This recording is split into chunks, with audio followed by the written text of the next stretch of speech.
An Autobiography of Buffalo Bill. By Frederick Cody. Chapter 1. I am about to take the back trail through the Old West, the West that I knew and loved.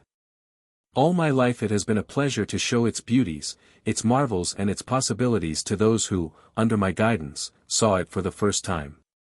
Now, going back over the ground, looking at it through the eyes of memory, it will be a still greater pleasure to take with me the many readers of this book. And if, in following me through some of the exciting scenes of the old days, meeting some of the brave men who made its stirring history, and listening to my campfire tales of the buffalo, the Indian, the stagecoach and the pony express, their interest in this vast land of my youth, should be awakened, I should feel richly repaid. The Indian, tamed, educated and inspired with a taste for white collars and moving pictures, is as numerous as ever, but not so picturesque. On the little tracts of his great inheritance allotted him by civilization he is working out his own manifest destiny. The buffalo has gone. Gone also is the stagecoach whose progress his pilgrimages often used to interrupt. Gone is the pony express, whose marvelous efficiency could compete with the wind, but not with the harnessed lightning flashed over the telegraph wires. Gone are the very bone-gatherers who laboriously collected the bleaching relics of the great herds that once dotted the prairies. But the West of the old times, with its strong characters, its stern battles and its tremendous stretches of loneliness, can never be blotted from my mind. Nor can it, I hope, be blotted from the memory of the American people, to whom it has now become a priceless possession. It has been my privilege to spend my working years on the frontier. I have known and served with commanders like Sherman, Sheridan, Miles, Custer and A. Carr, men who would be leaders in any army in any age. I have known and helped to fight with many of the most notable of the Indian warriors. Frontiersmen good and bad, gunmen as well as inspired prophets of the future, have been my camp companions. Thus, I know the country of which I am about to write as few men now living have known it. Recently, in the hope of giving permanent form to the history of the plains, I staged many of the Indian battles for the films. Through the courtesy of the War and Interior Departments I had the help of the soldiers and the Indians. Now that this work has been done I am again in the saddle and at your service for what I trust will be a pleasant and perhaps instructive journey over the old trails. We shall omit the hazards and the hardships, but often we shall leave the iron roads over which the Pullman rolls and, back in the hills, see the painted Indians winding up the draws. Or watch the more savage Mormon Danites swoop down on the wagon train. In my later years I have brought the West to the East, under a tent. Now I hope to bring the people of the East and of the New West to the Old West, and possibly here and there to supply new material for history. I shall try to vary the journey, for frequent changes of scenes are grateful to travelers. I shall show you some of the humors as well as the excitements of the frontier. And our last halting place will be at sunrise, the sunrise of the New West, with its waving grain fields, fenced flocks and splendid cities, drawing upon the mountains for the water to make it fertile. And upon the whole world for men to make it rich. I was born on a farm near LeClaire, Scott County, Iowa, February 26, 1846. My father, Isaac Cody, had emigrated to what was then a frontier state. He and his people, as well as my mother, had all dwelt in Ohio. I remember that there were Indians all about us, looking savage enough as they slouched about the village streets or loped along the roads on their ponies. But they bore no hostility toward anything save work and soap and water. We were comfortable and fairly prosperous on the little farm. My mother, whose maiden name was Mary Ann Leacock, took an active part in the life of the neighborhood. An education was scarce in those days. Even school teachers did not always possess it. Mother's education was far beyond the average, and the local school board used to require all applicants for teacher's position to be examined by her before they were entrusted with the tender intellects of the pioneer children. But the love of adventure was in father's blood. The railroad, the only one I had ever seen, extended as far as Port Byron, Illinois, just across the Mississippi. When the discovery of gold in California in 1849 set the whole country wild, this railroad began to bring the Argonauts, bound for the long overland wagon journey across the plains. Naturally, father caught the excitement. In 1850 he made a start, but it was abandoned, why I never knew. But after that he was not content with Iowa. In 1853 our farm and most of our goods and chattels were converted into money.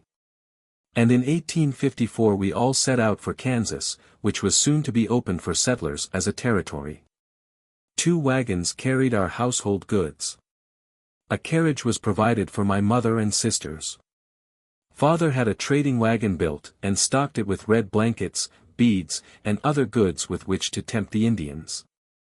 My only brother had been killed by a fall from a horse, so I was second in command, and proud I was of the job. My uncle Elijah kept a general store at Weston, Missouri, just across the Kansas line. He was a large exporter of hemp as well as a trader. Also he was a slave owner. Weston was our first objective. Father had determined to take up a claim in Kansas and to begin a new life in this stirring country. Had he foreseen the dreadful consequences to himself and to his family of this decision, we might have remained in Iowa, in which case perhaps I might have grown up an Iowa farmer, though that now seems impossible. 30 days of a journey that was a constant delight to me brought us to Weston, where we left the freight wagons and mother and my sisters in the care of my uncle. To my great joy father took me with him on his first trip into Kansas, where he was to pick out his claim and incidentally to trade with the Indians from our wagon. I shall never forget the thrill that ran through me when father, pointing to the blockhouse at Fort Leavenworth, said, "Son, you now see a real military fort for the first time in your life." And a real fort it was. Cavalry, or dragoons as they called them then, were engaged in saber drill, their swords flashing in the sunlight. Artillery was rumbling over the parade ground. Infantry was marching and wheeling.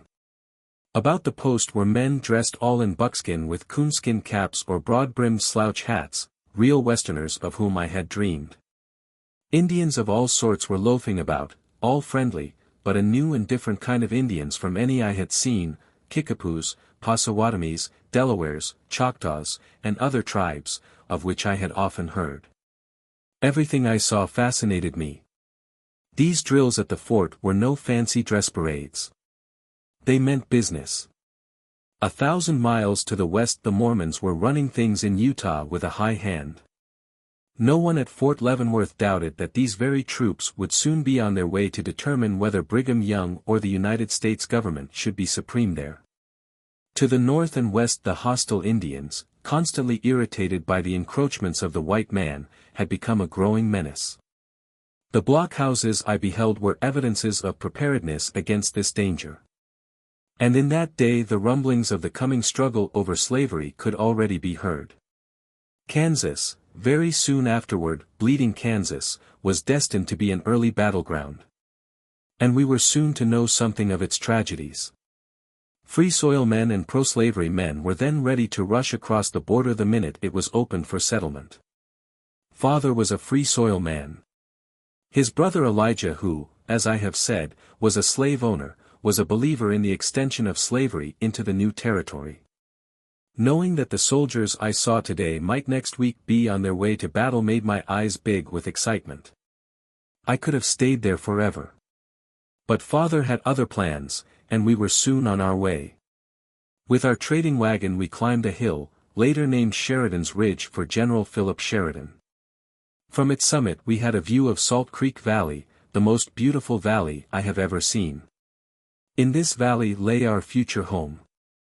The hill was very steep, and I remember we had to lock or chain the wagon wheels as we descended. We made camp in the valley. The next day father began trading with the Indians, who were so pleased with the bargains he had to offer that they sent their friends back to us when they departed. One of the first trades he made was for a little pony for me, a 4-year-old, which I was told I should have to break myself. I named him Prince. I had a couple of hard falls, but I made up my mind I was going to ride that pony or bust, and I did not bust. The next evening, looking over toward the west, I saw a truly frontier sight, a line of trappers winding down the hillside with their pack animals. My mother had often told me of the trappers searching the distant mountains for fur-bearing animals and living a life of fascinating adventure. Here they were in reality. While some of the men prepared the skins, others built a fire and began to get a meal. I watched them cook the dried venison, and was filled with wonder at their method of making bread, which was to wrap the dough about a stick and hold it over the coals till it was ready to eat. You can imagine my rapture when one of them, a pleasant-faced youth, looked up, and catching sight of me, invited me to share the meal. Boys are always hungry, but I was especially hungry for such a meal as that. After it was over I hurried to camp and told my father all that had passed. At his request I brought the young trapper who had been so kind to me over to our camp, and there he had a long talk with father, telling him of his adventures by land and sea in all parts of the world. He said that he looked forward with great interest to his arrival in Weston, as he expected to meet an uncle, Elijah Cody. He had seen none of his people for many years. "If Elijah Cody is your uncle, I am too," said my father. "You must be the long-lost Horace Billings." Father had guessed right. Horace had wandered long ago from the Ohio home and none of his family knew of his whereabouts. He had been to South America and to California, joining a band of trappers on the Columbia River and coming with them back across the plains. When I showed him my pony he offered to help break him for me. With very little trouble he rode the peppery little creature this way and that, and at last when he circled back to camp I found the animal had been mastered. In the days that followed Horace gave me many useful lessons as a horseman. He was the prettiest rider I had ever seen.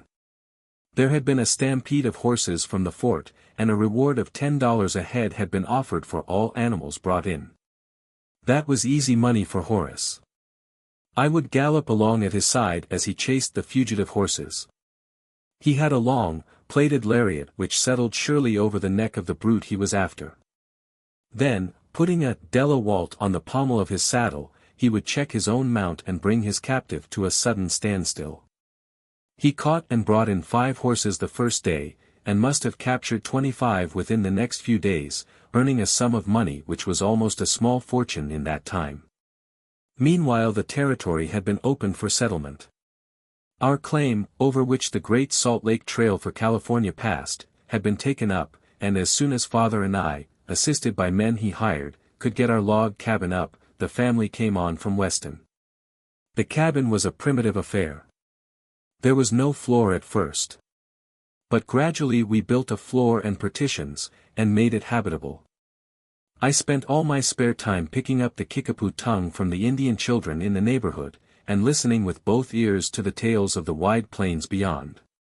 The great freighting firm of Russell, Majors and Waddell was then sending its 25 wagon trains out from the plains to carry supplies to the soldiers at the frontier forts. Leavenworth was the firm's headquarters. Russell stayed on the books, and Majors was the operating man on the plains. The trains were wonderful to me, each wagon with its 6 yoke of oxen, wagon masters, extra hands, assistants, bull whackers and caviar driver following with herds of extra oxen. I began at once making the acquaintance of the men, and by the end of 1854 I knew them all. Up to this time, while bad blood existed between the Free Soilers and the pro-slavery men, it had not become a killing game. The pro-slavery Missourians were in the great majority. They harassed the Free Soilers considerably and committed many petty persecutions, but no blood was shed.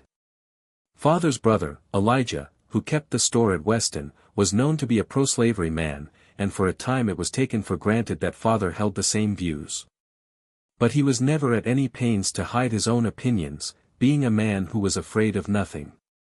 John Brown of Osawatomie, later hanged, for the Harper's Ferry raid, at Charlestown, Virginia, was his friend. So were Colonel Jim Lane and many other abolitionists. He went to their houses openly, and they came to his. He worked hard with the men he had hired, cutting the wild hay and cordwood to sell to the fort, and planting sod corn under the newly turned sod of the farm. He also made a garden, plowing and harrowing the soil and breaking up the sods by hitching horses to branching trees and drawing them over the ground. He minded his own business and avoided all the factional disputes with which the neighborhood abounded. In June, 1856, when I was 10 years old, Father went to the fort to collect his pay for hay and wood he had sold there. I accompanied him on my pony. On our return we saw a crowd of drunken horsemen in front of Rivoli's trading post, as stores were called on the frontier. There were many men in the crowd and they were all drunk, yelling and shooting their pistols in the air. They caught sight of us immediately and a few of them advanced toward us as we rode up. Father expected trouble, but he was not a man to turn back. We rode quietly up to them, and were about to continue on past when one of them yelled, "There's that abolition cuss now. Get him up here and make him declar hisself." "Get off that hoss, Cody," shouted another. By this time more than a dozen men were crowding about Father, cursing and abusing him. Soon they tore him from his horse. One of them rolled a dry goods box from the store. "Now," he said, "get up on that thar box, and tell us whar ye stand." Standing on the box, Father looked at the ringleaders with no sign of fear. "I am not ashamed of my views," he said, quietly. "I am not an abolitionist, and never have been. I think it is better to let slavery alone in the states where it is now. But I am not at all afraid to tell you that I am opposed to its extension, and that I believe that it should be kept out of Kansas." His speech was followed by a wild yell of derision. Men began crowding around him, cursing and shaking their fists. One of them, whom I recognized as Charlie Dunn, an employee of my Uncle Elijah, worked his way through the crowd, and jumped up on the box directly behind Father. I saw the gleam of a knife. The next instant, without a groan, Father fell forward stabbed in the back. Somehow I got off my pony and ran to his assistance, catching him as he fell. His weight overbore me but I eased him as he came to the ground. Dunn was still standing, knife in hand, seeking a chance for another thrust. "Look out, ye'll stab the kid," somebody yelled. Another man, with a vestige of decency, restrained the murderer. Rivoli came out of the store. There was a little breaking up of the crowd. Dunn was got away. What happened to him later I shall tell you in another chapter. With the help of a friend I got Father into a wagon, when the crowd had gone. I held his head in my lap during the ride home. I believed he was mortally wounded. He had been stabbed down through the kidneys, leaving an ugly wound. But he did not die of it, then. Mother nursed him carefully and had he been spared further persecution, he might have survived. But this was only the beginning. The pro-slavers waited a few days, and finding there was no move to molest them, grew bold. They announced that they were coming to our house to finish their work. One night we heard that a party was organized to carry out this purpose. As quietly as possible Mother helped take Father out into the sod corn, which then grew tall and thick close about the cabin. She put a shawl round him and a sunbonnet on his head to disguise him as he was taken out. There in the sod corn we made him a bed of hay and blankets and there we kept him for days, carrying food to him by night. These were anxious days for my mother and her little family. My first real work as a scout began then, for I had to keep constantly on the watch for raids by the ruffians, who had now sworn that Father must die. As soon as he was able to walk we decided that he must be got away. 25 miles distant, at Grasshopper Falls, were a party of his friends. There he hoped one day to plant a colony. With the help of a few friends we moved him thither one night, but word of his whereabouts soon reached his enemies. I kept constantly on the alert, and, hearing that a party had set out to murder him at the falls, I got into the saddle and sped out to warn him. At a ford on the way I ran into the gang, who had stopped to water their horses. As I galloped past, one of them yelled, "There's Cody's kid now on his way to warn his father. Stop, you, and tell us where your old man is." A pistol shot, to terrify me into obedience, accompanied the command. I may have been terrified, but it was not into obedience. I got out of there like a shot, and though they rode hard on my trail my pony was too fast for them. My warning was in time. We got Father as quickly as we could to Lawrence, which was an abolition stronghold, and where he was safe for the time being. He gradually got back a part of his strength, enough of it at any rate to enable him to take part in the repulse of a raid of Missourians who came over to burn Lawrence and lynched the abolitionists. They were driven back across the Missouri River by the Lawrence men, who trapped them into an ambush and so frightened them that for the present they rode on their raids no more. When father returned to Salt Creek Valley, the persecutions began again. The gangsters drove off all our stock and killed all our pigs and even the chickens. One night Judge Sharp, a disreputable old alcoholic who had been elected a justice of the peace, came to the house and demanded a meal. Mother, trembling for the safety of her husband, who lay sick upstairs, hastened to get it for him. As the old scoundrel sat waiting, he caught sight of me. "Look yere, kid," he shouted, "ye see this knife?" He drew a long, wicked bowie. "Well, I'm going to sharpen that to finish up the job that Charlie Dunn began the other day." And scowling horribly at me, he began whetting the knife on a stone he picked up from the table. Now, I knew something about a gun, and there was a gun handy. It was upstairs, and I lost no time in getting it. Sitting on the stairs, I cocked it and held it across my knees. I am sure that I should have shot him had he attempted to come up those stairs. He didn't test my shooting ability, however. He got even with me by taking my beloved pony, Prince, when he left. Mother pleaded with him to leave it, for it was the only animal we had, but she might as well have pleaded with a wildcat. We had now been reduced to utter destitution. Our only food was what rabbits and birds I could trap and catch with the help of our faithful old dog Turk, and the sod corn which we grated into flour. Father could be of no service to us. His presence, in fact, was merely a menace. So, with the help of Brown, Jim Lane and other Free Soilers, he made his way back to Ohio and began recruiting for his Grasshopper Falls colony. He returned to us in the spring of '57 mortally ill. The wound inflicted by Dunn had at last fulfilled the murderer's purpose. Father died in the little log house, the first man to shed his blood in the fight against the extension of slavery into the northern territories. I was 11 years old, and the only man of the family. I made up my mind to be a breadwinner. At that time the fort was full of warlike preparations. A great number of troops were being assembled to send against the Mormons. Trouble had been long expected. United States judges and federal officers sent to the territory of Utah had been flouted. Some of them never dared take their seats. Those who did asked assistance. Congress at last decided to give it to them. General Harney was to command the expedition. Colonel Albert Sidney Johnston, afterward killed at Shiloh, where he fought on the Confederate side, was in charge of the expedition to which the earliest trains were to be sent. Many of the soldiers had already pushed on ahead. Russell, Majors and Waddell were awarded the contract for taking them supplies and beef cattle. The supplies were forwarded in the long trains of 25 wagons, of which I have told you. The cattle were driven after the soldiers, the herds often falling many miles behind them. I watched these great preparations eagerly, and it occurred to me that I ought to have a share in them. I went to Mr. Majors, whom I always called Uncle Alec, and asked him for a job. I told him of our situation, and that I needed it very badly for the support of my mother and family. "But you're only a boy, Billy," he objected. "What can you do?" "I can ride as well as a man," I said. "I could drive Caviard, couldn't I?" Driving Caviard is herding the extra cattle that follow the wagon train.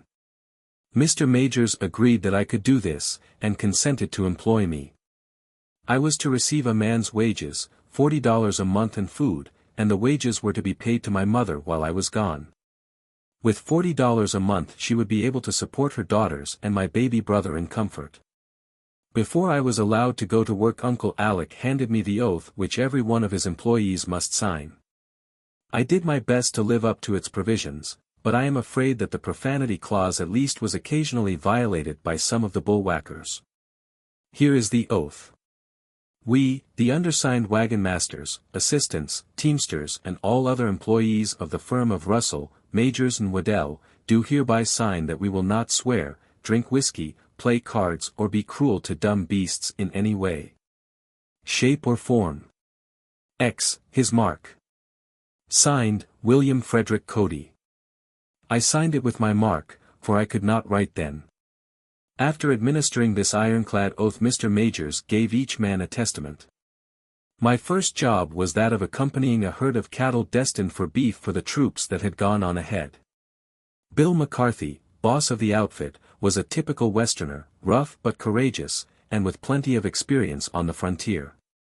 We progressed peacefully enough till we made Plum Creek, 36 miles west of Fort Kearny, on the South Platte.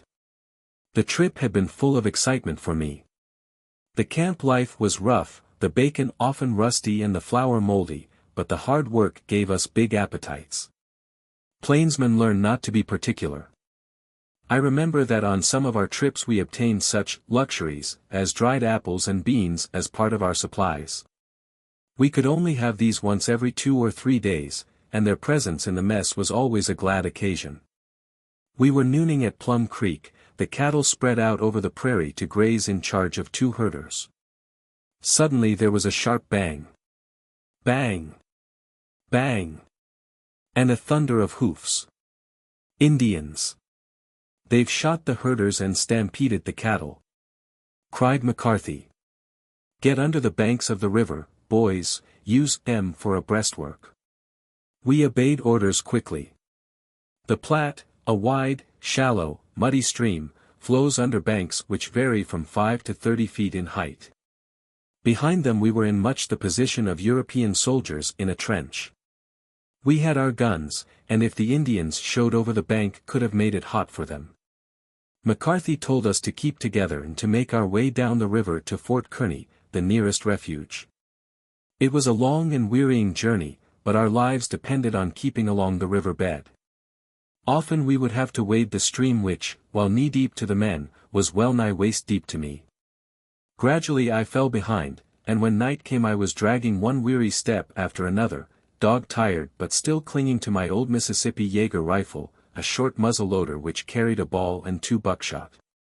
Darkness came, and I still toiled along. The men ahead were almost out of hearing. Presently the moon rose, dead ahead of me. And painted boldly across its face was the black figure of an Indian. There could be no mistaking him for a white man. He wore the war bonnet of the Sioux, and at his shoulder was a rifle, pointed at someone in the bottom below him. I knew well enough that in another second he would drop one of my friends. So I raised my Jaeger and fired. I saw the figure collapse, and heard it come tumbling 30 feet down the bank, landing with a splash in the water. McCarthy and the rest of the party, hearing the shot, came back in a hurry. "What is it?" asked McCarthy, when he came up to me. "I don't know," I said. "Whatever it is down there in the water." McCarthy ran over to the brave. "Hi!" he cried. "Little Billy's killed an Indian all by himself." Not caring to meet any of this gentleman's friends we pushed on still faster toward Fort Kearny, which we reached about daylight. We were given food and sent to bed, while the soldiers set out to look for our slain comrades and to try to recover our cattle. Soldiers from Fort Leavenworth found the herders, killed and mutilated in the Indian fashion. But the cattle had been stampeded among the buffalo and it was impossible to recover a single head. We were taken back to Leavenworth on one of the returning freight wagon trains. The news of my exploit was noised about and made me the envy of all the boys of the neighborhood. The Leavenworth Times, published by D.B. Anthony, sent a reporter to get the story of the adventure, and in it my name was printed for the first time as the youngest Indian slayer of the plains. I was persuaded now that I was destined to lead a life on the plains. The 2 months that our ill-fated expedition had consumed had not discouraged me. Once more I applied to Mr. Majors for a job. "You seem to have a reputation as a frontiersman, Billy," he said. "I guess I'll have to give yon another chance." He turned me over to Lou Simpson, who was boss of a 25-wagon train just starting with supplies for General Albert Sidney Johnston's army, which was then on its way to Great Salt Lake to fight the Mormons, whose destroying angels, or Danites, were engaged in many outrages on Gentile immigrants. Simpson appeared to be glad to have me. "We need Indian fighters, Billy," he told me, and giving me a mule to ride assigned me to a job as caviar driver. Our long train, 25 wagons in a line, each with its 6 yoke of oxen, rolled slowly out of Leavenworth over the western trail. Wagon master assistants, bull whackers, 30 men in all, not to mention the caviar driver. It was an imposing sight. This was to be a long journey, clear to the Utah country, and I eagerly looked forward to new adventures. The first of these came suddenly. We were strung out over the trail near the Platte, about 20 miles from the scene of the Indian attack on McCarthy's outfit, watching the buffalo scattered to right and left of us, when we heard 2 or 3 shots, fired in rapid succession. Before we could find out who fired them, down upon us came a herd of buffalo, charging in a furious stampede. There was no time to do anything but jump behind our wagons. The light mess wagon was drawn by 6 yoke of Texas steers, which instantly became part of the stampede, tearing away over the prairie with the buffalo, our wagon following along behind. The other wagons were too heavy for the steers to gallop away with, otherwise the whole outfit would have gone. I remember that one big bull came galloping down between 2 yoke of oxen, tearing away the gooseneck and the heavy chain with each lowered horn. I can still see him as he rushed away with these remarkable decorations dangling from either side. Whether or not his new ornaments excited the admiration of his fellows when the herd came to a stand later in the day, I can only guess. The descent of the buffalo upon us lasted only a few minutes, but so much damage was done that 3 days were required to repair it before we could move on. We managed to secure our mess wagon, again, which was lucky, for it contained all our provender. We learned afterward that the stampede had been caused by a returning party of California gold seekers, whose shots into the herd had been our first warning of what was coming. Twice before we neared the Mormon country we were attacked by Indians. The army was so far ahead that they had become bold. We beat off the attacks, but lost 2 men. It was white men, however, not Indians, who were to prove our most dangerous enemies. Arriving near Green River, we were nooning on a ridge about 1.5 miles from a little creek, Holmes Fork, where the stock were driven to water. This was 115 miles east of Salt Lake City, and well within the limits of the Mormon country. Most of the outfit had driven the cattle to the creek, 1.5 miles distant, and were returning slowly, while the animals grazed along the way back to camp. I was with them. We were out of sight of the wagons.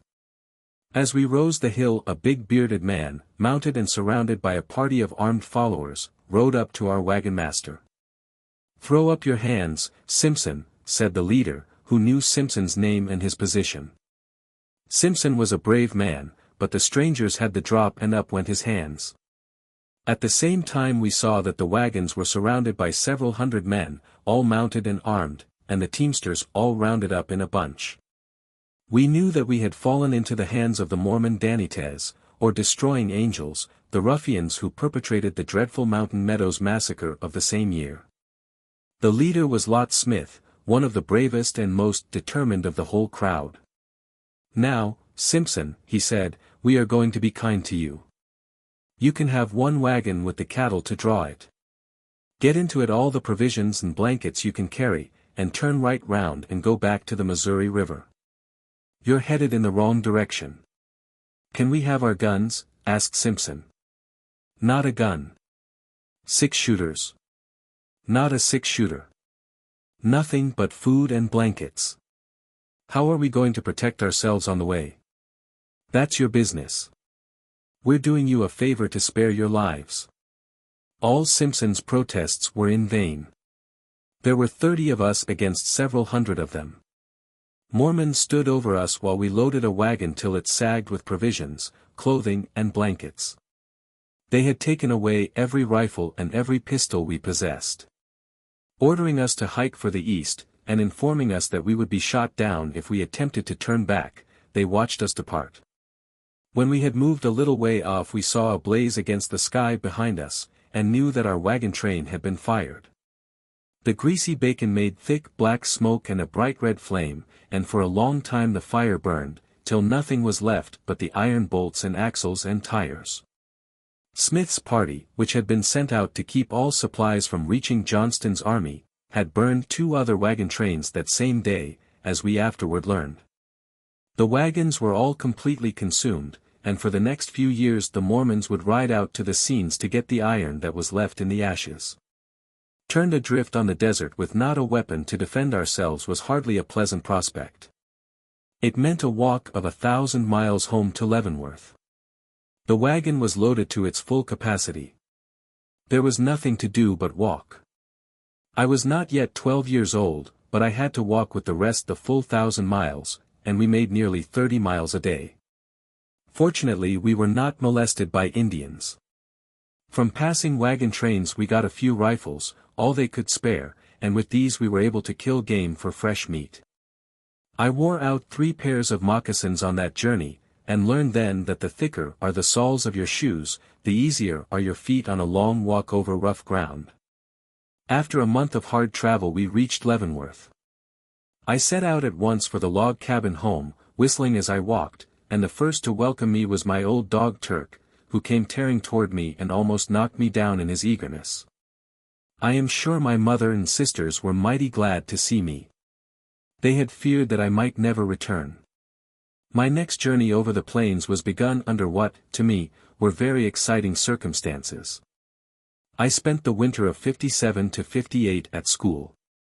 My mother was anxious about my education. But the master of the frontier school wore out several armfuls of hazel switches in a vain effort to interest me in the 3 R's. I kept thinking of my short but adventurous past. And as soon as another opportunity offered to return to it I seized it eagerly. That spring my former boss, Lou Simpson, was busily organizing a lightning bull team for his employers, Russell, Majors and Waddell. Albert Sidney Johnston's soldiers, then moving west, needed supplies, and needed them in a hurry. Thus far the mule was the reindeer of draft animals, and mule trains were forming to hurry the needful supplies to the soldiers. But Simpson had great faith in the bull. A picked bull train, he allowed, could beat a mule train all hollow on a long haul. All he wanted was a chance to prove it. His employers gave him the chance. For several weeks he had been picking his animals for the outfit. And now he was to begin what is perhaps the most remarkable race ever made across the plains. A mule train was to start a week after Simpson's lightning bulls began their westward course. Whichever outfit got to Fort Laramie first would be the winner. No more excitement could have been occasioned had the contestants been a reindeer and a jackrabbit. To my infinite delight Simpson let me join his party. My 1,000-mile tramp over the plains had cured me of the walking habit and I was glad to find that this time I was to have a horse to ride, part of the way, anyhow. I was to be an extra hand, which meant that by turns I was to be a bullwhacker, driver and general utility man. I remember that our start was a big event. Men, women and children watched our chosen animals amble out of Salt Creek. The mule skinners, busy with preparations for their own departure, stopped work to jeer us. "We'll catch you in a couple of days or so," yelled Tom Stewart, boss of the mule outfit. But Simpson only grinned. Jeers couldn't shake his confidence either in himself or his long-horned motive power. We made the first 150 miles easily. I was glad to be a plainsman once more, and took a lively interest in everything that went forward. We were really making speed, too, which added to the excitement. The ordinary bull team could do about 15 miles a day. Under Simpson's command his specially selected bulls were doing 25, and doing it right along.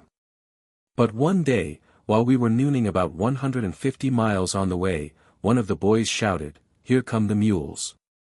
Presently Stewart's train came shambling up, and a joyful lot the mule skinners were at what they believed their victory. But it was a short-lived victory. At the end of the next 300 miles we found them, trying to cross the Platte, and making heavy work of it. The grass fodder had told on the mules. Supplies from other sources were now exhausted. There were no farms, no traders, no grain to be had. The race had become a race of endurance, and the strongest stomachs were destined to be the winners. Stewart made a bad job of the crossing. The river was high, and his mules quickly mired down in the quicksand. The more they pawed the deeper they went. Simpson picked a place for crossing below the ford Stuart had chosen. He put enough bulls on a wagon to ensure its easy progress, and the bulls wallowed through the sand on their round bellies, using their legs as paddles. Stuart pulled ahead again after he had crossed the river, but soon his mules grew too feeble to make anything like their normal speed. We passed them for good and all a few days farther on, and were far ahead when we reached the North Platte. Thus ended a race that I shall never forget. Since that time the Stagecoach has outdistanced the bull team, the Pony Express has swept past the Stagecoach, the locomotive has done in an hour what the prairie schooner did in 3 or 4 days. Soon the aeroplane will be racing with the automobile for the cross-country record. But the bull team and the mule team were the continental carriers of that day, and I am very glad that I took part, on the winning side, in a race between them. We soon began meeting parties of soldiers, and lightening our loads by issuing supplies to them. When at last we reacted Fort Laramie, the outfit was ordered to Fort Walback, located in Cheyenne Pass, 25 miles from where Cheyenne stands today, and 90 miles from Fort Laramie. This was in the very heart of the Indian country. Our animals were to haul in plows, tools and whatever was necessary in the constructing of the new fort then building. The wagon beds were taken from the wagons to enable the hauling of greater loads. The beds were piled up at Fort Laramie, and I was assigned to watch them. It was here that I had abundant time and opportunity to study the West at first hand. Heretofore I had been on the march. Now I was on fixed post with plenty of time for observation. Fort Laramie was an old frontier post, such as has not existed for many years. Nearby, 3,000 or 4,000 Sioux, Northern Cheyennes and Northern Arapahoes were encamped, most of them spending much of the time at the post. Laramie had been established by a fur trading company in 1834. In 1840 or thereabouts the government bought it and made it a military post. It had become the most famous meeting place of the plains. Here the greatest Indian councils were held, and here also came the most celebrated of the Indian fighters, men whose names had long been known to me, but whom I never dared hope to see. Kit Carson, Jim Bridger, Baker, Richards and other of the celebrated hunters, trappers and Indian fighters were as familiar about the post as are bankers in Wall Street. All these men fascinated me, especially Carson, a small, dapper, quiet man whom everybody held in profound respect. I used to sit for hours and watch him and the others talk to the Indians in the sign language. Without a sound they would carry on long and interesting conversations, tell stories, inquire about game and trails, and discuss pretty much everything that men find worth discussing. I was naturally desirous of mastering this mysterious medium of speech, and began my education in it with far more interest than I had given to the 3 R's back at Salt Creek. My wagon beds became splendid playhouses for the Indian children from the villages, who are very much like other children, despite their red skins. I joined them in their games, and from them picked up a fair working knowledge of the Sioux language. The acquaintance I formed here was to save my scalp and life later, but I little suspected it then. I spent the summer of '58 in and about Laramie. I was getting to be a big, husky boy now, and felt that I had entered on what was to be my career, as indeed I had. In January, '59, Simpson was ordered back to Missouri as brigade trainmaster of 3 wagon trains, traveling a day apart. Because of much travel the grass along the regular trail was eaten so close that the feed for the bulls was scanty. Instead of following the trail down the South Platte, therefore, Simpson picked a new route along the North Platte. There was no road, but the grass was still long, and forage for the cattle was necessary. We had accomplished about half our journey with no sign of hostile Indians. Then one day, as Simpson, George Woods and I were riding ahead to overtake the lead train, a party of Sioux bore down on us, plainly intent on mischief. There was little time to act. No cover of any kind was to be had. For us 3, even with our rifles, to have stood up against the Sioux in the open would have been suicide. Simpson had been trained to think quickly. Swinging the 3 mules so that they formed a triangle, he drew his 6-shooter and dropped them where they stood. "Now there's a little cover, boys," he said, and we all made ready for the attack. Our plan of defense was now made for us. First rifles, then, at closer quarters, revolvers. If it came to a hand-to-hand conflict, we had our knives as a last resort. The Sioux drew up when they saw how quickly Simpson's wit had built a barricade for us. Then the arrows began to fly, and among them spattered a few bullets. We were as sparing as possible with our shots. Most of them told. I had already learned how to use a rifle, and was glad indeed that I had. If ever a boy stood in need of that kind of preparedness, I did. Down came the Indians, with the blood-curdling yell which is always a feature of their military strategy. We waited till they got well within range. Then at Simpson's order we fired. 3 ponies galloped riderless over the prairie, and our besiegers hesitated, then wheeled, and rode out of range. But our rest was short. Back they came. Again we fired, and had the good fortune to stop 3 more of them. Simpson patted me encouragingly on the shoulder. "You're all right, Billy," he said, and his praise was music to my ears. By this time our poor dead mules, who had given their lives for ours, were stuck full of arrows. Woods had been winged in the shoulder.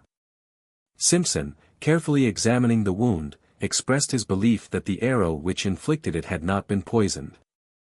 But we had little time to worry about that or anything else. Our enemies were still circling, just out of range.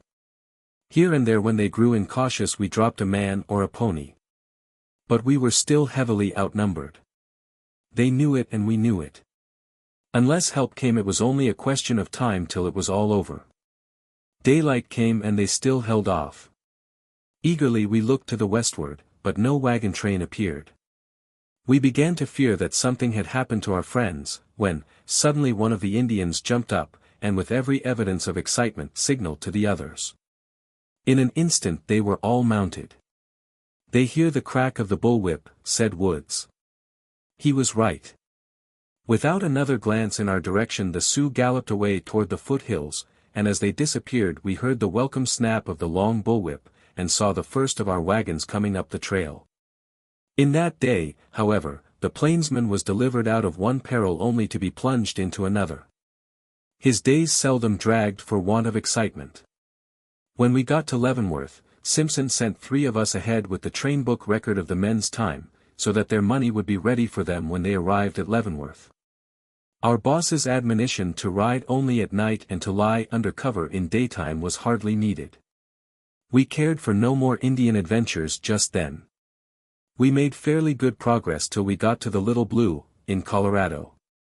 It was an uncomfortable journey, finding our way by the stars at night and lying all day in such shelters as were to be found. But the inconvenience of it was far preferable to being made targets for Indian arrows. We were sheltered one night from one of the fearful prairie blizzards that make fall and winter terrible. We had found a gully washed out by an autumn storm, and it afforded a little protection against the wind. Looking down the ravine I saw ponies moving. I knew there were Indians near, and we looked about for a hiding place. At the head of the ravine I had noticed a cave-like hollow. I signaled to the 2 men to follow me, and soon we were snug in a safe hiding place. As we were settling down to rest one of the men lit his pipe. As the cave was illuminated by the glow of the match there was a wild yell. I thought all the Indians in the world had jumped us. But the yell had come from my companions. We were in the exact center of the most gruesome collection of human skulls and bones I have ever seen.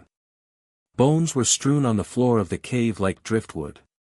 Skulls were grinning at us from every corner of the darkness. We had stumbled into a big grave where some of the Indians had hidden their dead away from the wolves after a battle. It may be that none of us were superstitious, but we got out of there in a hurry, and braved the peril of the storm and the Indians as best we could. I was a rich boy when I got to Leavenworth. I had nearly $1,000 to turn over to my mother as soon as I should draw my pay. After a joyful reunion with the family I hitched up a pair of ponies, and drove her over so that she could witness this pleasing ceremony. As we were driving home, I heard her sobbing, and was deeply concerned, for this seemed to me no occasion for tears. I was quick to ask the reason, and her answer made me serious. You couldn't even write your name, Willie, she said. You couldn't sign the payroll. To think my boy cannot so much as write his name. I thought that over all the way home, and determined it should never happen again. In Uncle Alec Major's book, 70 Years on the Frontier, he relates how on every wagon sheet and wagon bed, on every tree and barn door, he used to find the name, William F. Cody, in a large, uncertain scrawl. Those were my writing lessons, and I took them daily until I had my signature plastered pretty well over the whole of Salt Creek Valley. I went to school for a time after that, and at last began really to take an interest in education. But the Pikes Peak gold rush took me with it. I could never resist the call of the trail. With another boy who knew as little of gold mining as I did, we hired out with a bull train for Denver, then called Aurora. We each had $50 when we got to the gold country, and with it we bought an elaborate outfit. But there was no mining to be done save by expensive machinery, and we had our labor for our pains. At last, both of us strapped, we got work as timber cutters, which lasted only until we found it would take us a week to fell a tree.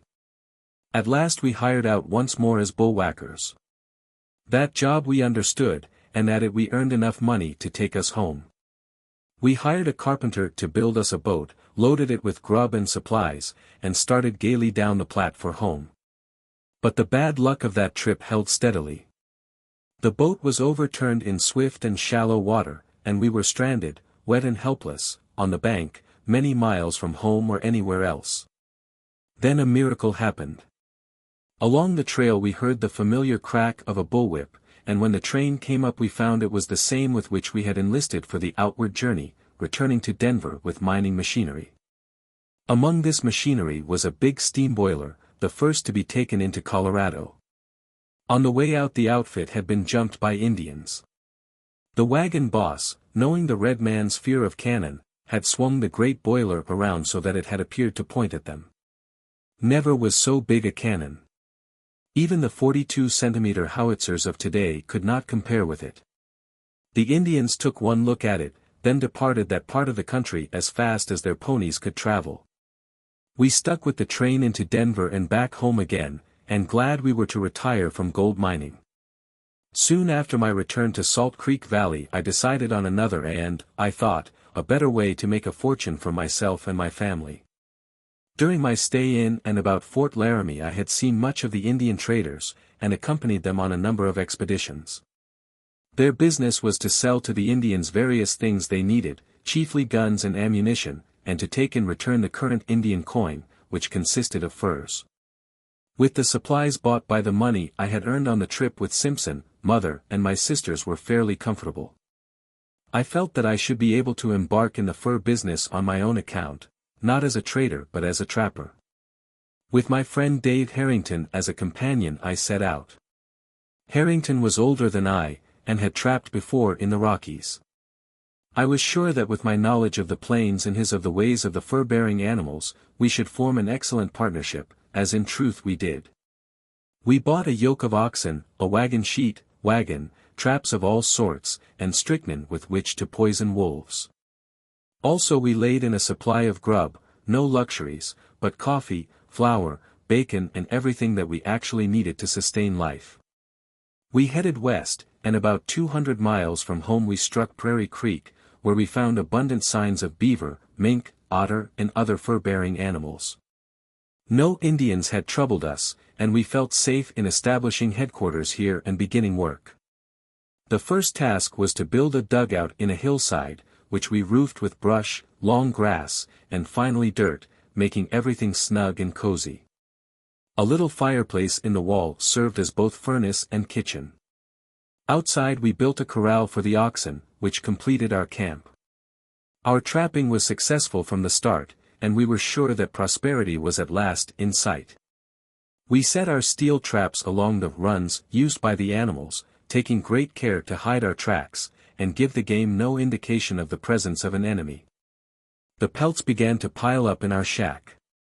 Most of the day we were busy at the traps, or skinning and salting the hides, and at night we would sit by our little fire and swap experiences till we fell asleep.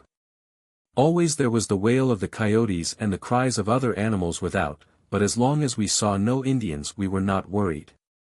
One night, just as we were dozing off, we heard a tremendous commotion in the corral. Harrington grabbed his gun and hurried out. He was just in time to see a big bear throw one of our oxen and proceed with the work of butchering him. He fired, and the bear, slightly wounded, left the ox and turned his attention to his assailant. He was leaping at my partner, growling savagely when I, gun in hand, rounded the corner of the shack. I took the best aim I could get in the dark, and the bear, which was within a few feet of my friend, rolled over dead. Making sure that he was past harming us, we turned our attention to the poor bull, but he was too far gone to recover, and another bullet put him out of his misery. We were now left without a team, and 200 miles from home. But wealth in the shape of pelts was accumulating about us, and we determined to stick it out till spring. Then one of us could go to the nearest settlement for a teammate for our remaining steer, while the other stayed in charge of the camp. This plan had to be carried out far sooner than we expected. A few days later we espied a herd of elk, which meant plentiful and excellent meat. We at once started in pursuit. Creeping stealthily along toward them, keeping out of sight, and awaiting an opportunity to get a good shot, I slipped on a stone in the creek bed. Snap, went something, and looking down I saw my foot hanging useless. I had broken my leg just above the ankle and my present career as a fur trapper had ended. I was very miserable when Harrington came up. I urged him to shoot me as he had the ox, but he laughingly replied that that would hardly do. "I'll bring you out all right," he said. "I owe you a life anyway for saving me from that bear. I learned a little something about surgery when I was in Illinois, and I guess I can fix you up." He got me back to camp after a long and painful hour, and with a wagon bough, which he made into a splint, set the fracture. But our enterprise was at an end. Help would have to be found now, and before spring. One man and a cripple could never get through the winter. It was determined that Harrington must go for this needful assistance just as soon as possible. He placed me on our little bunk, with plenty of blankets to cover me. All our provisions he put within my reach. A cup was lashed to a long sapling, and Harrington made a hole in the side of the dugout so that I could reach this cup out to a snowbank for my water supply. Lastly, he cut a great pile of wood and heaped it near the fire. Without leaving the bunk I could thus do a little cooking, keep the fire up, and eat and sleep. It was not a situation that I would have chosen, but there was nothing else to do. The nearest settlement was 125 miles distant. Harrington figured that he could make the round trip in 20 days. My supplies were ample to last that long. I urged him to start as soon as possible, that he might the sooner return with a new yoke of oxen. Then I could be hauled out to where medical attendance was to be had. I watched him start off afoot, and my heart was heavy. But soon I stopped thinking of my pain and began to find ways and means to cure my loneliness. We had brought with us a number of books, and these I read through most of my waking hours. But the days grew longer and longer for all that. Every morning when I woke I cut a notch in a long stick to mark its coming. I had cut 12 of these notches when one morning I was awakened from a sound sleep by the touch of a hand on my shoulder. Instantly concluding that Harrington had returned, I was about to cry out in delight when I caught a glimpse of a war bonnet, surmounting the ugly, painted face of a Sioux brave. The brilliant colors that had been smeared on his visage told me more forcibly than words could have done that his tribe was on the warpath. It was a decidedly unpleasant discovery for me. While he was asking me in the Sioux language what I was doing there, and how many more were in the party, other braves began crowding through the door till the little dugout was packed as full of Sioux warriors as it could hold. Outside I could hear the stamping of horses and the voices of more warriors. I made up my mind it was all over but the scalping. And then a stately old brave worked his way through the crowd and came toward my bunk. It was plain from the deference accorded him by the others that he was a chief. And as soon as I set eyes on him I recognized him as old Rain in the Face, whom I had often seen and talked with at Fort Laramie, and whose children taught me the Sioux language as we played about the wagon beds together. Among these children was the son who succeeded to the name of Rain in the Face, and who years later, it is asserted, killed General George Custer in the massacre of the Little Bighorn. I showed the chief my broken leg, and asked him if he did not remember me. He replied that he did. I asked him if he intended to kill the boy who had been his children's playmate. He consulted with his warriors, who had begun busily to loot the cabin. After a long parley the old man told me that my life would be spared, but my gun and pistol and all my provisions would be regarded as the spoils of the war. Vainly I pointed out that he might as well kill me as leave me without food or the means to defend myself against wolves. He said that his young men had granted a great deal in consenting to spare my life. As for food, he pointed to the carcass of a deer that hung from the wall. The next morning they mounted their ponies and galloped away. I was glad enough to see them go. I knew that my life had hung by a thread while I had been their involuntary host. Only my friendship with the children of Old Rain in the Face had saved me. But, even with the Indians gone, I was in a desperate situation.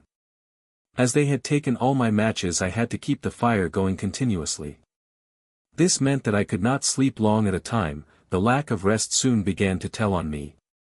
I would cut slices from the deer carcass with my knife, and holding it over the fire with a long stick, cook it, eating it without salt. Coffee I must do without altogether. The second day after the departure of the Indians a great snow fell. The drifts blocked the doorway and covered the windows.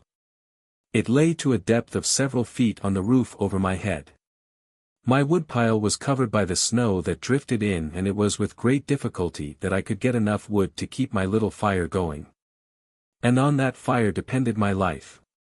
Worse than all these troubles was the knowledge that the heavy snow would be sure to delay Harrington.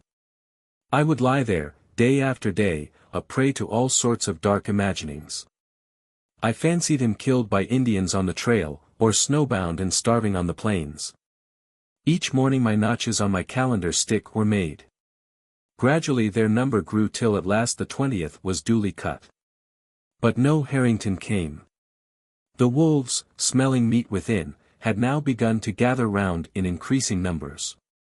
They made the night hideous with their howlings, and pawed and scratched and dug at the snow by the doorway, determined to come in and make a meal of everything the dugout contained, myself included. How I endured it I do not know. But the plains teach men and boys fortitude. Many and many a time as I lay there I resolved that if I should ever be spared to go back to my home and friends, the frontier should know me no more.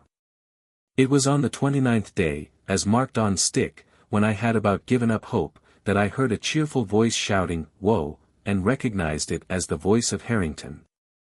A criminal on the scaffold with the noose about his neck and the trap sagging underneath his feet could not have welcomed a pardon more eagerly than I welcomed my deliverance out of this torture chamber. I could make no effort to open the door for him. But I found voice to answer him when he cried, "Hello, Billy," and in response to his question assured him that I was all right. He soon cleared a passageway through the snow, and stood beside me. "I never expected to see you alive again," he said. "I had a terrible trip.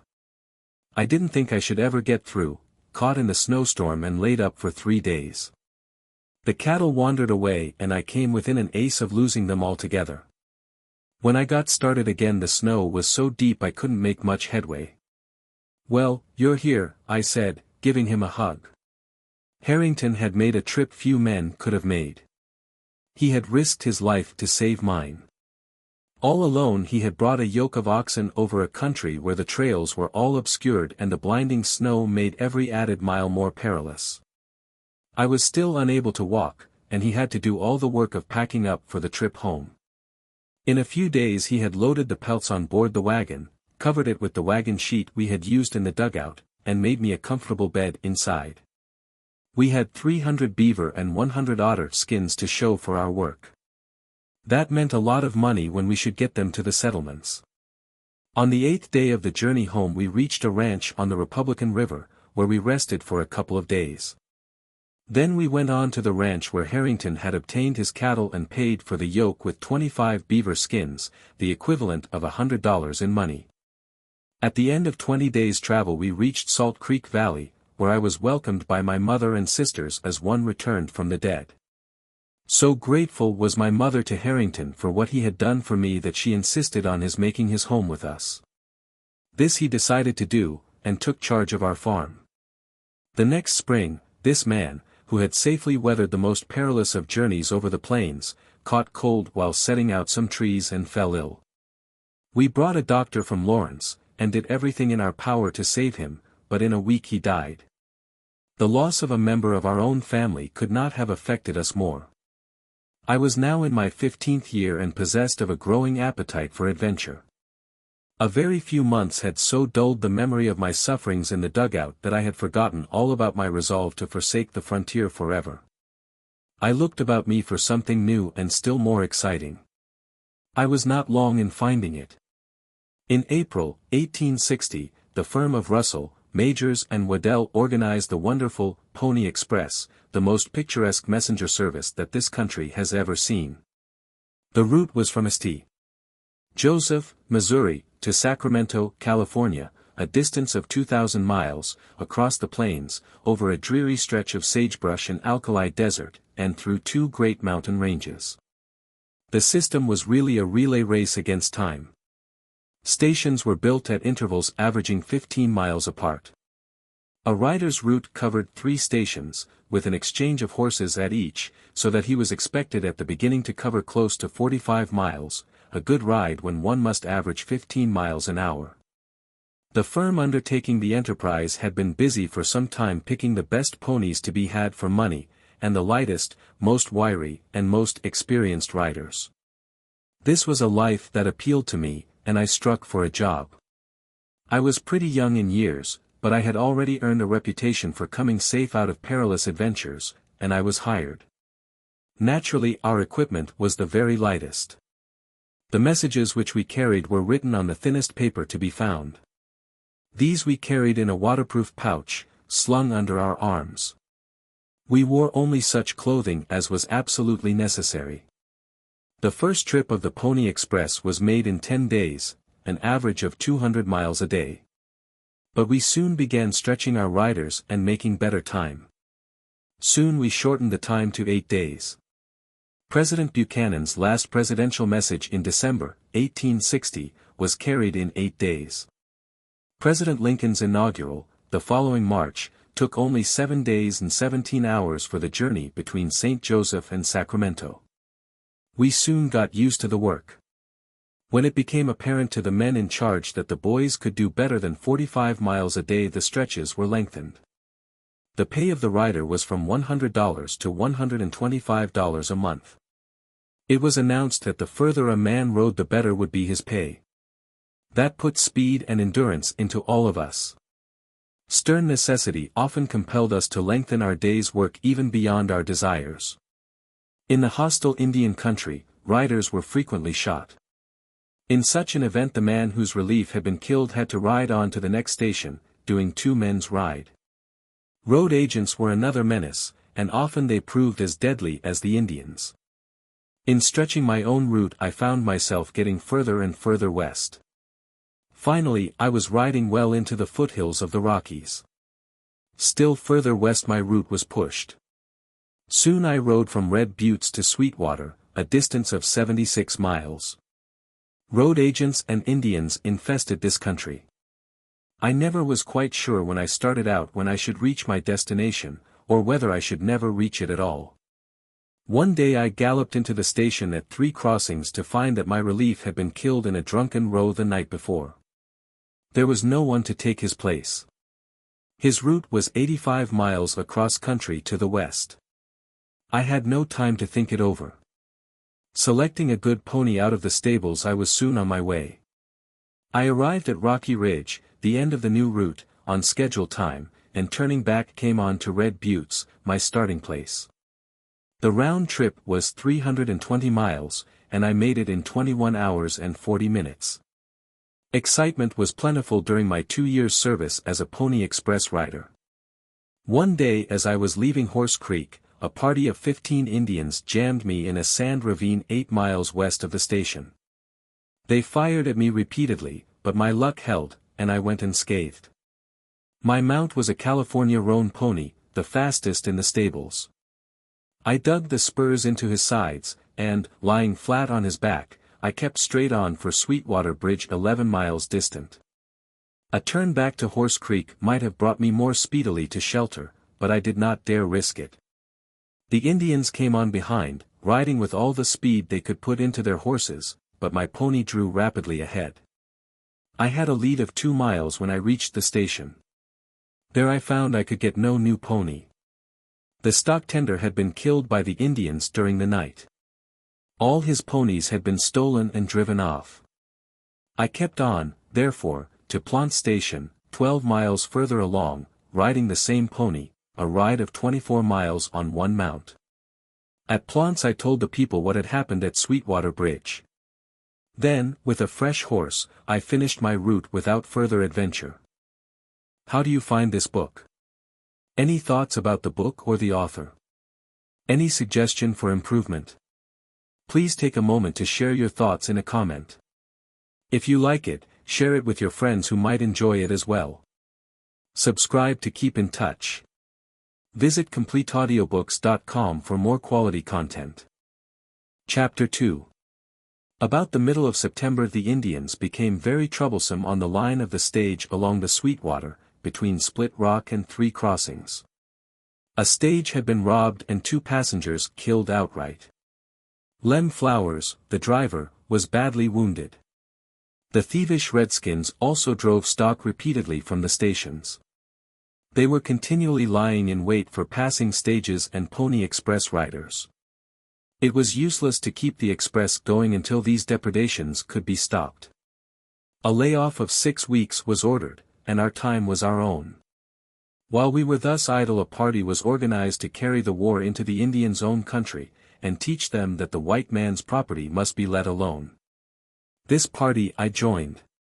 Stage drivers, express riders, stock tenders and ranch men, 40 in number, composed this party.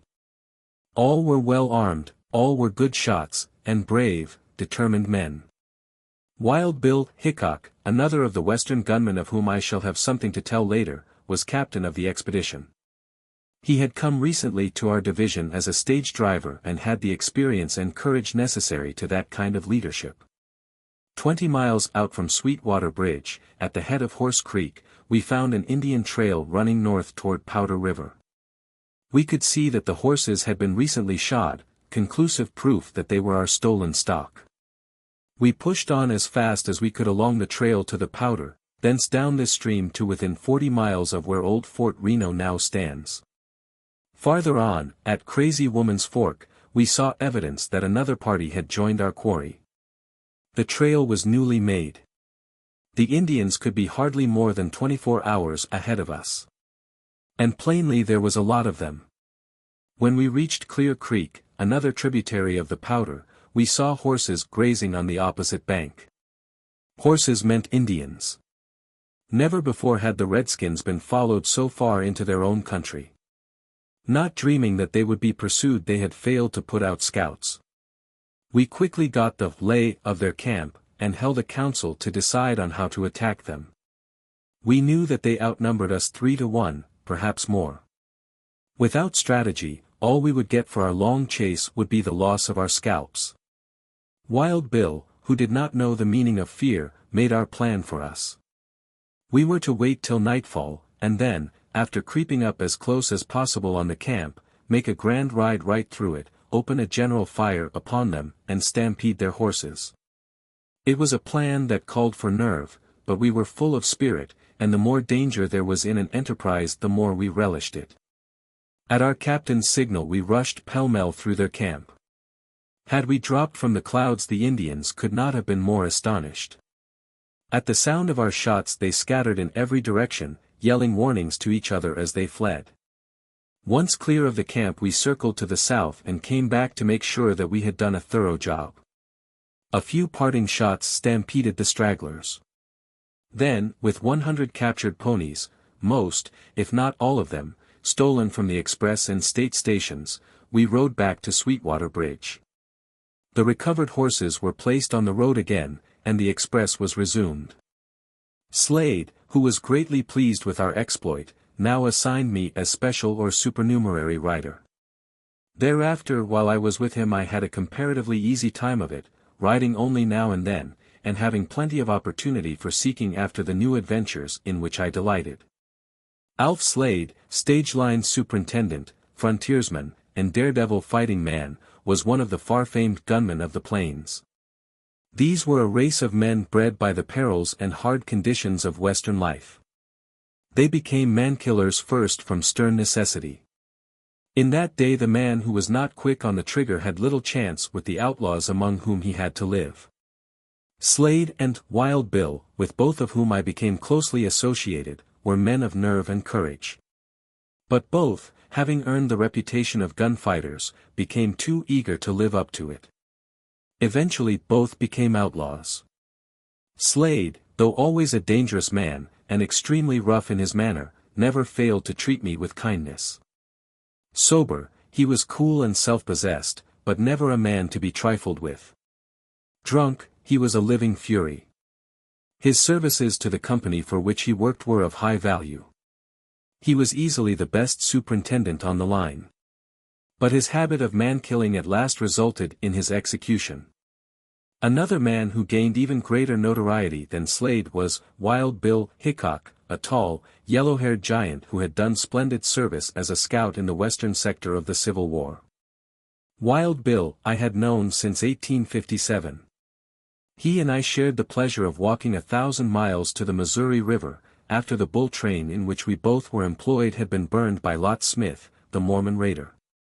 Afterward we rode the Pony Express together. While an express rider, Bill had the fight with the McCandless gang, which will always form an interesting chapter in the history of the West. Coming into his swing station at Rock Creek one day, Bill failed to arouse anyone with his shouts for a fresh mount. This was a certain indication of trouble. It was the stock tender's business to be on hand with a relief pony the instant the rider came in. The Pony Express did not tolerate delays. Galloping into the yard, Bill dismounted and hurried to the stable. In the door he saw the stock tender lying dead, and at the same instant a woman's screams rang from the cabin nearby. Turning about, Bill found himself face to face with a ruffian who was rushing from the house, brandishing a six-shooter. He asked no questions, but pulled one of the two guns he carried and fired. No sooner had the man fallen, however, than a second, also armed, came out of the house. Hickok disposed of this fellow also, and then entered the place, where 4 others opened a fusillade on him. Although the room was thick with smoke, and Bill had to use extreme care to avoid hitting the woman, who was screaming in the corner, he managed to kill 2 of his assailants with his revolvers and to ward off a blow with a rifle a third had leveled at him. The blow knocked the weapon from his hand, but his knife was still left him, and with it he put the man with the rifle out of the way. His troubles were not at an end, however.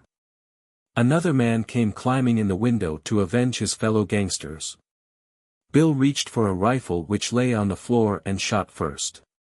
When he took count a few minutes later he discovered that he had killed 5 men and wounded a 6th, who escaped in the thick of the fight. The woman, who had been knocked unconscious by one of the desperadoes, was soon revived. She was the stock tender's wife, and had been attacked by gang as soon as they had slain her husband. The passengers of the overland stage, which rolled in as Bill was reviving the terrified woman, were given a view of Western life which none of them ever forgot. Bill was the hero of the occasion, and a real hero he was, for probably never has a man won such a victory against such terrific odds in all the history of the war against the ruffians of the West. It was at Springfield, Missouri, that Bill had his celebrated fight with Dave Tutt. The fight put an end to Tutt's career. I was a personal witness to another of his gun exploits, in which, though the chances were all against him, he protected his own life and incidentally his money. An inveterate poker player, he got into a game in Springfield with big players and for high stakes. Sitting by the table, I noticed that he seemed sleepy and inattentive. So I kept a close watch on the other fellows. Presently I observed that one of his opponents was occasionally dropping a card in his hat, which he held in his lap, until a number of cards had been laid away for future use in the game. The pot had gone around several times and was steadily raised by some of the players, Bill staying right along, though he still seemed to be drowsy. The bets kept rising. At last the man with the hat full of cards picked a hand out of his reserves, put the hat on his head and raised Bill $200. Bill came back with a raise of $200, and as the other covered it he quietly shoved a pistol into his face and observed. "I am calling the hand that is in your hat." Gathering in the pot with his left hand, he held the pistol with his right and inquired if any of the players had any objections to offer. They hastened to reply that they had no objections whatever, and we went away from there. "Bill," I said, when we were well outside the place, "I had been noticing that fellows play right along, but I thought you hadn't. I was going to get into the game myself if he beat you out of that money." "Billy," replied Hickok, "I don't want you ever to learn it, but that is one of my favorite poker tricks. It always wins against crooked players." Not all of the gunmen of the West began straight. Some of them, many, in fact, were thieves and murderers from the beginning. Such were the members of the McCandless gang, which Hickok disposed of so thoroughly. All along the stage route were robbers and mankillers far more vicious than the Indians. Very early in my career as a frontiersman I had an encounter with a party of these from which I was extremely fortunate to escape with my life. I employed the leisure afforded me by my assignment as an extra rider in hunting excursions, in which I took a keen delight. I was returning home empty-handed from a bear hunt, when night overtook me in a lonely spot near a mountain stream. I had killed 2 sage hens and built a little fire over which to broil them before my night's rest. Suddenly I heard a horse whinny farther up the stream. Thinking instantly of Indians, I ran quickly to my own horse to prevent him from answering the call, and thus revealing my presence. Filled with uneasiness as to who and what my human neighbors might be, I resaddled my horse, and, leaving him tied where I could reach him in a hurry if need be, made my way upstream to reconnoiter. As I came around a bend I received an unpleasant shock. Not one horse, but 15 horses, were grazing just ahead of me. On the opposite side of the creek a light shone high up the mountain bank, a light from the window of a dugout. I drew near very cautiously till I came within sound of voices within the place, and discovered that its occupants were conversing in my own language. That relieved me. I knew the strangers to be white men. I supposed them to be trappers, and, walking boldly to the door, I knocked. Instantly the voices ceased. There ensued absolute silence for a space, and then came whisperings, and sounds of men quietly moving about the dirt floor. "Who's there?" called someone. "A friend and a white man," I replied. The door opened, and a big, ugly-looking fellow stood before me. "Come in," he ordered. I accepted the invitation with hesitation, but there was nothing else to do. To retreat would have meant pursuit and probably death. 8 of the most villainous-appearing ruffians I have ever set eyes upon sat about the dugout as I entered. 2 of them I recognized at once as teamsters who had been employed by Simpson a few months before. Both had been charged with murdering a ranchman and stealing his horses. Simpson had promptly discharged them, and it was supposed that they had left the country. I gave them no sign of recognition. I was laying my plans to get out of there as speedily as possible. I was now practically certain that I had uncovered the hiding place of a gang of horse thieves who could have no possible reason to feel anything but hostility toward an honest man. The leader of the gang swaggered toward me and inquired menacingly. "Where are you going, young man, and who's with you?" "I am entirely alone," I returned. "I left Horseshoe Station this morning for a bear hunt. Not finding any bears, I was going to camp out till morning. I heard one of your horses whinnying, and came up to your camp." "Where is your horse?" "I left him down the creek." They proposed going for the horse, which was my only means of getting rid of their unwelcome society. I tried strategy to forestall them.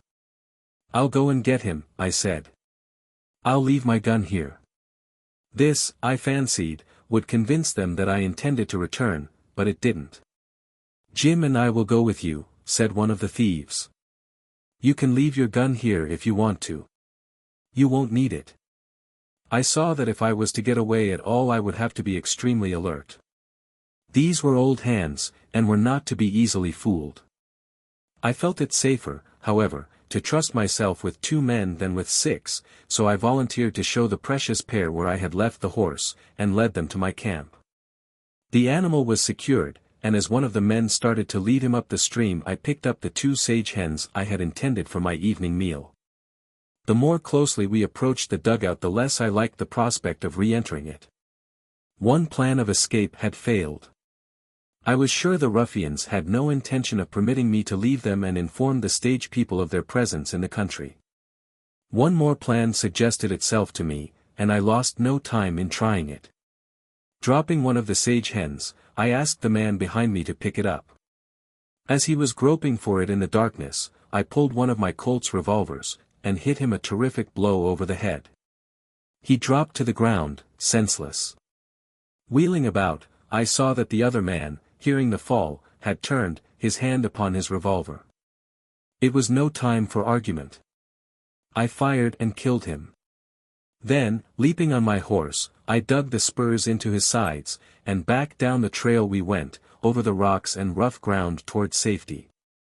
My peril was far from past. At the sound of the shot the 6 men in the dugout tumbled forth in hot haste.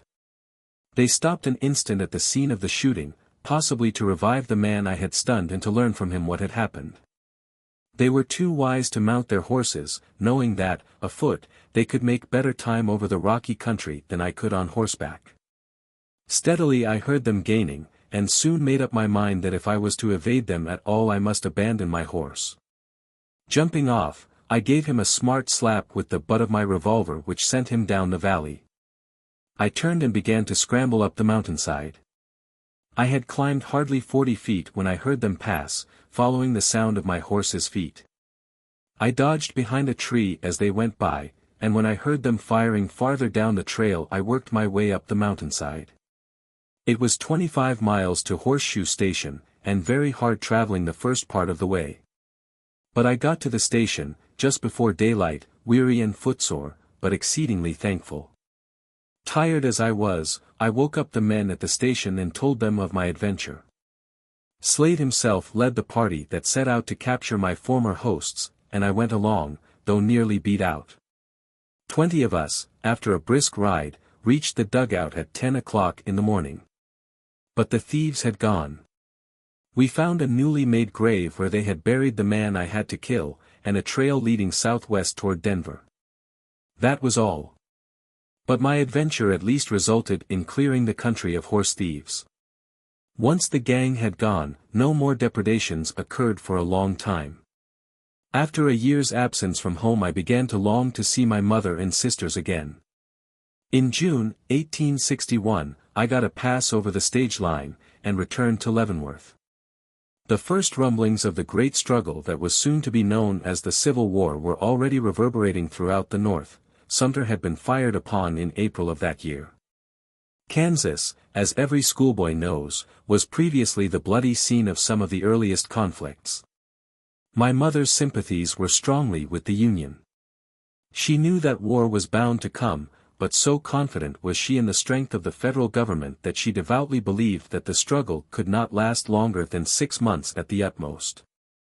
Fort Leavenworth and the town of Leavenworth were still important outfitting posts for the soldiers in the West and Southwest. The fort was strongly garrisoned by regular troops. Volunteers were undergoing training. Many of my boyhood friends were enlisting. I was eager to join them. But I was still the breadwinner of the family, the sole support of my sisters and my invalid mother. Not because of this, but because of her love for me, my mother exacted from me a promise that I would not enlist for the war while she lived. But during the summer of 1861 a purely local company, known as the Red-Legged Scouts, and commanded by Captain Bill Tuff, was organized. This I felt I could join without breaking my promise not to enlist for the war, and join it I did. The Red-Legged Scouts, while they cooperated with the regular army along the borders of Missouri, had for their specific duty the protection of Kansas against raiders like Quantrell, and such bandits as the James Boys, the Younger Brothers, and other desperadoes who conducted a guerrilla warfare against Union settlers. We had plenty to do. The guerrillas were daring fellows and kept us busy. They robbed banks, raided villages, burned buildings, and looted and plundered wherever there was loot or plunder to be had. But Tough was the same kind of a fighting man as they, and working in a better cause. With his scouts he put the fear of the law into the hearts of the guerrillas, and they notably decreased their depredations in consequence. Whenever and wherever we found that the scattered bands were getting together for a general raid, we would at once notify the regulars at Fort Scott or Fort Leavenworth to be ready for them. Quantrell once managed to collect 1,000 men in a hurry, and to raid and sack Lawrence before the troops could head them off. But when we got on their trail they were driven speedily back into Missouri. In the meantime we took care that little mischief was done by the gangs headed by the James boys and the Youngers, who operated in Quantrell's wake and in small bands. In the spring of '63 I left the Red-Legged Scouts to serve the federal government as guide and scout with the 9th Kansas Cavalry. The Kiowas and Comanches were giving trouble along the old Santa Fe Trail and among the settlements of western Kansas. The 9th Kansas were sent to tame them and to protect immigrants and settlers. This was work that I well understood. We had a lively summer, for the Indians kept things stirring, but after a summer of hard fighting we made them understand that the Great White Chief was a power that the Indians had better not irritate. November, '63, I returned with the command to Leavenworth. I had money in my pockets, for my pay had been $150 a month, and I was able to lay in an abundant supply of provisions for my family. On the 23rd day of December my mother passed away. Her life had been an extremely hard one, but she had borne up bravely under poverty and privation, supplying with her own teaching the education that the frontier schools could not give her children. And by her Christian example setting them all on a straight road through life. Border ruffians killed her husband, almost within sight of her home. She passed months in terror and distress and, until I became old enough to provide for her, often suffered from direst poverty. Yet she never complained for herself. Her only thoughts being for her children and the sufferings that were visited upon them because of their necessary upbringing in a rough and wild country. My sister Julia was now married to Al Goodman, a fine and capable young man, and I was free to follow the promptings of an adventurous nature and go where my companions were fighting.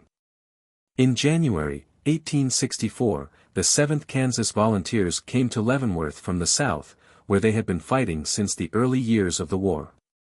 Among them I found many of my old friends and schoolmates. I was no longer under promise not to take part in the war and I enlisted as a private. In March of that year the regiment was embarked on steamboats and sent to Memphis, Tennessee, where we joined the command of General A.J. Smith. General Smith was organizing an army to fight the illiterate but brilliant Confederate General Forrest, who was then making a great deal of trouble in southern Tennessee. While we were mobilizing near Memphis, Colonel Herrick of our regiment recommended me to General Smith for membership in a picked corps to be used for duty as scouts, messengers, and dispatch carriers. Colonel Herrick recounted my history as a plainsman, which convinced the commander that I would be useful in this special line of duty. When I reported to General Smith, he invited me into his tent and inquired minutely into my life as a scout. "You ought to be able to render me valuable service," he said. When I replied that I should be only too glad to do so, he got out a map of Tennessee, and on it showed me where he believed General Forrest's command to be located. His best information was that the Confederate commander was then in the neighborhood of Okolona, Mississippi, about 200 miles south of Memphis. He instructed me to disguise myself as a Tennessee boy, to provide myself with a farm horse from the stock in the camp, and to try to locate Forrest's main command. Having accomplished this, I was to gather all the information possible concerning the enemy's strength in men and equipment and defenses, and to make my way back as speedily as possible. General Smith expected to start south the following morning, and he showed me on the map the wagon road he planned to follow, so that I might know where to find him on my return. He told me before we parted that the mission on which he was sending me was exceedingly dangerous. "If you are captured," he said, "you will be shot as a spy." To this I replied that my Indian scouting trips had been equally dangerous, as capture meant torture and death, yet I had always willingly undertaken them. "Do you think you can find Forrest's army?" he said. "Well, if you can't find an army as big as that, you're a mighty poor scout," he said grimly. General Smith then turned me over to the man who was in charge of what was called the refuge herd, from which I found a mount built on the lines of the average Tennessee farm horse.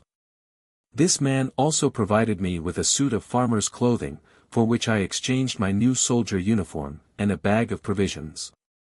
Leading me about a mile from camp, he left me with the warning: "Look out, young fellow. You're taking a dangerous trip." Then we shook hands and I began my journey. I had studied carefully the map General Smith had shown me, and had a fairly accurate idea of the direction I was supposed to take.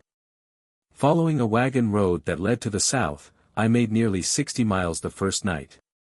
The mare I had chosen proved a good traveler. When morning came, I saw a big plantation, with the owners and Negroes' houses, just ahead of me. I was anxious to learn how my disguise was going to work, and therefore rode boldly up to the house of the overseer and asked if I could get rest and some sort of breakfast. In response to his inquiries, I said I was a Tennessean and on my way to Holly Springs. I used my best imitation of the southern dialect, which I can still use on occasion, and it was perfectly successful. I was given breakfast, my mare was fed, and I slept most of the day in a haystack, taking up my journey again immediately after dinner. Thereafter I had confidence in my disguise, and, while making no effort to fall into conversation with people, I did not put myself out to evade anyone whom I met. None of those with whom I talked suspected me of being a northern spy. At the end of a few days I saw that I was near a large body of troops. It was in the morning after a hard day and night ride. Fearing to approach the outposts looking weary and fagged out, I rested for an hour, and then rode up and accosted one of them. To his challenge I said I was a country boy, and had come in to see the soldiers. My father and brother, I said, were fighting with Forrest, and I was almost persuaded to enlist myself. My story satisfied the guard and I was passed. A little farther on I obtained permission to pasture my horse with a herd of animals belonging to the Confederates and, afoot, I proceeded to the camp of the soldiers. By acting the part of the rural Tennessean, making little purchases from the Negro food stands, and staring open-mouthed at all the camp life, I picked up a great deal of information without once falling under suspicion. The question now uppermost in my mind was how I was going to get away. Toward evening I returned to the pasture, saddled my mare and rode to the picket line where I had entered. Here, to my dismay, I discovered that the outposts had been recently changed. But I used the same story that had gained admission for me. In a sack tied to my saddle were the food supplies I had bought from the Negroes during the day. These, I explained to the outposts, were intended as presents for my mother and sisters back on the farm. They examined the sack, and, finding nothing contraband in it, allowed me to pass. I now made all possible speed northward, keeping out of sight of houses and of strangers. On the second day I passed several detachments of Forrest's troops, but my training as a scout enabled me to keep them from seeing me. Though my mare had proven herself an animal of splendid endurance, I had to stop and rest her occasionally. At such times I kept closely hidden. It was on the second morning after leaving Forrest's command that I sighted the advance guard of Smith's army. They halted me when I rode up, and for a time I had more trouble with them than I had had with any of Forrest's men. I was not alarmed, however, and when the captain told me that he would have to send me to the rear, I surprised him by asking to see General Smith. "Are you anxious to see a big, fighting general?" he asked in amazement. "Yes," I said. "I hear that General Smith can whip Forrest, and I would like to see any man who can do that." Without any promises I was sent to the rear, and presently I noticed General Smith, who, however, failed to recognize me. I managed, however, to draw near to him and ask him if I might speak to him for a moment. Believing me to be a Confederate prisoner, he assented, and when I had saluted I said, "General, I am Billy Cody, the man you sent out to the Confederate lines." "Report back to your charge," said the general to the officer who had me in custody. "I will take care of this man." My commander was much pleased with my report, which proved to be extremely accurate and valuable. The disguise he had failed to penetrate did not deceive my comrades of the 9th Kansas, and when I passed them they all called me by name and asked me where I had been.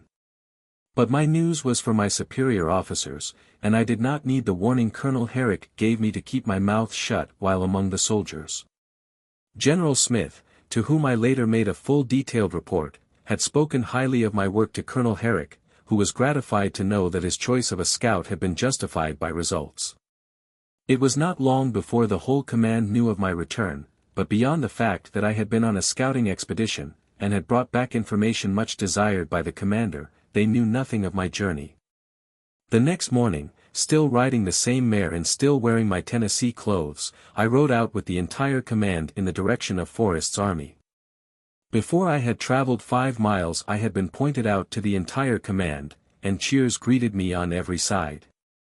As soon as an opportunity offered I got word with the general and asked if he had any further special orders for me. "Just keep around," he said, "I may need you later on." "But I am a scout," I told him, "and the place for a scout is ahead of the army, getting information." "Go ahead," he replied, "and if you see anything that I ought to know about come back and tell me." Delighted to be a scout once more, I made my way forward. The general had given orders that I was to be allowed to pass in and out the lines at will, so that I was no longer hampered by the activities of my own friends. I had hardly got beyond the sound of the troops when I saw a beautiful plantation house, on the porch of which was a handsome old lady and her 2 attractive daughters. They were greatly alarmed when I came up, and asked if I didn't know that the Yankee army would be along in a few minutes and that my life was in peril. All their own men folks, they said, were in hiding in the timber. "Don't you sit here," begged the old lady, when I had seated myself on the porch to sip a glass of milk for which I had asked her. "The Yankee troops will go right through this house. They will break up the piano and every stick of furniture, and leave the place in ruins. You are sure to be killed or taken prisoner." By this time the advance guard was coming up the road. General Smith passed as I was standing on the porch. I saw that he had noticed me, though he gave no sign of having done so. As more troops passed, men began leaving their companies and rushing toward the house. I walked out and ordered them away in the name of the general. They all knew who I was, and obeyed, much to the astonishment of the old lady and her daughter. Turning to my hostess, I said, "Madam, I can't keep them out of your chicken house or your smokehouse or your storerooms, but I can keep them out of your home, and I will." I remained on the porch till the entire command had passed. Nothing was molested.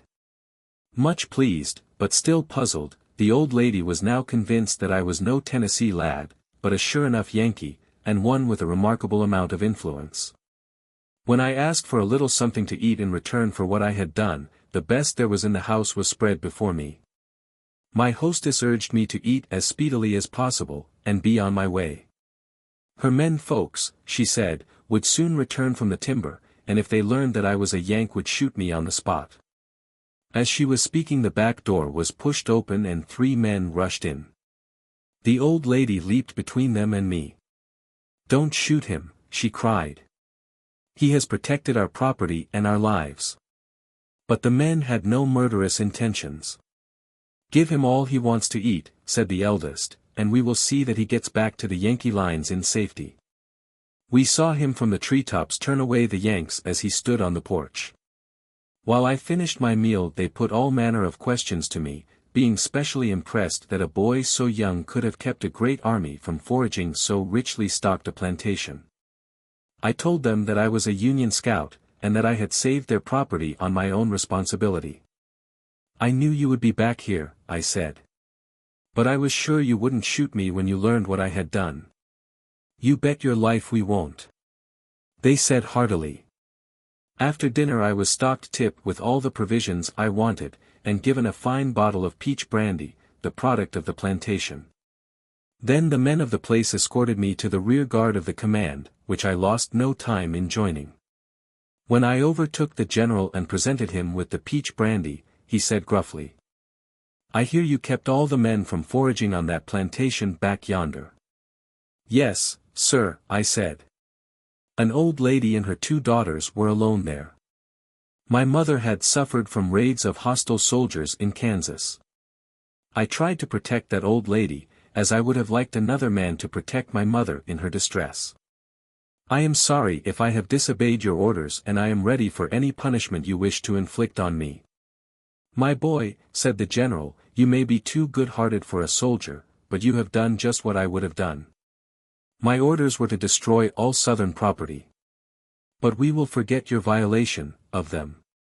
General Smith kept straight on toward Forrest's stronghold. 10 miles from the spot where the enemy was encamped, he wheeled to the left and headed for Topeka, Mississippi, reaching there at dark. Forrest speedily discovered that Smith did not intend to attack him on his own ground. So he broke camp, and, coming up to the rear, continued a hot fire through the next afternoon. Arriving near Topeka, General Smith selected, as a battleground, the crest of a ridge commanding the position Forrest had taken up. Between the two armies lay a plantation of 4,000 or 5,000 acres. The next morning Forrest dismounted some 4,000 cavalry, and with cavalry and artillery on his left and right advanced upon our position.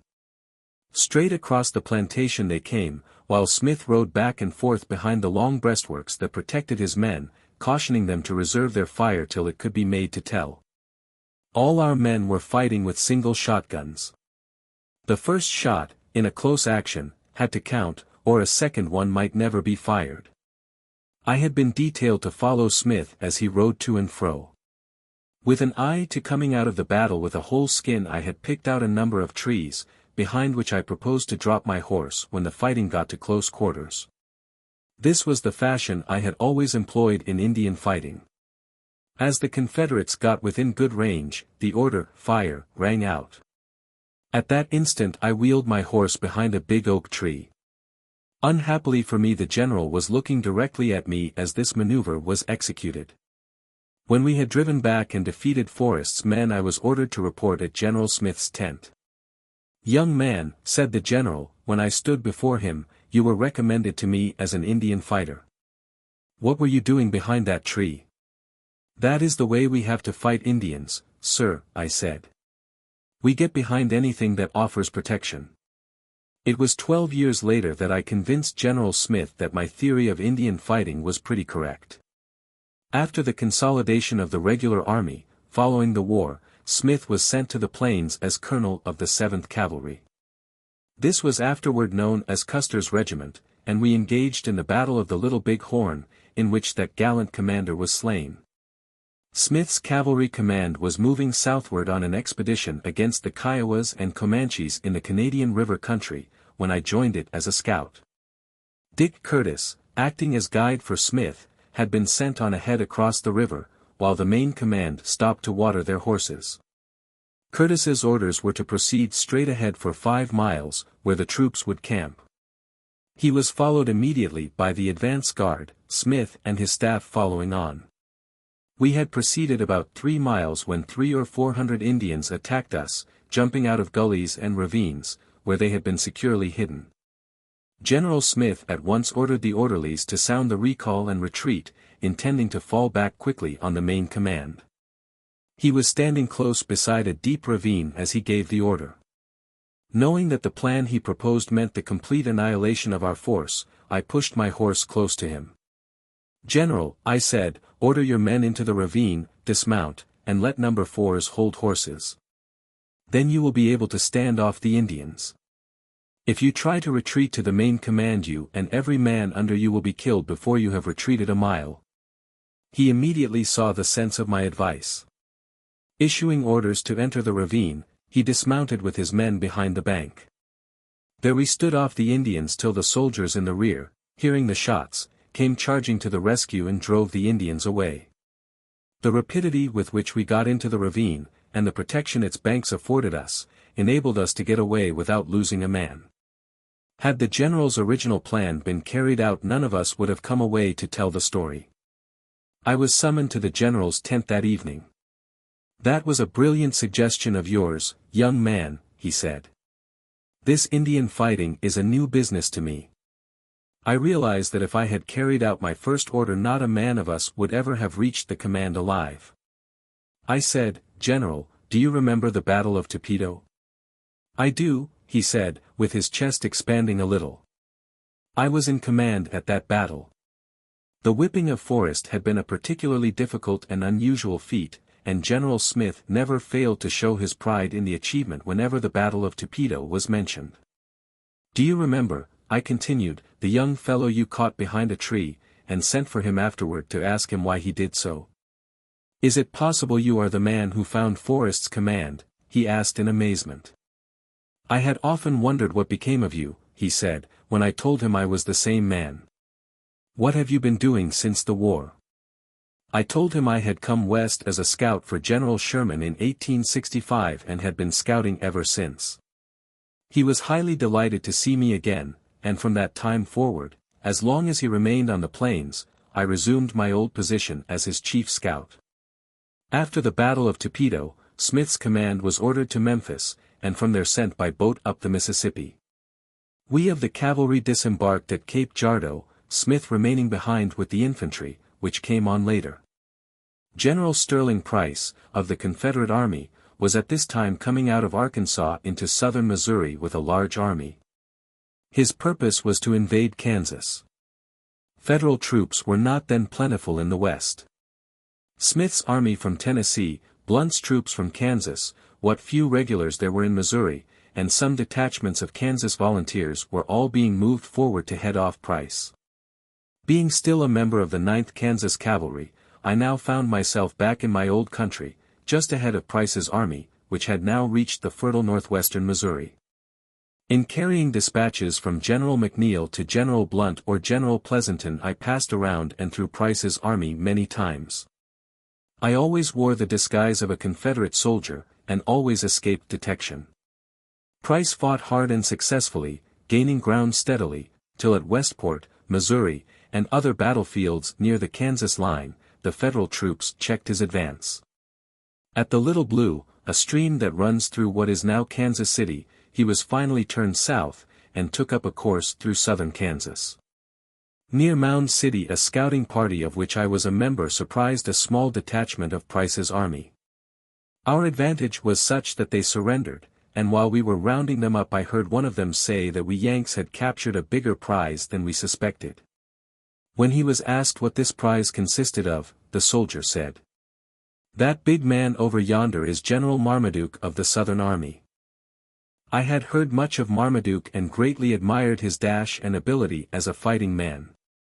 Going over to him, I asked if there was anything I could do to make him comfortable. He said that I could. He hadn't had a bite to eat, and he wanted some food and wanted it right away. He was surrounding a good lunch I had in my saddlebag, while I was ransacking the saddlebag of a comrade for a bottle of whiskey which I knew to be there. When we turned our prisoners over to the main command, I was put in charge of General Marmaduke and accompanied him as his custodian to Fort Leavenworth. The general and I became fast friends, and our friendship lasted long after the war. Years after he had finished his term as governor of Missouri, he visited me in London, where I was giving my Wild West show. He was talking with me in my tent one day when the Earl of Lonsdale and Lord Harrington rode up, dismounted, and came over to where we were sitting.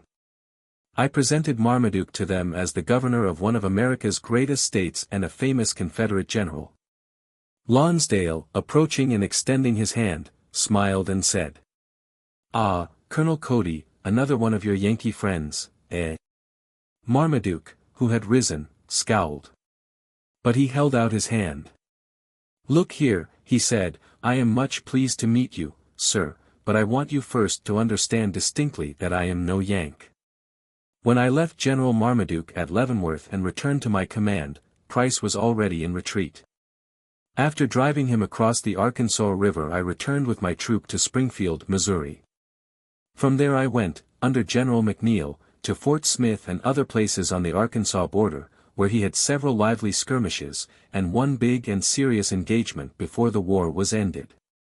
The spring of 1865 found us again in Springfield, where we remained about 2 months, recuperating and replenishing our stock. I now got a furlough of 30 days and went to St.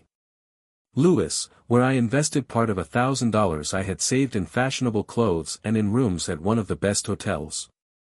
It was while there that I met a young lady of a Southern family, to whom I paid a great deal of attention, and from whom I finally extracted a promise that if I would come back to St. Louis at the end of the war she would marry me. On my return to Springfield I found an expedition in process of fitting out for a scouting trip through New Mexico and into the Arkansas River country, to look after the Indians. With this party I took part in a number of Indian fights and helped to save a number of immigrant trains from destruction. On our return to Fort Leavenworth we found General Sanborn and a number of others of the former Union leaders who had come to the border to make peace with the Indians.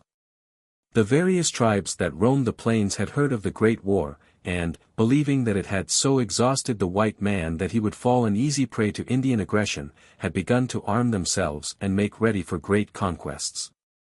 They had obtained great stores of arms and ammunition. During the last 2 years of the war they had been making repeated raids and inflicting vast damage on the settlers. At the close of the war, when the volunteers were discharged, I was left free to return to my old calling. The regular army was in course of consolidation. Men who had been generals were compelled to serve as colonels and majors. The consolidated army's chief business was in the West, where the Indians formed a real menace, and to the west came the famous fighting men under whose command I was destined to spend many of the eventful years to come. Chapter 3. At the close of the war, General William Tecumseh Sherman was placed at the head of the Peace Commission which had been sent to the border to take counsel with the Indians. It had become necessary to put an end to the hostility of the red man immediately either by treaty or by force. His raids on the settlers could be endured no longer. The purpose of the party which Sherman headed was to confer with the greatest of the hostile chiefs. Treaties were to be agreed upon if possible. If negotiations for peace failed, the council would at least act as a stay of hostilities. The army was rapidly reorganizing, and it would soon be possible to mobilize enough troops to put down the Indians in case they refused to come to terms peaceably. The camp of the Kiowas and Comanches, the first Indians with whom Sherman meant to deal, was about 300 miles southwest of Leavenworth, in the Great Buffalo Range, and in the midst of the trackless plains. By ambulance and on horseback, with wagons to carry the supplies, the party set out for its first objective, Council Springs on the Arkansas River, about 60 miles beyond Old Fort Zara. I was chosen as one of the scouts or dispatch carriers to accompany the party. The guide was Dick Curtis, a plainsman of wide experience among the Indians. When we arrived at Fort Zara we found that no road lay beyond, and learned that there was no water on the way. It was determined, therefore, to make a start at 2 o'clock in the morning. Curtis said this would enable us to reach our destination, 65 miles further on, by 2 o'clock the next afternoon. The outfit consisted of 2 ambulances and 1 government wagon, which carried the tents and supplies. Each officer had a horse to ride if he chose. If he preferred to ride in the ambulance his orderly was on hand to lead his horse for him. We traveled steadily till 10 o'clock in the morning, through herds of buffalo whose numbers were past counting. I remember that General Sherman estimated that the number of buffalo on the plains at that time must have been more than 11 million. It required all the energy of the soldiers and scouts to keep a road cleared through the herd so that the ambulance might pass. We breakfasted during the morning stop and rested the horses. For the men there was plenty of water, which we had brought along in canteens and camp kettles. There was also a little for the animals, enough to keep them from suffering on the way. 2 o'clock found us still making our way through the buffalo herds, but with no Council Springs in sight. Curtis was on ahead, and one of the lieutenants, feeling a little nervous, rode up to another of the scouts. "How far are we from the springs?" he inquired. "I don't know," said the guide uneasily. "I never was over here before, but if any one knows where the springs are that young fellow over there does." He pointed to me. "When will we get to the springs?" asked the officer, turning in my direction. "Never, if we keep on going the way we are now," I said. "Why don't you tell the general that?" he demanded. I said that Curtis was the guide, not I. Whereupon he dropped back alongside the ambulance in which Sherman was riding and reported what had happened.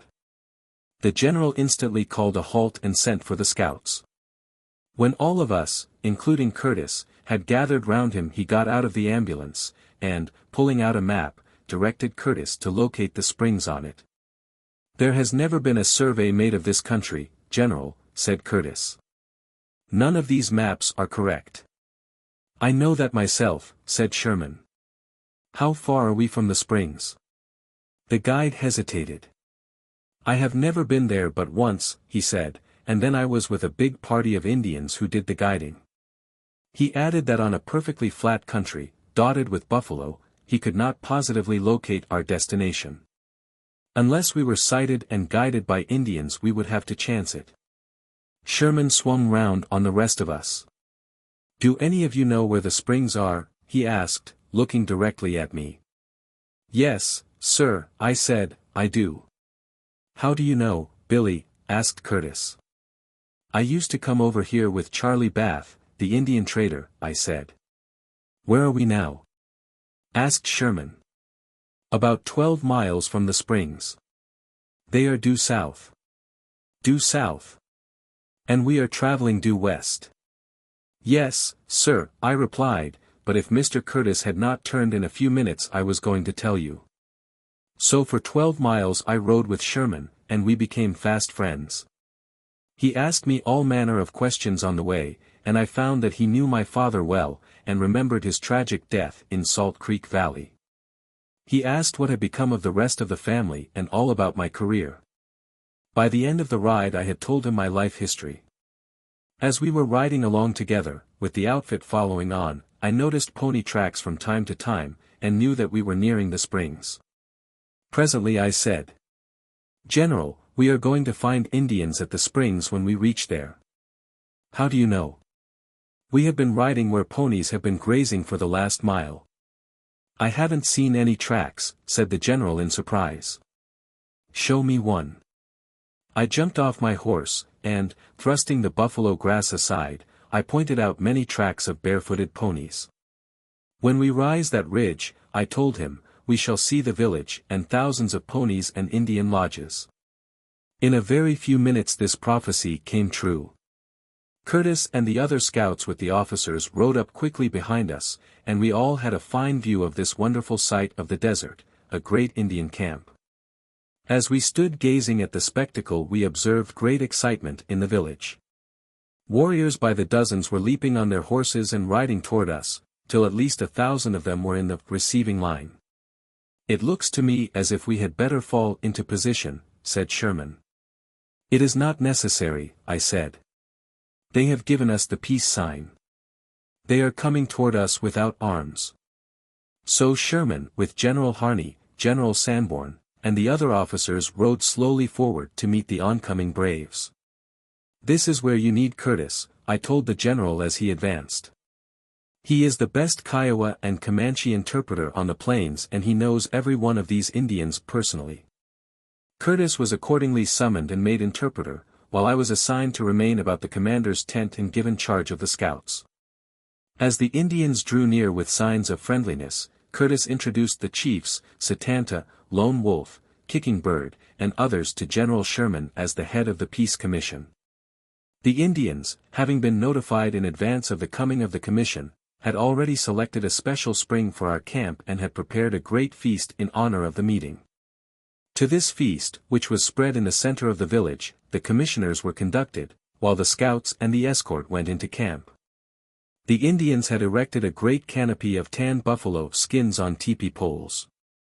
Underneath were robes for seats for the general and his staff, and thither they were led with great ceremony. Nearby was a great fire on which, buffalo, antelope, and other animals were roasting. Even coffee and sugar had been provided, and the feast was served with tin plates for the meat and tin cups for the coffee. Another tribute to the customs of the guests was a complete outfit of knives and forks. Napkins, however, appeared to be lacking.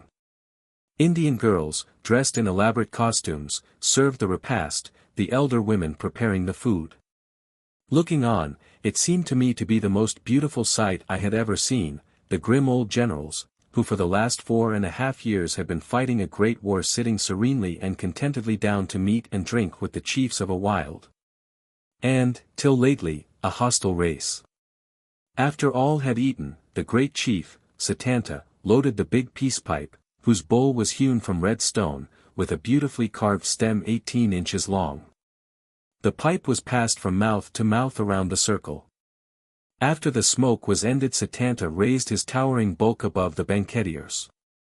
He drew his red blanket around his broad shoulders, leaving his naked right arm free, for without his right arm an Indian is deprived of his real powers of oratory. Making signs to illustrate his every sentence, he spoke. "My great white brothers, I welcome you to my camp and to my people. You can rest in safety, without a thought of fear, because our hearts are now good to you, because we hope that the words you are going to speak to us will make us glad that you have come. We know that you have come a long way to see us. We feel that you are going to give us or send us presents which will gladden the hearts of all my people. I know that you must be very tired, and as I see that your tents are pitched, it would make our hearts glad to walk over to your village with you, where you can rest and sleep well. And we hope that you will dream of the many good things you are going to send us and tell us when you rested. I have sent to your tents the choicest of young buffalo, deer, and antelope, and if there is anything else in my camp which will make your hearts glad, I will be pleased to send it to you. If any of your horses should stray away, my young men will bring them back to you." As the old chief concluded, General Sherman, rising, shook his hand and said, "My red brother, your beautiful and romantic reception has deeply touched the hearts of my friends and myself. We most heartily thank you for it. When we are rested, and after we have slept in your wild prairie city, we should like to hold a council with the chiefs and warriors congregated here." When the officers returned to their own camp, they agreed that the feast was very grand, that the Indian maidens who served it were very pretty in their gay costumes and beautiful moccasins. Most of them, however, had observed that the hands of the squaws who did the cooking looked as if they had not touched water for several months. It stuck in the memory of some of the guests that, in their efforts to clean the tinware, the squaws had left more soap in the corners than was necessary. The coffee had a strong flavor of soap. "If we are going to have a banquet every day," said one officer, "I think I'll do my eating in our own camp." General Sherman reminded him that this would be highly impolite to the hosts, and ordered them, as soldiers, to make the best of the entertainment and to line up for mess when the Indians made a feast. At 10 o'clock the next morning the first session of the Great Council was held. For 3 days the white chiefs and the red chiefs sat in a circle under the canopy, and many promises of friendship were made by the Indians. When the council was concluded, General Sherman sent for me. "Billy," he said, "I want you to send 2 good men to Fort Ellsworth with dispatches, where they can be forwarded to Fort Riley, the end of the telegraph line.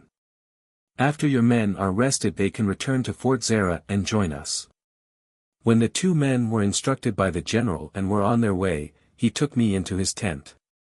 "I want to go to Bent's Fort on the Arkansas River," he said, "then to Fort St. Barine, on the Platte, and then to Laramie. After that we will go to Cottonwood Springs, then to Fort Kearny and then to Leavenworth. Can you guide me on that trip?" I told him that I could, and was made guide, chief of scouts, and master of transportation, acting with an army officer as quartermaster. At Bent's Fort another council of 2 days was held with the Indians. The journey homeward was made without difficulty. At Leavenworth I took leave of one of the noblest and kindest-hearted men I have ever known. In bidding me goodbye, General Sherman said, "I don't think these councils we have held will amount to much. There was no sincerity in the Indians' promises. I will see that the promises we made to them are carried out to the letter, but when the grass grows in the spring they will be, as usual, on the warpath. As soon as the regular army is organized it will have to be sent out here on the border to quell fresh Indian uprisings, because these Indians will give us no peace till they are thoroughly thrashed." The general thanked me for my services, and told me he was very lucky to find me. "It is not possible that I will be with the troops when they come," he said. "They will be commanded by General Philip Sheridan. You will like Sheridan. He is your kind of a man. I will tell him about you when I see him. I expect to hear great reports of you when you are guiding the United States Army over the plains, as you have so faithfully guided me." The quartermaster has instructions to pay you at the rate of $150 a month, and as a special reward I have ordered that you be paid $2,000 extra. Goodbye. I know you will have good luck, for you know your business. After the departure of General Sherman I made a brief visit to my sisters in Salt Creek Valley, and for a time, there being no scouting work to do, drove stage between Plum Creek and Fort Kearny. I was still corresponding with Miss Frederick, the girl I had left behind me in St. Louis. My future seemed now secure, so I decided that it was high time I married and settled down, if a scout can ever settle down. So, surrendering my stage job, I returned to Leavenworth and embarked for St. Louis by boat. After a week's visit at the home of my fiancée we were quietly married at her home. I made, I suppose, rather a wild-looking groom. My brown hair hung down over my shoulders, and I had just started a little mustache and goatee. I was dressed in the Western fashion, and my appearance was, to say the least, unusual. We were married at 11 o'clock in the morning, and took the steamer Morning Star at 2 in the afternoon for our honeymoon journey home. As we left our carriages and entered the steamer, my wife's father and mother and a number of friends accompanying us, I noticed that I was attracting considerable excited attention. A number of people, men and women, were on the deck. As we passed I heard them whispering. "There he is. That's him. I'd know him in the dark." It was very plain to me that these observations were not particularly friendly. The glares cast at me were openly hostile. While we were disposing our baggage in our stateroom, I had hired the bridal chamber. I heard some of my wife's friends asking her father if he knew who I was, and whether I had any credentials. He replied that he had left the matter of credentials to his daughter. "Well," said one of the party, "these people on board are excursionists from Independence, and they say this son-in-law of yours is the most desperate outlaw, bandit, and house-burner on the frontier." The old gentleman was considerably disturbed at this report. He made up his mind to get a little first-hand information, and he took the most direct means of getting it. "Who are you?" he asked, walking over to me. "The people on board don't give you a very good recommendation." "Kindly remember," I replied, "that we have had a little war for the past 5 years on the border. These people were on one side and I on the other, and it is natural that they shouldn't think very highly of me." My argument was not convincing. "I am going to take my daughter home again," said my father-in-law, and started toward the stateroom. I besought him to leave the decision to her, and for the next 10 minutes I pleaded my case with all the eloquence I could command. I was talking against odds, for my wife, as well as her parents' friends, were all ardent Southerners, and I am proud to say that after 50 years of married life, she is still as strongly Secesh as ever. But when I put the case to her she said gamely that she had taken me for better or for worse and intended to stick to me. She was in tears when she said goodbye to her parents and friends, and still in tears after they had left.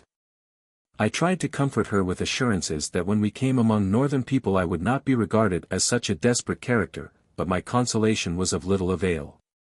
At dinner the hostile stares that were bent on me from our neighbors at table did not serve to reassure her. It was some comfort to me afterward when the captain sent for me and told me that he knew me, that my uncle Elijah was his old-time friend, and one of the most extensive shippers on the steamboat line. "It is shameful the way these people are treating you," he said, "but let it pass, and when we get to Independence everything will be all right." But everything was not all right. In the evening, when I led my wife out on the floor of the cabin, where the passengers were dancing, every dancer immediately walked off the floor, the men scowling and the women with their noses in the air. All that night my wife wept while I walked the floor. At daybreak, when we stopped for wood, I heard shots and shouting. Walking out on deck, I saw the freed Negroes who composed the crew scrambling back on board. The steamboat was backing out in the stream. Later I learned that my fellow passengers had wired up the river that I was on board, and an armed party had ridden down to get me. I quickly returned to the stateroom, and, diving into my trunk, took out and buckled on a brace of revolvers which had done excellent service in times past.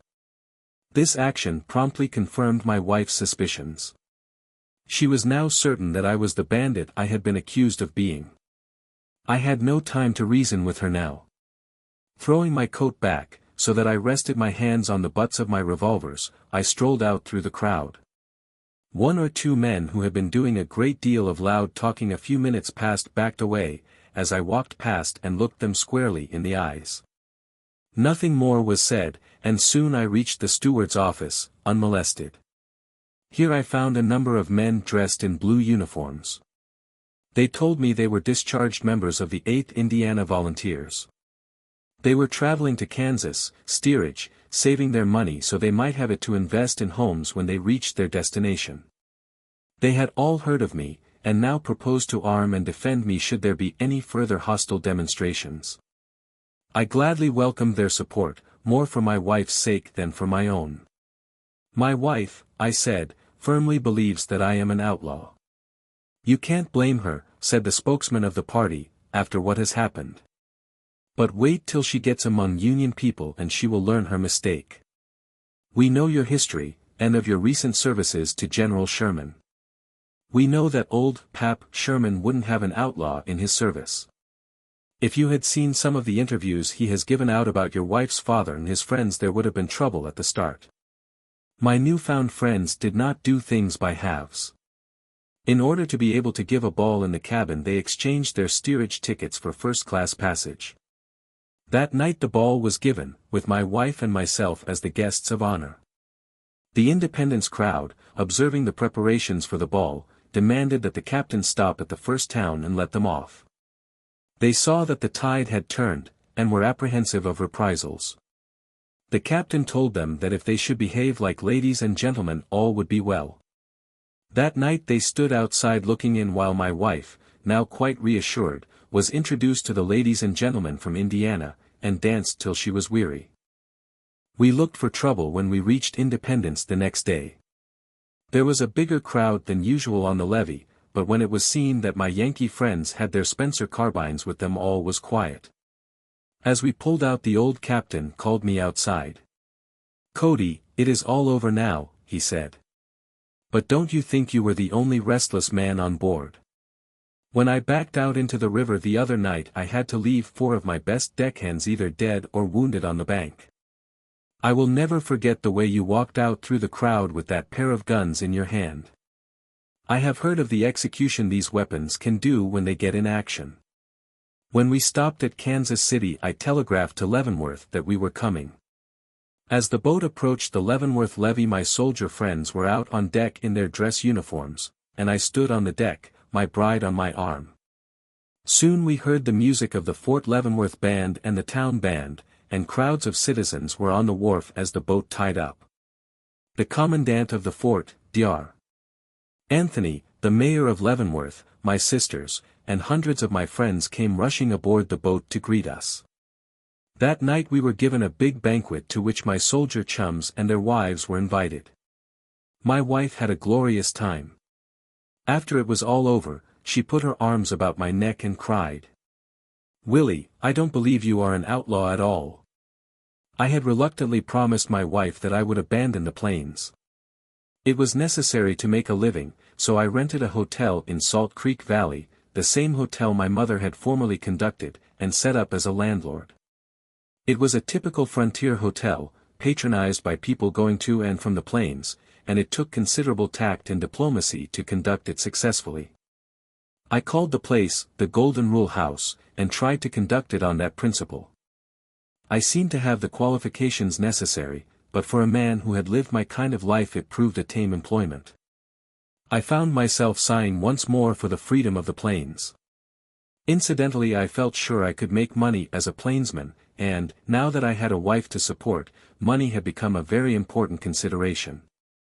I sold out the Golden Rule House and set out alone for Saline, Kansas, which was then at the end of construction of the Kansas Pacific Railway.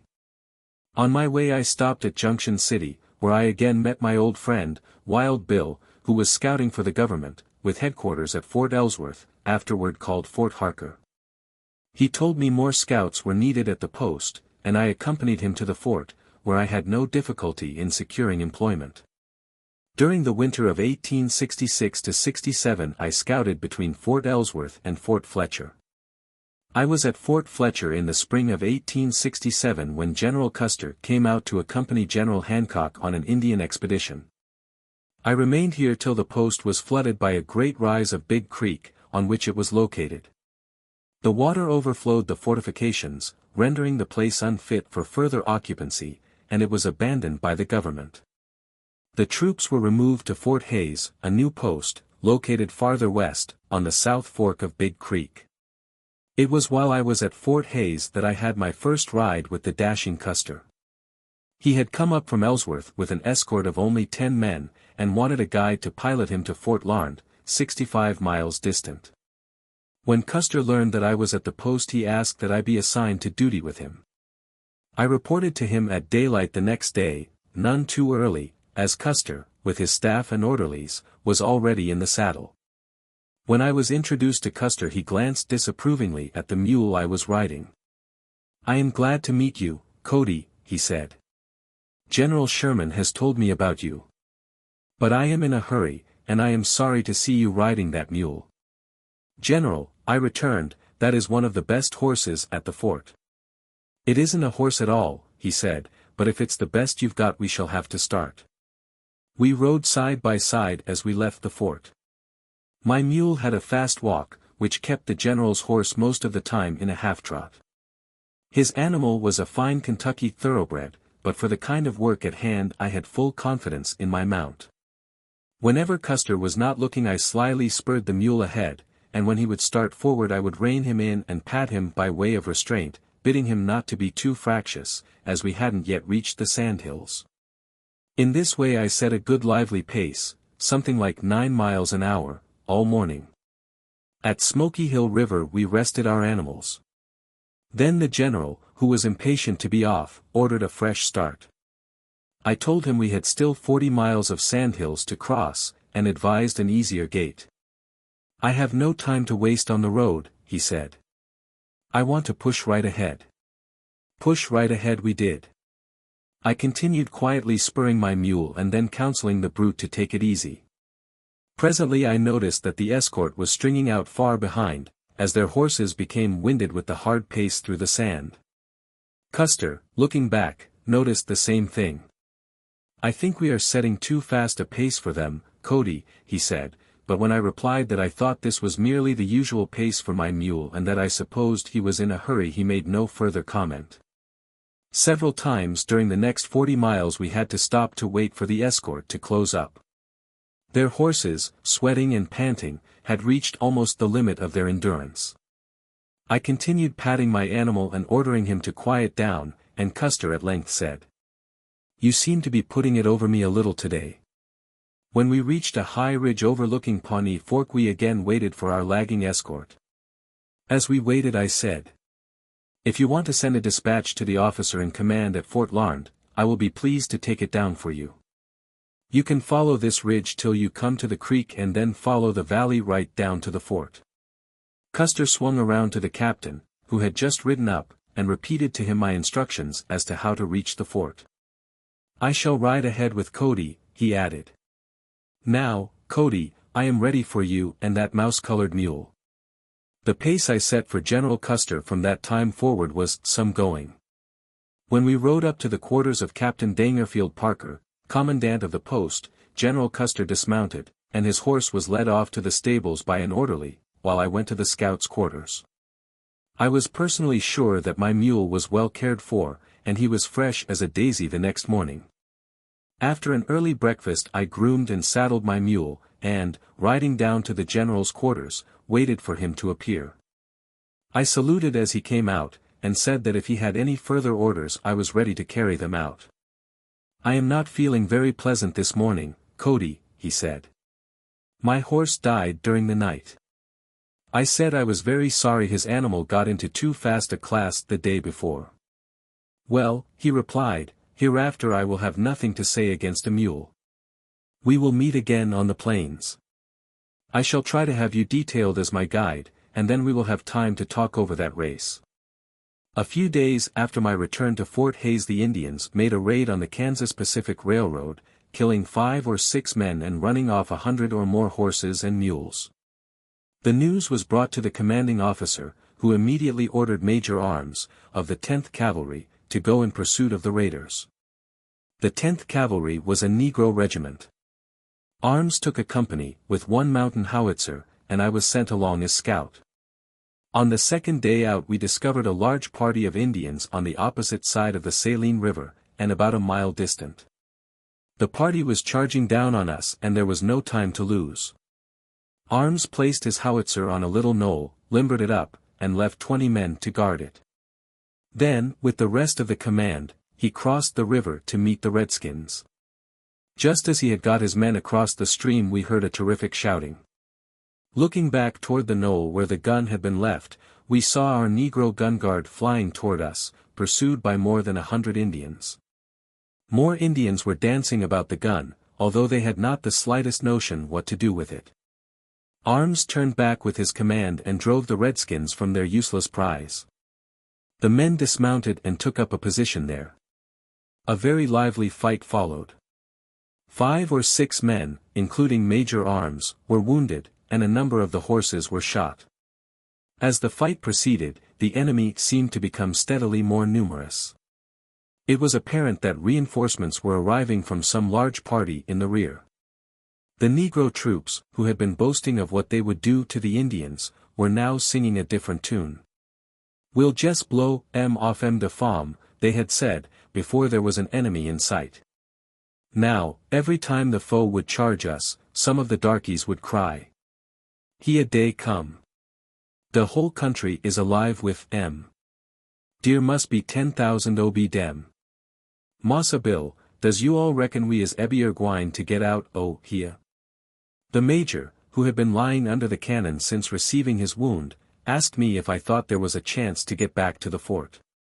I replied that there was, and orders were given for a retreat, the cannon being left behind.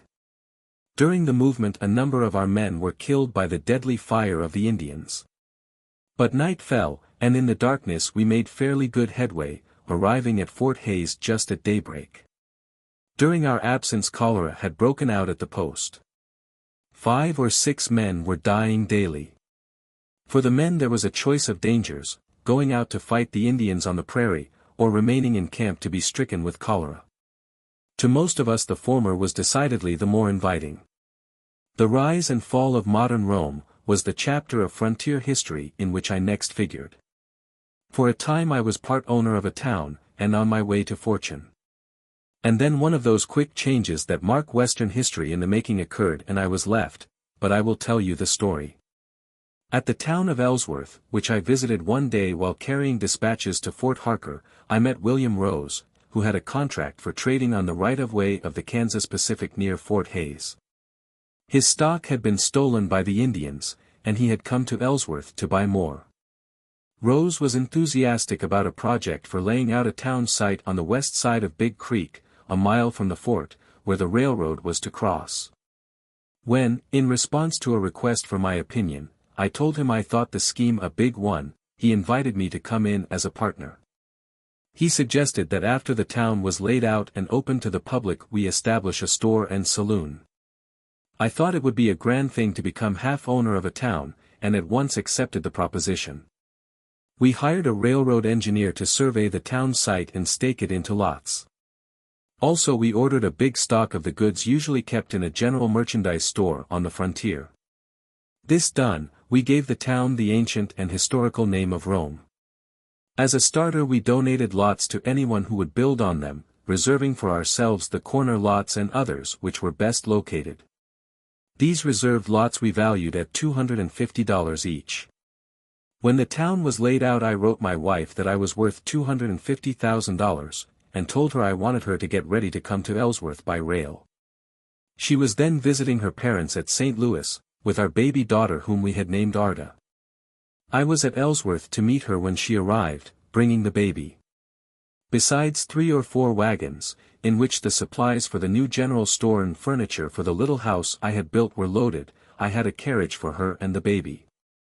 The new town of Rome was 100 miles west. I knew that it would be a dangerous trip, as the Indians had long been troublesome along the railroad, and I realized the danger more fully because of the presence of my wife and little daughter. A number of immigrants bound for the new town accompanied us. The first night out I formed the men into a company, one squad to stand watch while the others slept. All the early part of the evening I went the rounds of the camp, much to my wife's annoyance. "Why are you away so much?" she kept asking. "It is lonesome here, and I need you." Rather than let her know of my uneasiness about the Indians, I told her I was trying to sell lots to the men while they were en route. As the night wore on and everything seemed quiet, I prepared to get a little rest. I did not take my clothes off, and, much to my wife's surprise, slept with my rifle and revolvers close by me. I had just dropped off to sleep when I heard shots, and knew they could mean nothing but Indians. The attacking party was small and we were fully prepared. When they discovered this, they fired a few shots and galloped away. The second night was almost a repetition of the first. After another party had been repulsed, Mrs. Cody asked me if I had brought her and the baby out on the plains to be killed. "This is the kind of a life I lead every day and get fat on it," I said. But she did not seem to think it especially congenial. Everybody turned out to greet us when we arrived in Rome. Even the gambling hall houses and the dance halls closed in our honor. The next day we moved into our little house. That night there was a veritable fusillade of revolver shots outside the window. "What is that?" asked Mrs. Cody. "Just a serenade," I said. "Are yon firing blank cartridges?" "No. If it became known that revolvers were loaded with blank cartridges around here, we would soon lose some of our most valued citizens. Everybody in town, from the police judge to dishwashers, carries a pistol." "Why?" "To keep law and order." That puzzled my wife. She said that in St. Louis policemen kept law and order, and wanted to know why we didn't have them to do it out here. I informed her that a policeman would not last very long in a town like this, which was perfectly true. On my return from a hunting trip a few days later, I met a man who had come into town on the stagecoach, and whom Mrs. Cody had seen looking over the town site from every possible angle. He told me he thought I had selected a good town site, and I agreed with him. He asked me to go for a ride around the surrounding country with him the next day. I told him I was going on a buffalo hunt. He had never killed a buffalo, he said. He wanted to get a fine head to take back with him, and would be grateful if I would take him with me. I promised to see that he got a nice head if he came along, and early the next morning rode down to his hotel. He was dressed in a smart hunting costume and had his rifle. We started for the plains, my wagons following to gather up the meat we should kill. As we rode out, I explained to him how I hunted. "I kill as many buffalo as I want," I said. "This I call a run. The wagons come along afterward and the butchers cut the meat and load it." When I went out on my run, I told him where to shoot to kill. But when my work was done, I met him coming back crestfallen. He had failed to get his buffalo down, although he had shot him 3 times. "Come along with me," I said. "I see another herd over there. I am going to change saddles with you and let you ride the best buffalo horse on the plains." He was astonished and delighted to think I would let him ride Brigham, the most famous buffalo horse in the West. When we drew near the herd, I pointed out a fine 4-year-old bull with a splendid head. I galloped alongside. Brigham spotted the buffalo I wanted, and after my companion's third shot the brute fell. My pupil was overjoyed with his success, and appeared to be so grateful to me that I felt sure I should be able to sell him 3 or 4 blocks of Rome real estate at least. I invited him to take dinner, and served as part of the repast the meat of the buffalo he had shot.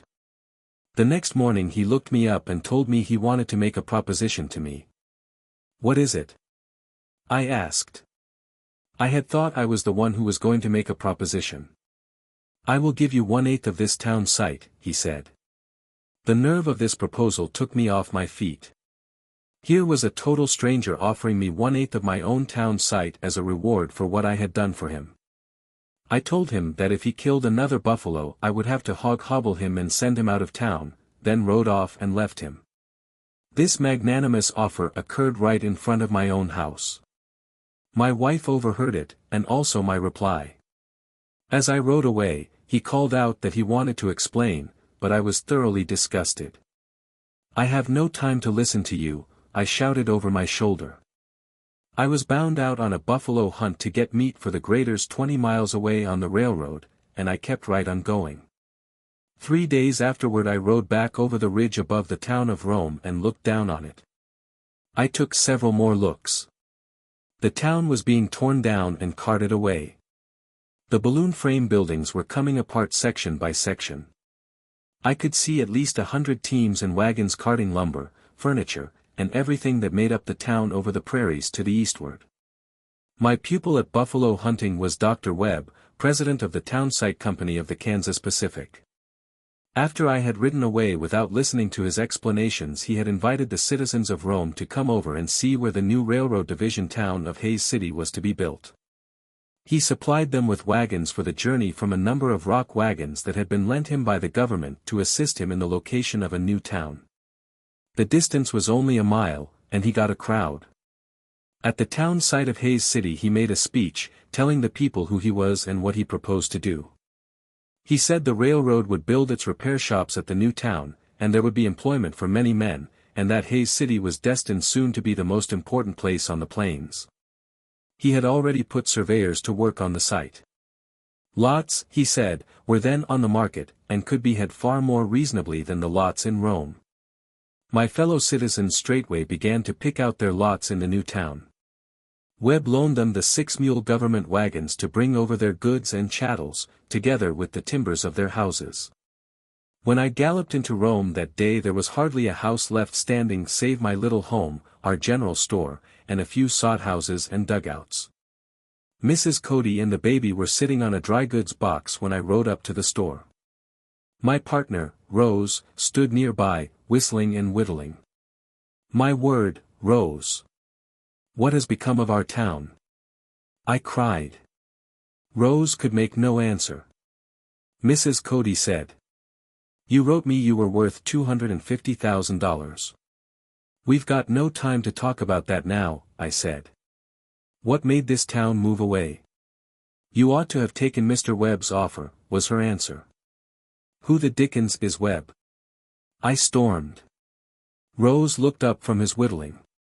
"Bill," he said, "that little flapperjack was the president of the Town Site Company for the KP Railroad, and he's run such a bluff on our citizens about a new town site that is going to be a division point that they've all moved over there." "Yes," commented Mrs. Cody, "and where is your $250,000? "Well, I've got to make it yet," I said, and then to Rose, "How did the fall hit you?" "What fall?" "From millionaire to pauper." "It hasn't got through hitting me yet," he said solemnly. Rose went back to his grading contract, and I resumed my work as a buffalo hunter. When the Perry House, the Rome Hotel, was moved to Hays City and rebuilt there, I took my wife and daughter and installed them there. It was hard to descend from the rank of millionaires to that of graders and buffalo hunters, but we had to do it. The rise and fall of modern Rome had made us, and it broke us. Chapter 4. I soon became better acquainted with Dr. Webb, through whose agency our town of Rome had fallen almost overnight. We visited him often in Hays, and eventually he presented my partner Rose and myself each with 2 lots in the new town. Webb frequently accompanied me on buffalo hunting excursions, and before he had been on the prairie a year there were few men who could kill more buffalo than he. Once, when I was riding Brigham, and Webb was mounted on a splendid thoroughbred bay, we discovered a band of Indians about 2 miles distant, maneuvering so as to get between us and the town. A gallop of 3 miles brought us between them and home, but by that time they had come within 3/4 of a mile of us. We stopped to wave our hands at them, and fired a few shots at long range. But as there were 13 in the party, and they were getting a little too close, we turned and struck out for Hays. They sent some scattering shots in pursuit, then wheeled and rode off toward the Saline River. When there were no buffalo to hunt I tried the experiment of hitching Brigham to one of our railroad scrapers, but he was not gated for that sort of work. I had about given up the idea of extending his usefulness to railroading when news came that buffaloes were coming over the hill. There had been none in the vicinity for some time. As a consequence, meat was scarce. I took the harness from Brigham, mounted him bareback and started after the game, being armed with my new buffalo killer which I had named Lucretia Borgia, an improved breech-loading needle gun which I had obtained from the government. As I was riding toward the buffaloes I observed 5 men coming from the fort. They, too, had seen the herd and had come to join the chase. As I neared them I saw that they were officers, newly arrived at the fort, a captain and 4 lieutenants. "Hello, my friend," sang out the captain as they came up. "I see you are after the same game we are." "Yes, sir," I returned. "I saw those buffaloes coming. We are out of fresh meat, so I thought I would get some." The captain eyed my cheap-looking outfit closely. Brigham, though the best buffalo horse in the West, was decidedly unprepossessing in appearance. "Do you expect to catch any buffaloes on that Gothic steed?" asked the captain, with a laugh. "I hope so. You'll never catch them in the world, my fine fellow. It requires a fast horse to overtake those animals." "Does it?" I asked innocently. "Yes. But come along with us. We're going to kill them more for the sport than anything else. After we take the tongues and a piece of the tenderloin, you may have what is left." 11 animals were in the herd, which was about a mile distant. I noticed they were making toward the creek for water. I knew buffalo nature, and was aware that it would be difficult to turn them from their course. I therefore started toward the creek to head them off, while the officers dashed madly up behind them. The herd came rushing up past me, not 100 yards distant, while their pursuers followed, 300 yards in the rear. Now, thought I, is the time to get in my work. I pulled the blind bridle from Brigham, who knew as well as I did what was expected of him. The moment he was free of the bridle he set out at top speed, running in ahead of the officers. In a few jumps he brought me alongside the rear buffalo. Raising old Lucretia Borgia, I killed the animal with 1 shot. On went Brigham to the next buffalo, 10 feet farther along, and another was disposed of.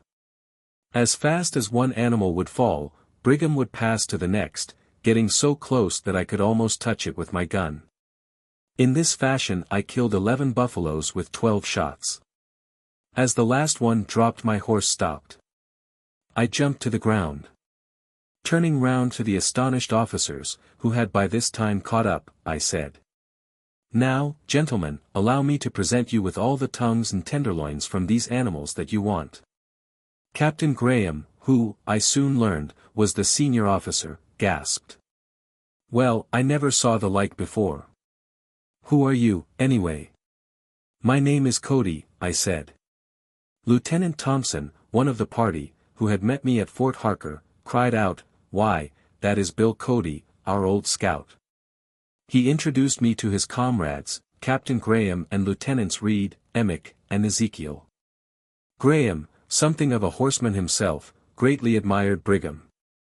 "That horse of yours has running points," he admitted. The officers were a little sore at not getting a single shot. But the way I had killed the buffaloes, they said, amply repaid them for their disappointment. It was the first time they had ever seen or heard of a white man running buffaloes without either saddle or bridle. I told them Brigham knew nearly as much about the business as I did. He was a wonderful horse. If the buffalo did not fall at the first shot he would stop to give me a second chance. But if, on the second shot, I did not kill the game, he would go on impatiently as if to say, "I can't fool away my time by giving you more than 2 shots." Captain Graham told me that he would be stationed at Fort Hays during the summer. In the event of his being sent out on a scouting expedition he wanted me as scout and guide. I said that although I was very busy with my railroad contract I would be glad to go with him. That night the Indians unexpectedly raided our horses, and ran off 5 or 6 of the best work teams. At daylight I jumped on Brigham, rode to Fort Hays, and reported the raid to the commanding officer. Captain Graham and Lieutenant Emick were ordered out with their company of 100 colored troops. In an hour we were under way. The darkies had never been in an Indian fight and were anxious to sweep the red devils off the face o' the earth. Graham was a dashing officer, eager to make a record, and it was with difficulty that I could trail fast enough to keep out of the way of the impatient soldiers. Every few moments the captain would ride up to see if the trail was freshening, and to ask how soon we would overtake the marauders. At the Saline River we found the Indians had stopped only to graze and water the animals and had pushed on toward Solomon.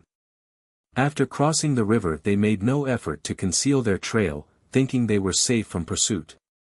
We reached Solomon at sunset. Requesting Captain Graham to keep his command where it was, I went ahead to try to locate the redmen. Riding down a ravine that led to the river, I left my horse, and, creeping uphill, looked cautiously over the summit upon Solomon. In plain sight, not a mile away, was a herd of horses grazing, among them the animals which had been stolen from us. Presently I made out the Indian camp, noted its lay, and calculated how best we could approach it. Graham's eyes danced with excitement when I reported the prospect of an immediate encounter. We decided to wait until the moon rose, and then make a sudden dash, taking the redskins by surprise. We thought we had everything cut and dried, but alas! Just as we were nearing the point where we were to take the open ground and make our charge, one of the colored gentlemen became so excited that he fired his gun. We began the charge immediately, but the warning had been sounded. The Indians at once sprang to their horses, and were away before we reached their camp. Captain Graham shouted, "Follow me, boys," and follow him we did, but in the darkness the Indians made good their escape. The bugle sounded the recall, but some of the darkies did not get back to camp until the next morning, having, in their fright, allowed the horses to run wherever it suited them to go. We followed the trail a while the next day, but it became evident that it would be a long chase, and as we were short of rations we started back to camp. Captain Graham was bitterly disappointed at being cheated out of a fight that seemed at hand. He roundly cursed the darky who bad given the warning with his gun. That gentleman, as a punishment, was compelled to walk all the way back to Fort Hays. The western end of the Kansas Pacific was at this time in the heart of the buffalo country. 1,200 men were employed in the construction of the road. The Indians were very troublesome, and it was difficult to obtain fresh meat for the hands. The company therefore concluded to engage expert hunters to kill buffaloes. Having heard of my experience and success as a buffalo hunter, Goddard Brothers, who had the contract for feeding the men, made me a good offer to become their hunter. They said they would require about 12 buffaloes a day, 24 hams and 12 humps, as only the hump and hindquarters of each animal were utilized. The work was dangerous. Indians were riding all over that section of the country, and my duties would require me to journey from 5 to 10 miles from the railroad every day in order to secure the game. Accompanied by only one man with a light wagon to haul the meat back to camp. I demanded a large salary, which they could well afford to pay, as the meat itself would cost them nothing. Under the terms of the contract which I signed with them, I was to receive $500 a month, agreeing on my part to supply them with all the meat they wanted. Leaving Rose to complete our grading contract, I at once began my career as a buffalo hunter for the Kansas Pacific. It was not long before I acquired a considerable reputation, and it was at this time that the title, Buffalo Bill, was conferred upon me by the railroad hands. Of this title, which has stuck to me through life, I have never been ashamed. During my engagement as hunter for the company, which covered a period of 18 months, I killed 4,280 buffaloes and had many exciting adventures with the Indians, including a number of hairbreadth escapes, some of which are well worth relating. One day, in the spring of 1868, I mounted Brigham and started for Smoky Hill River. After a gallop of 20 miles I reached the top of a small hill overlooking that beautiful stream. Gazing out over the landscape, I saw a band of about 30 Indians some half-mile distant. I knew by the way they jumped on their horses they had seen me as soon as I saw them. My one chance for my life was to run. I wheeled my horse and started for the railroad. Brigham struck out as if he comprehended that this was a life-or-death matter. On reaching the next ridge I looked around and saw the Indians, evidently well mounted, and coming for me full speed. Brigham put his whole strength into the flight, and for a few minutes did some of the prettiest running I ever saw. But the Indians had nearly as good mounts as he, and one of their horses in particular, a spotted animal, gained on me steadily. Occasionally the brave who was riding this fleet horse would send a bullet whistling after me. Soon they began to strike too near for comfort. The other Indians were strung out along behind, and could do no immediate damage. But I saw that the fellow in the lead must be checked, or a stray bullet might hit me or the horse. Suddenly stopping Brigham, therefore, I raised old Lucretia to my shoulder and took deliberate aim, hoping to hit either the horse or the rider. He was not 80 yards behind me. At the crack of the rifle down went the horse. Not waiting to see if he regained his feet, Brigham and I went fairly flying toward our destination. We had urgent business just then and were in a hurry to attend to it. The other Indians had gained while I stopped to drop the leader. A volley of shots whizzed past me. Fortunately none of them hit. Now and then, to return the compliment, I wheeled and fired. One of my shots broke the leg of one of my pursuer's mounts. But 7 or 8 Indians now remained in dangerous proximity to me. As their horses were beginning to lag, I checked Brigham to give him an opportunity to get a few extra breaths. I had determined that if the worst came to the worst I would drop into a buffalo wallow, where I might possibly stand off my pursuers. I was not compelled to do this, for Brigham carried me through nobly. When we came within 3 miles of the railroad track, where 2 companies of soldiers were stationed, one of the outposts gave the alarm. In a few minutes, to my great delight, I saw men on foot and on horseback hurrying to the rescue. The Indians quickly turned and galloped away as fast as they had come. When I reached my friends, I turned Brigham over to them.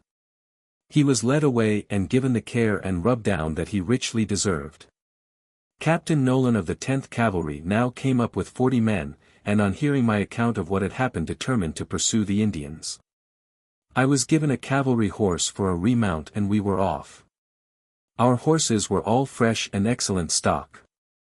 We soon began shortening the distance between ourselves and the fugitives. Before they had fled 5 miles we overtook them and killed 8 of their number. The others succeeded in making their escape. Upon coming to the place where I had dropped the spotted horse that carried the leader of my pursuers I found that my bullet had struck him in the forehead, killing him instantly. He was a fine animal, and should have been engaged in better business. On our return we found old Brigham grazing contentedly. He looked up inquiring, as if to ask if we had punished the redskins who pursued us. I think he read the answer in my eyes. Another adventure which deserves a place in these reminiscences occurred near the Saline River. My companion at the time was Scotty, the butcher who accompanied me on my hunts, to cut up the meat and load it on the wagon for hauling to the railroad camp. I had killed 15 buffaloes, and we were on our way home with a wagon load of meat when we were jumped by a big band of Indians. I was mounted on a splendid horse belonging to the company, and could easily have made my escape, but Scotty had only the mule team, which drew the wagon as a means of flight, and of course I could not leave him. To think was to act in those days. Scotty and I had often talked of what we would do in case of a sudden attack, and we forthwith proceeded to carry out the plan we had made. Jumping to the ground, we unhitched the mules more quickly than that operation had ever been performed before. The mules and my horse we tied to the wagon. We threw the buffalo hams on the ground and piled them about the wheels so as to form a breastwork. Then, with an extra box of ammunition and 3 or 4 extra revolvers which we always carried with us, we crept under the wagon, prepared to give our visitors a reception they would remember. On came the Indians, pell-mell, but when they got within 100 yards of us we opened such a sudden and galling fire that they held up and began circling about us. Several times they charged. Their shots killed the 2 mules and my horse. But we gave it to them right and left, and had the satisfaction of seeing 3 of them fall to the ground not more than 50 feet away. When we had been cooped up in our little fort for about an hour we saw the cavalry coming toward us, full gallop, over the prairie. The Indians saw the soldiers almost as soon as we did. Mounting their horses, they disappeared down the cañon of the creek. When the cavalry arrived, we had the satisfaction of showing them 5 Indians who would be good for all time. 2 hours later we reached the camp with our meat, which we found to be all right, although it had a few bullets and arrows embedded in it. It was while I was hunting for the railroad that I became acquainted with Kit Carson, one of the most noted of the guides, scouts, and hunters that the West ever produced. He was going through our country on his way to Washington. I met him again on his return, and he was my guest for a few days in Hays City. He then proceeded to Fort Lyon, Colorado, near which his son-in-law, Mr. Boggs, resided. His health had been failing for some time, and shortly afterward he died at Mr. Boggs's residence on Picket Wire Creek. Soon after the adventure with Scotty, I had my celebrated buffalo shooting contest with Billy Comstock, a well-known guide, scout, and interpreter. Comstock, who was chief of scouts at Fort Wallace, had a reputation of being a successful buffalo hunter, and his friends at the fort, the officers in particular, were anxious to back him against me. It was arranged that I should shoot a match with him, and the preliminaries were easily and satisfactorily arranged. We were to hunt one day of 8 hours, beginning at 8 o'clock in the morning. The wager was $500 a side, and the man who should kill the greater number of buffaloes from horseback was to be declared the winner. Incidentally, my title of Buffalo Bill was at stake. The hunt took place 20 miles east of Sheridan. It had been well advertised, and there was a big gallery. An excursion party, whose members came chiefly from St.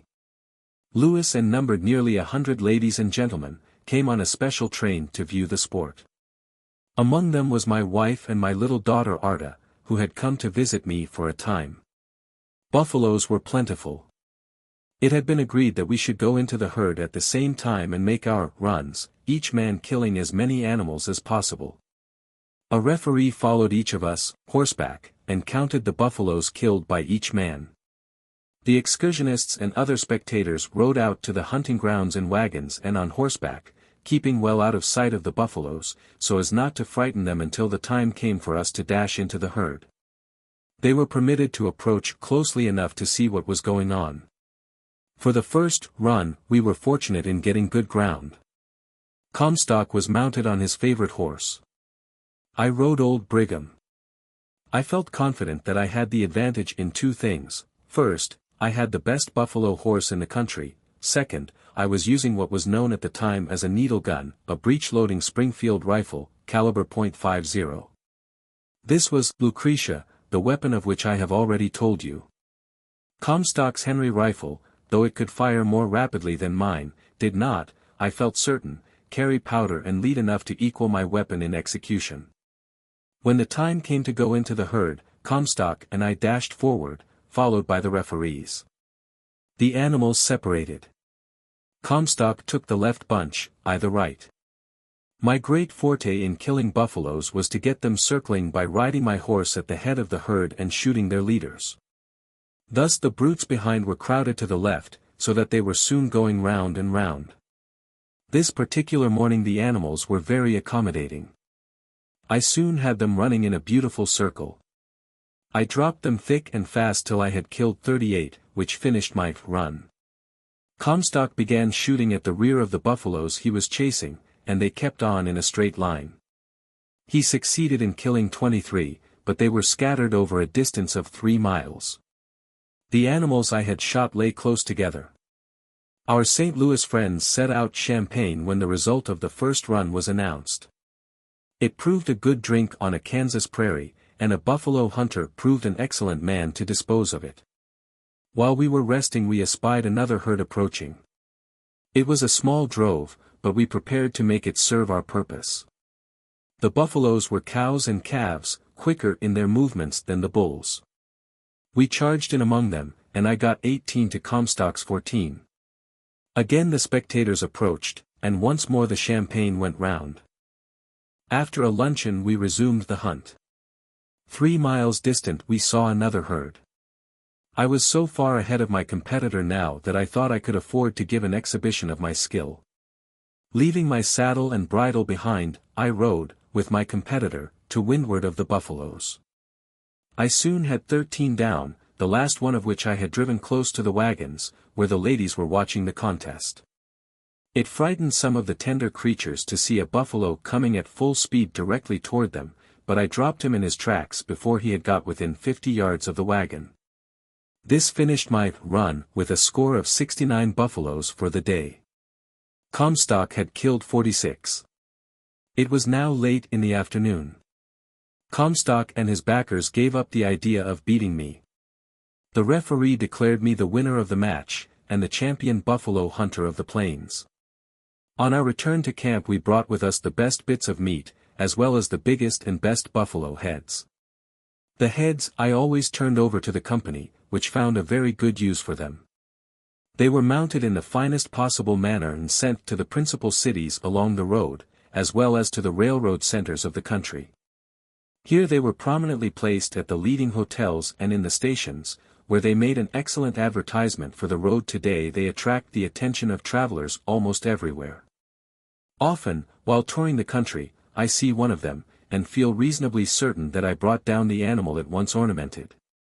Many a wild and exciting hunt is thus called to my mind. In May, 1868, the Kansas Pacific track was pushed as far as Sheridan. Construction was abandoned for the time, and my services as buffalo hunter were no longer required. A general Indian war was now raging all along the western borders. General Sheridan had taken up headquarters at Fort Hays, in order to be on the job in person. Scouts and guides were once more in great demand, and I decided to go back to my old calling.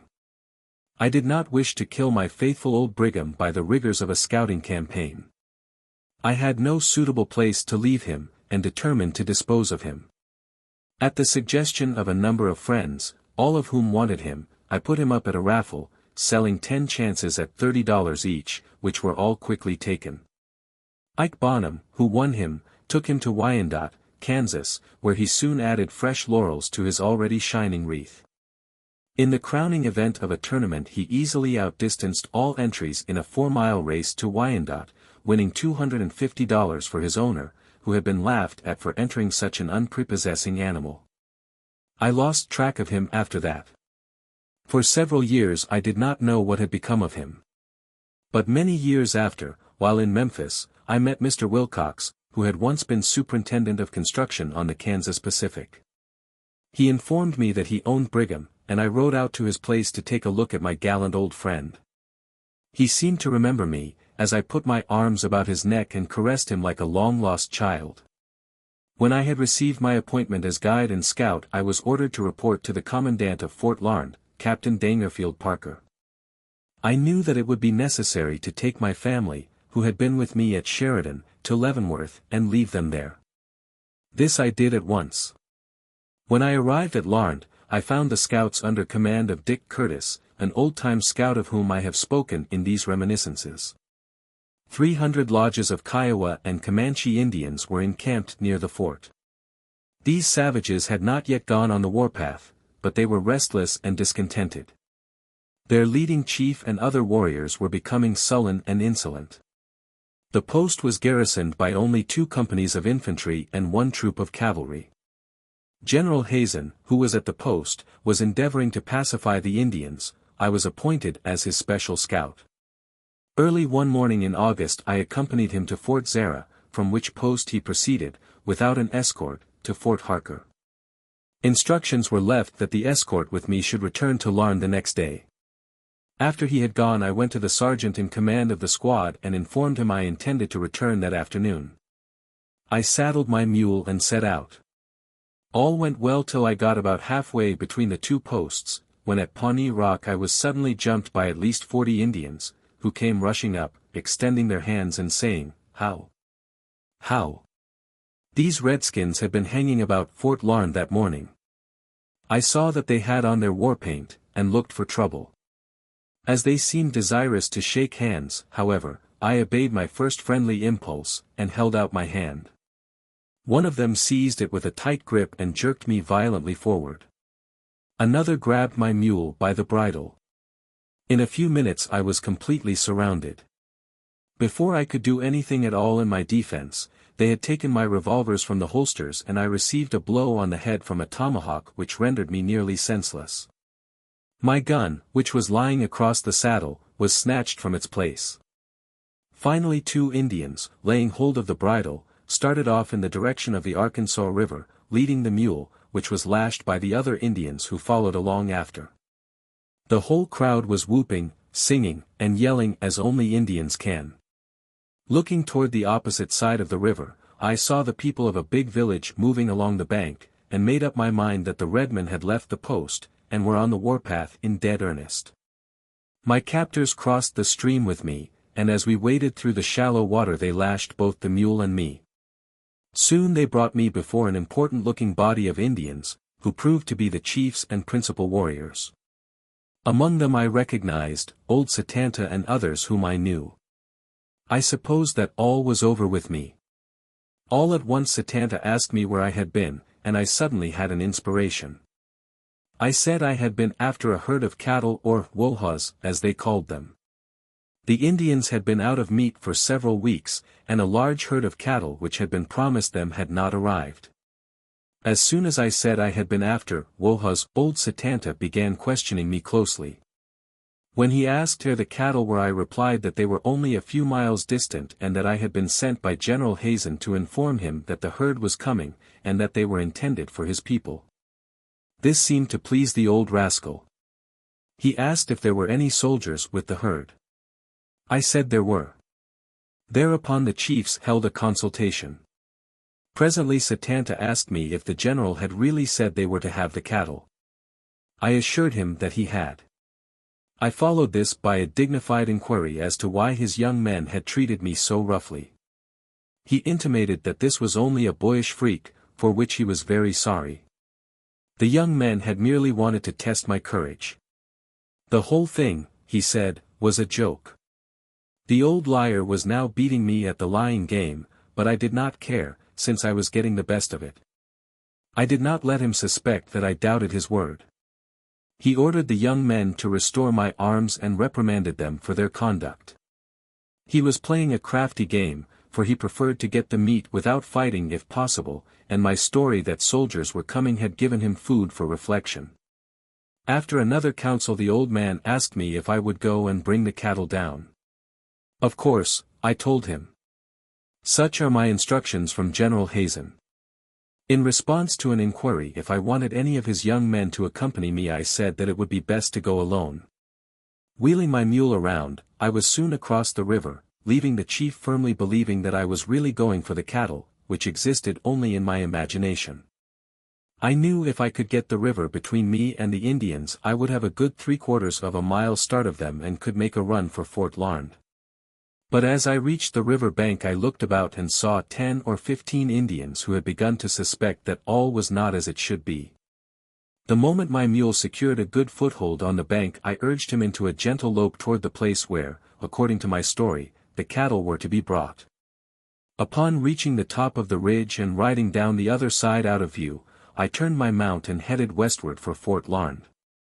I let him out for all he was worth, and when I reached a little rise and looked back the Indian village lay in plain sight. My pursuers were by this time on the ridge I had passed over, and were looking for me in every direction. Soon they discovered me, and discovered also that I was running away. They struck out in swift pursuit. In a few minutes it became painfully evident that they were gaining. When I crossed Pawnee Fork, 2 miles from the post, 2 or 3 of them were but a 1/4 of a mile behind. As I gained the opposite side of the creek I was overjoyed to see some soldiers in a government wagon a short distance away.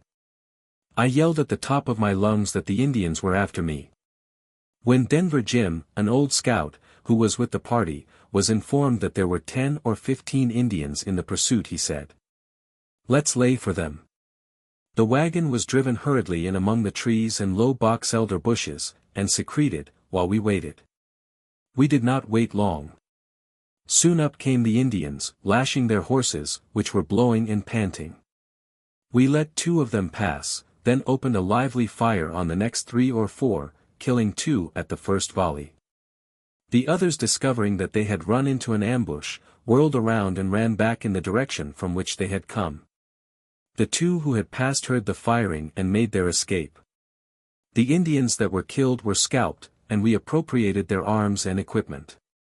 Then, after catching the horses, we made our way into the post. The soldiers had heard us firing, and as we entered the fort, drums were beating and the buglers were sounding the call to fall in. The officers had thought Satanta and his warriors were coming in to capture the fort.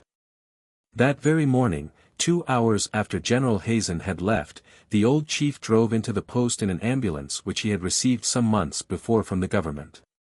He seemed angry and bent on mischief. In an interview with Captain Parker, the ranking officer, he asked why General Hazen had left the fort without supplying him with beef cattle. The captain said the cattle were then on the road, but could not explain why they were delayed. The chief made numerous threats. He said that if he wanted to, he could capture the whole post. Captain Parker, who was a brave man, gave him to understand that he was reckoning beyond his powers. Satanta finally left in anger. Going to the sutler's store, he sold his ambulance to the post trader, and a part of the proceeds he secretly invested in whiskey, which could always be secured by the Indians from rascally men about a post. Notwithstanding the military and civil laws. He then mounted his horse and rode rapidly to his village. He returned in an hour with 700 or 800 of his warriors, and it looked as if he intended to carry out his threat of capturing the fort. The garrison at once turned out.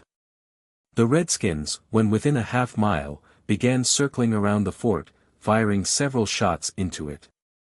While this circling movement was taking place, the soldiers observed that the whole village had packed up and was on the move. The mounted warriors remained behind some little time, to give their families an opportunity to get away. At last they circled the post several times more, fired a few parting shots, and then galloped over the prairie to overtake the fast-departing village. On their way they surprised and killed a party of woodchoppers on Pawnee Fork, as well as a party of herders guarding beef cattle. The soldiers with the wagon I had opportunely met at the crossing had been out looking for the bodies of these victims, 7 or 8 in all. Under the circumstances, it was not surprising that the report of our guns should have persuaded the garrison that Satanta's men were coming back to make their threatened assault. There was much excitement at the post. The guards had been doubled. Captain Parker had all the scouts at his headquarters. He was seeking to get one of them to take dispatches to General Sheridan at Fort Hays. I reported to him at once, telling him of my encounter and my escape. "You were lucky to think of that cattle story, Cody," he said. "But for that little game your scalp would now be ornamenting a Kiowa lodge." "Cody," put in Dick Curtis, "the captain is trying to get somebody to take dispatches to General Sheridan. None of the scouts here seem willing to undertake the trip. They say they are not well enough acquainted with the country to find the way at night. A storm was coming up, and it was sure to be a dark night. Not only did the scouts fear they would lose the way, but, with hostile Indians all about, the undertaking was exceedingly dangerous.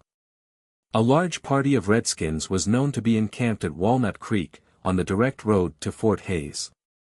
Observing that Curtis was obviously trying to induce me to volunteer, I made an evasive answer. I was wearied from my long day's ride, and the beating I received from the Indians had not rested me any. But Curtis was persistent. He said, "I wish you were not so tired, Bill. You know the country better than the rest of us. I'm certain you could go through." "As far as the ride is concerned," I said, "that would not matter. But this is risky business just now, with the country full of hostile Indians. Still, if no other man will volunteer, I will chance it, provided I am supplied with a good horse. I am tired of dodging Indians on a government mule." At this, Captain Nolan, who had been listening, said, "Bill, you can have the best horse in my company." I picked the horse ridden by Captain Nolan's first sergeant. To the captain's inquiry as to whether I was sure I could find my way, I replied, "I have hunted on every acre of ground between here and Fort Hays. I can almost keep my route by the bones of the dead buffaloes." "Never fear about Cody, Captain," Curtis added, he is as good in the dark as he is in the daylight. By 10 o'clock that night I was on my way to Fort Hays, 65 miles distant across the country. It was pitch dark, but this I liked, as it lessened the probability of the Indians seeing me unless I stumbled on them by accident. My greatest danger was that my horse might run into a hole and fall, and in this way get away from me. To avoid any such accident I tied one end of my rawhide lariat to my belt and the other to the bridle. I did not propose to be left alone, on foot, on that prairie. Before I had traveled 3 miles the horse, sure enough, stepped into a prairie dog's hole. Down he went, throwing me over his head. He sprang to his feet before I could catch the bridle, and galloped away into the darkness. But when he reached the end of his lariat he discovered that he was picketed to Bison William. I brought him up standing, recovered my gun, which had fallen to the ground, and was soon in the saddle again. 25 miles from Fort Larned the country became rougher, and I had to travel more carefully. Also I proceeded as quietly as possible, for I knew I was in the vicinity of the Indians who had been lately encamped on Walnut Creek. But when I came up near the creek I unexpectedly rode in among a herd of horses. The animals became frightened, and ran off in all directions. Without pausing to make any apology, I backed out as quickly as possible. But just at that minute a dog, not 50 yards away, set up a howl. Soon I heard Indians talking. They had been guarding the horses, and had heard the hoofbeats of my horse. In an instant they were on their ponies and after me. I urged my mount to full speed up the creek bottom, taking chances of his falling into a hole. The Indians followed me as fast as they could, but I soon outdistanced them. I struck the old Santa Fe Trail 10 miles from Fort Hays just at daybreak. Shortly after reveille I rode into the post, where Colonel Moore, to whom I reported, asked for the dispatches from Captain Parker for General Sheridan. He asked me to give them into his hands, but I said I preferred to hand them to the general in person. Sheridan, who was sleeping in the same building, heard our voices and bade me come into his room. "Hello, Cody," he said. "Is that you?" "Yes, sir," I said. "I have dispatches for you." He read them hurriedly, told me they were very important, and asked all about the outbreak of the Kiowas and Comanches. I gave him all the information I possessed. "Bill," said General Sheridan, "you've had a pretty lively ride. I suppose you're tired after your long journey." "Not very," I said. "Come in and have breakfast with me." "No, thank you. Hays City is only a mile from here. I know every one there and want to go over and have a time." "Very well, do as you please, but come back this afternoon, for I want to see you."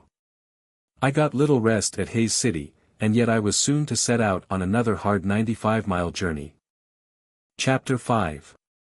When I rode back to General Sheridan's headquarters, after a visit with old friends at Hays City, I noticed several scouts in a little group engaged in conversation on some important topic. Upon inquiry I learned that General Sheridan wanted a dispatch sent to Fort Dodge, a distance of 95 miles. The Indians had recently killed 2 or 3 men engaged in carrying dispatches over this route. On this account none of the scouts were at all anxious to volunteer. A reward of several $100s had failed to secure any takers. The scouts had heard of what I had done the day before. They asked me if I did not think the journey to Fort Dodge dangerous. I gave as my opinion that a man might possibly go through without seeing an Indian, but that the chances were 10 to 1 that he would have an exceedingly lively run before he reached his destination, provided he got there at all. Leaving the scouts arguing as to whether any of them would undertake the venture, I reported to General Sheridan. He informed me that he was looking for a man to carry dispatches to Fort Dodge, and, while we were talking, Dick Parr, his chief of scouts, came in to inform him that none of his scouts would volunteer. Upon hearing this, I said, "General, if no one is ready to volunteer, I'll carry your dispatches myself." "I had not thought of asking you to do this, Cody," said the general. "You are already pretty hard worked. But it is really important that these dispatches should go through. If you don't get a courier before 4 this afternoon, I'll be ready for business, I told him. All I want is a fresh horse. Meanwhile I'll get a little more rest. It was not much of a rest, however, that I got. I went over to Hayes City and had a time with the boys. Coming back to the post at the appointed hour, I found that no scout had volunteered. I reported to the general, who had secured an excellent horse for me. Handing me the dispatches, he said, "You can start as soon as you wish. The sooner the better. And good luck to you, my boy." An hour later I was on my way. At dusk I crossed the Smoky Hill River. I did not urge my horse much, as I was saving him for the latter end of the journey, or for any run I might have to make should the wild boys jump me. Though I kept a sharp watch through the night, I saw no Indians, and had no adventures worth relating. Just at daylight I found myself approaching Saw Log River, having ridden about 75 miles. A company of colored cavalry, under command of Major Cox, was stationed at this point. I approached the camp cautiously. The darkest soldiers had a habit of shooting first and crying, "Halt," afterward. When I got within hearing distance I called out, and was answered by one of the pickets. I shouted to him not to shoot, informing him that I carried dispatches from Fort Hayes. Then, calling the sergeant of the guard, I went up to the vidette, who at once recognized me, and took me to the tent of Major Cox. This officer supplied me with a fresh horse, as requested by General Sheridan in a letter I brought to him. After an hour's sleep and a meal, I jumped into the saddle, and before sunrise was on my way. I reached Fort Dodge, 25 miles further on, between 9 and 10 o'clock without having seen a single Indian. When I had delivered my dispatches, Johnny Austin, an old friend, who was chief of scouts at the post, invited me to come to his house for a nap. When I awoke Austin told me there had been Indians all around the post.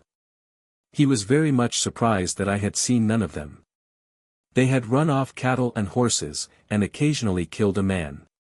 Indians, he said, were also very thick on the Arkansas River between Fort Dodge and Fort Larned, and had made considerable trouble. The commanding officer of Fort Dodge was very anxious to send dispatches to Fort Larned, but the scouts, like those at Fort Hayes, were backward about volunteering.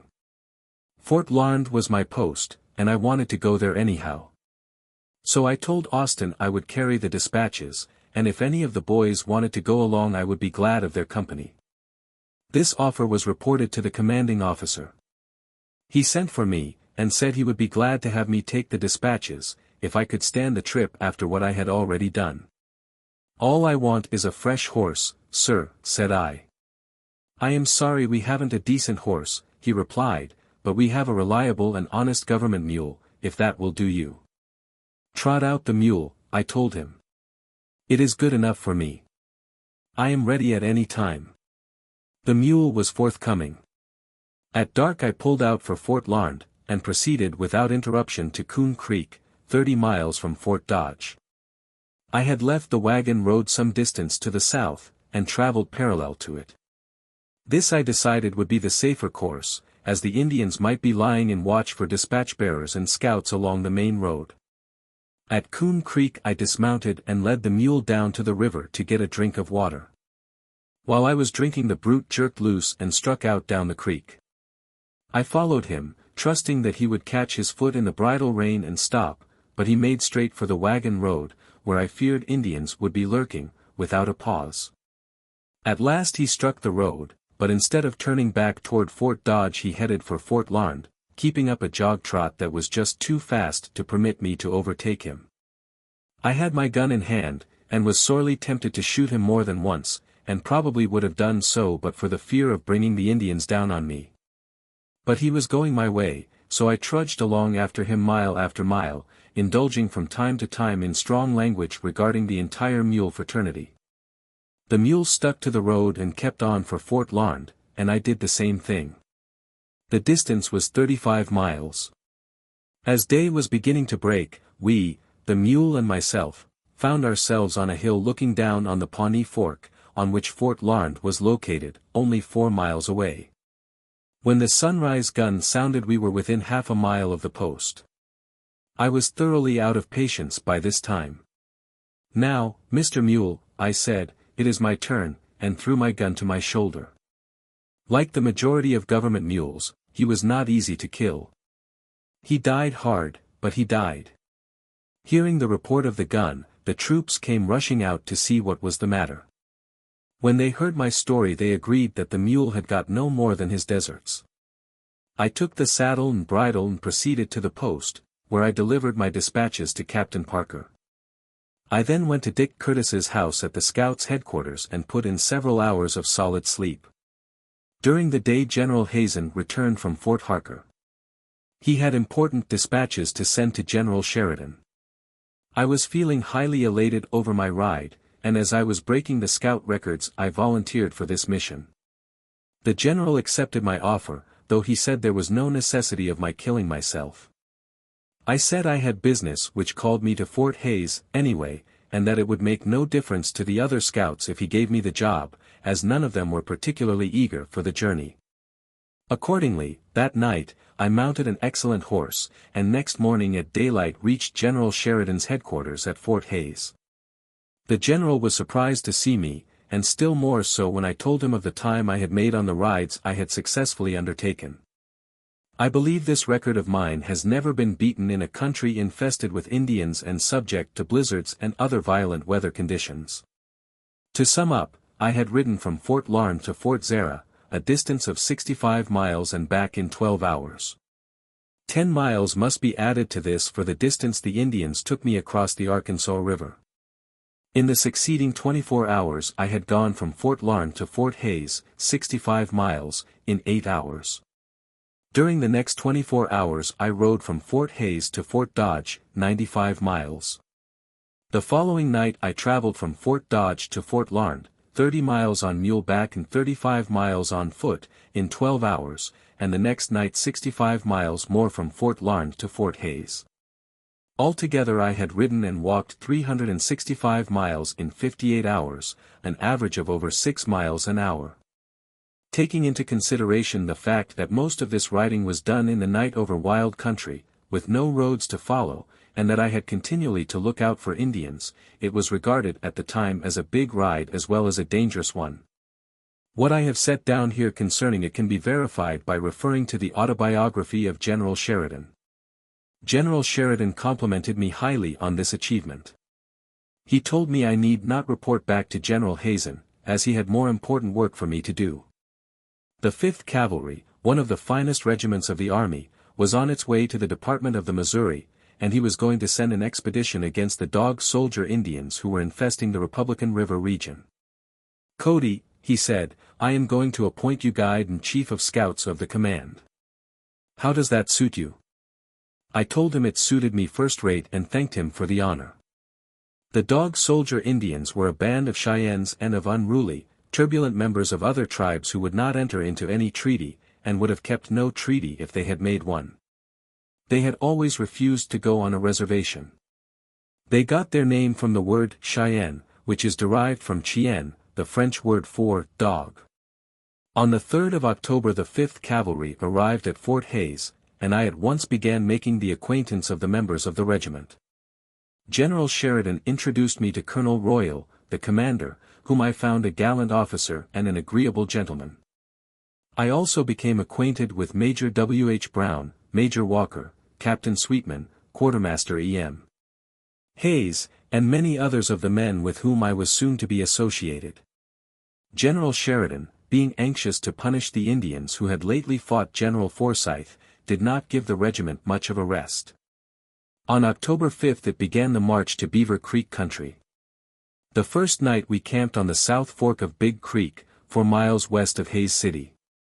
By this time I had become well acquainted with Major Brown and Captain Sweetman. They invited me to mess with them, and a jolly mess we had. There were other scouts with the command besides myself. I particularly remember Tom Kennahan, Hank Fields, and a character called Nosy. The morning of the 6th we pulled out to the north. During the day I was particularly struck with the appearance of the regiment. It was a beautiful command, and when strung out on the prairies with a train of 75 six-mule wagons, ambulances, and pack mules, I felt very proud of my position as guide and chief of scouts with such a warlike expedition. Just as we were going into camp on the Saline River that night, we ran into a band of some 15 Indians. They saw us, and dashed across the creek, followed by some bullets which we sent after them. This little band proved to be only a scouting party, so we followed it only a mile or two. Our attention was directed shortly to a herd of buffaloes, and we killed 10 or 15 for the command. Next day we marched 30 miles. When we went into camp, Colonel Royal asked me to go out and kill some buffaloes for the boys. "All right, Colonel," I said, "send along a wagon to bring in the meat." "I am not in the habit of sending out my wagons till I know there is something to be hauled in," he said. "Kill your buffaloes first, and I'll send the wagons." Without further words I went out on my hunt. After a short absence I returned and asked the colonel to send his wagons for the half-dozen buffaloes I had killed. The following afternoon he again requested me to go out after buffaloes. I didn't ask for any wagons this time, but rode out some distance, and, coming upon a small herd, headed 7 or 8 of them directly for the camp. Instead of shooting them, I ran them at full speed right into the place and then killed them one after another in rapid succession. Colonel Royal, who witnessed the whole proceeding, was annoyed and puzzled, as he could see no good reason why I had not killed the buffaloes on the prairie. Coming up angry, he demanded an explanation. "I can't allow any such business as this, Cody," he exclaimed. "What do you mean by it?" "I didn't care about asking for wagons this time, Colonel," I replied. "I thought I would make the buffaloes furnish their own transportation." The colonel saw the force of my defense, and had no more to say on the subject. No Indians had been seen in the vicinity during the day. Colonel Royal, having posted his pickets, supposed that everything was serene for the night. But before morning we were aroused by shots, and immediately afterward one of the mounted pickets came galloping into camp with the announcement that there were Indians close at hand. All the companies fell into line, prepared and eager for action. The men were still new to Indian fighting. Many of them were excited. But, despite the alarm, no Indians made their appearance. Upon going to the post where the picket said he had seen them, none were to be found, nor could the faintest trace be discovered. The sentinel, an Irishman, insisted that there certainly had been redskins there. "But you must be mistaken," said the colonel. "Upon me sowl, I'm not. As sure as me name's Pat Maloney, one for them red devils hit me on th head with a club." "So he did," persisted the picket. When morning came we made a successful effort to clear up the mystery. Elk tracks were found in the vicinity, and it was undoubtedly a herd of elk that had frightened the picket. When he turned to flee he must have hit his head on an overhanging limb, which he supposed was the club of a redskin, bent on his murder. It was hard, however, to convince him that he could have been mistaken. 3 days' march brought us to Beaver Creek, where we encamped and where scouts were sent out in different directions. None of these parties discovered Indians, and they all returned to camp at about the same time. They found it in a state of excitement. A few hours before the return of the scouts the camp had been attacked by a party of redskins, who had killed 2 men and made off with 60 horses belonging to Company H. That evening the command started on the trail of the horse thieves. Major Brown with 2 companies and 3 days' rations pushed ahead in advance of the main command. On the 18th day out, being unsuccessful in the chase, and nearly out of rations, the entire command marched toward the nearest railroad station camped on the Saline River, 3 miles distant from Buffalo Tank. While waiting for supplies we were joined by a new commanding officer, Brevet Major General E. A. Carr, who was the senior major of the regiment and ranked Colonel Royal. He brought with him the celebrated Forsyth Scouts, who were commanded by Lieutenant Papun, a regular army officer. While in this camp, Major Brown welcomed a new lieutenant, who had come to fill a vacancy in the command. This was A.B. Back, and on the day he was to arrive Major Brown had his private ambulance brought out and invited me to ride with him to the railroad station to meet the lieutenant. On the way to the depot he said, "Now, Cody, we'll give back a lively little ride, and shake him up a little." The new arrival was given a back seat in the ambulance when he got off the train, and we headed for the camp. Presently Major Brown took the reins from his driver and at once began whipping the mules.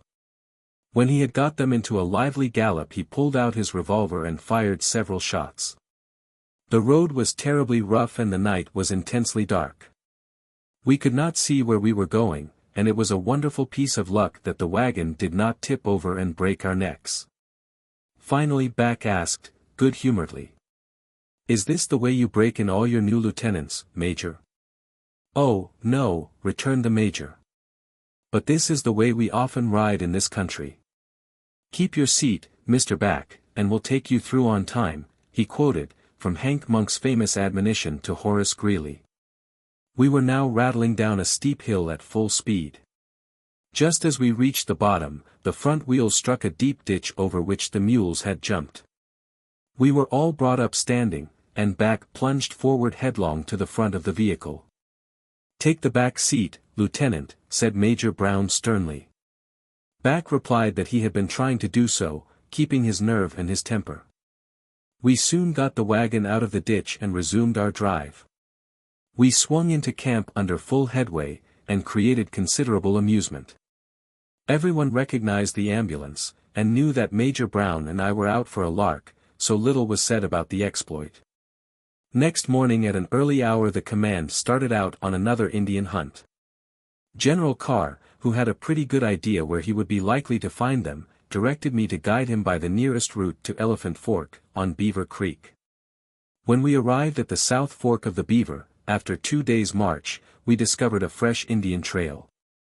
We had followed it hurriedly for 8 miles when we discovered, on a bluff ahead, a large number of Indians. General Carr ordered Lieutenant Pepoon's scouts and Company M to the front. Company M was commanded by Lieutenant Skinnisky, a reckless daredevil born in France, who was eager for a brush with the Indians.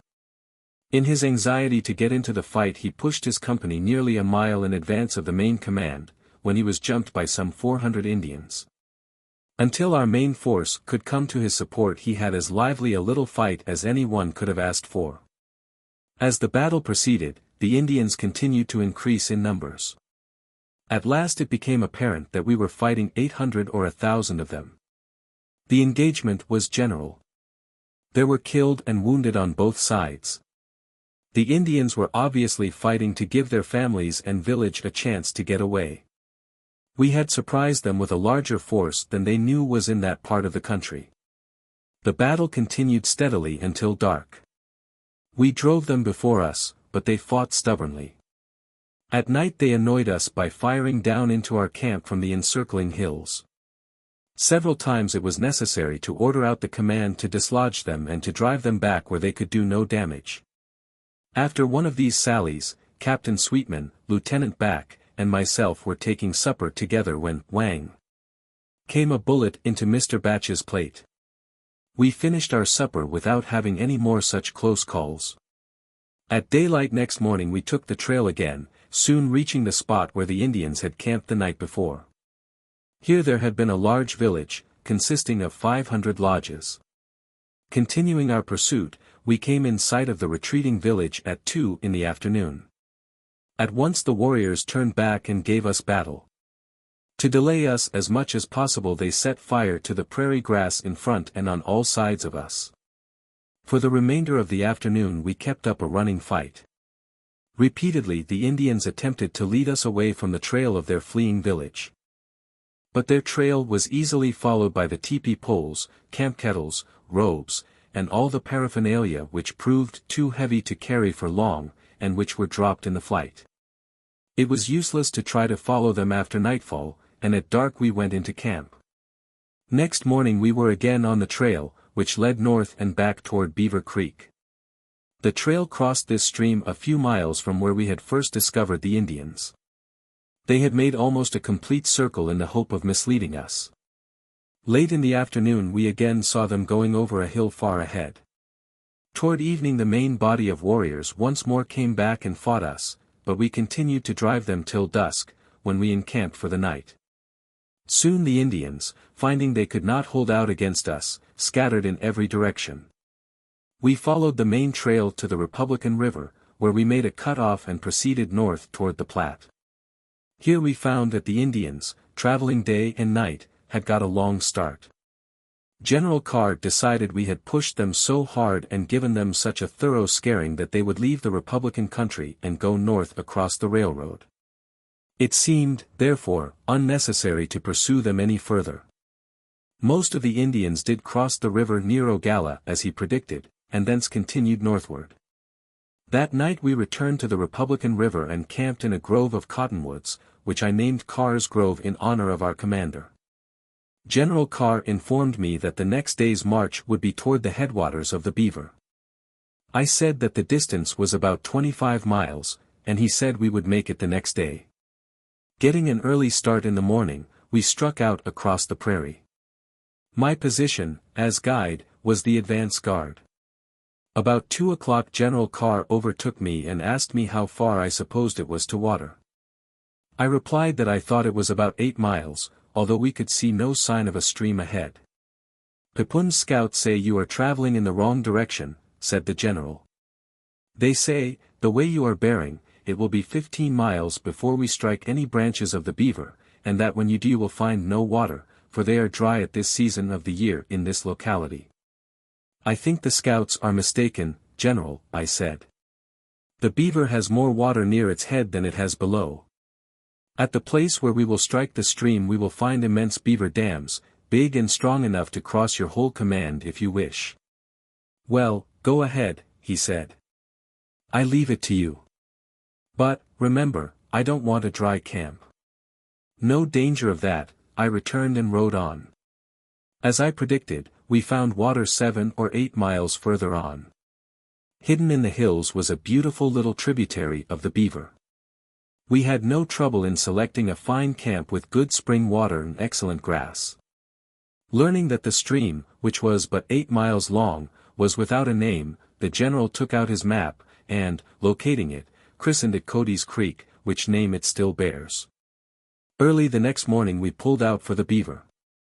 As we were approaching the stream I rode on ahead of the advance guard in order to find a crossing. Just as I turned a bend of the creek, bang, went a shot, and down went my horse, accompanied by myself. I disentangled myself and jumped clear of the carcass, turning my guns loose at 2 Indians whom I discovered in the direction from which the shot had come. In the suddenness of it all I missed my aim. The Indians fired 2 or 3 more shots, and I returned the compliment by wounding one of their horses. On the other side of the creek I saw a few lodges moving rapidly away, and also mounted warriors. They also saw me and began blazing away with their guns.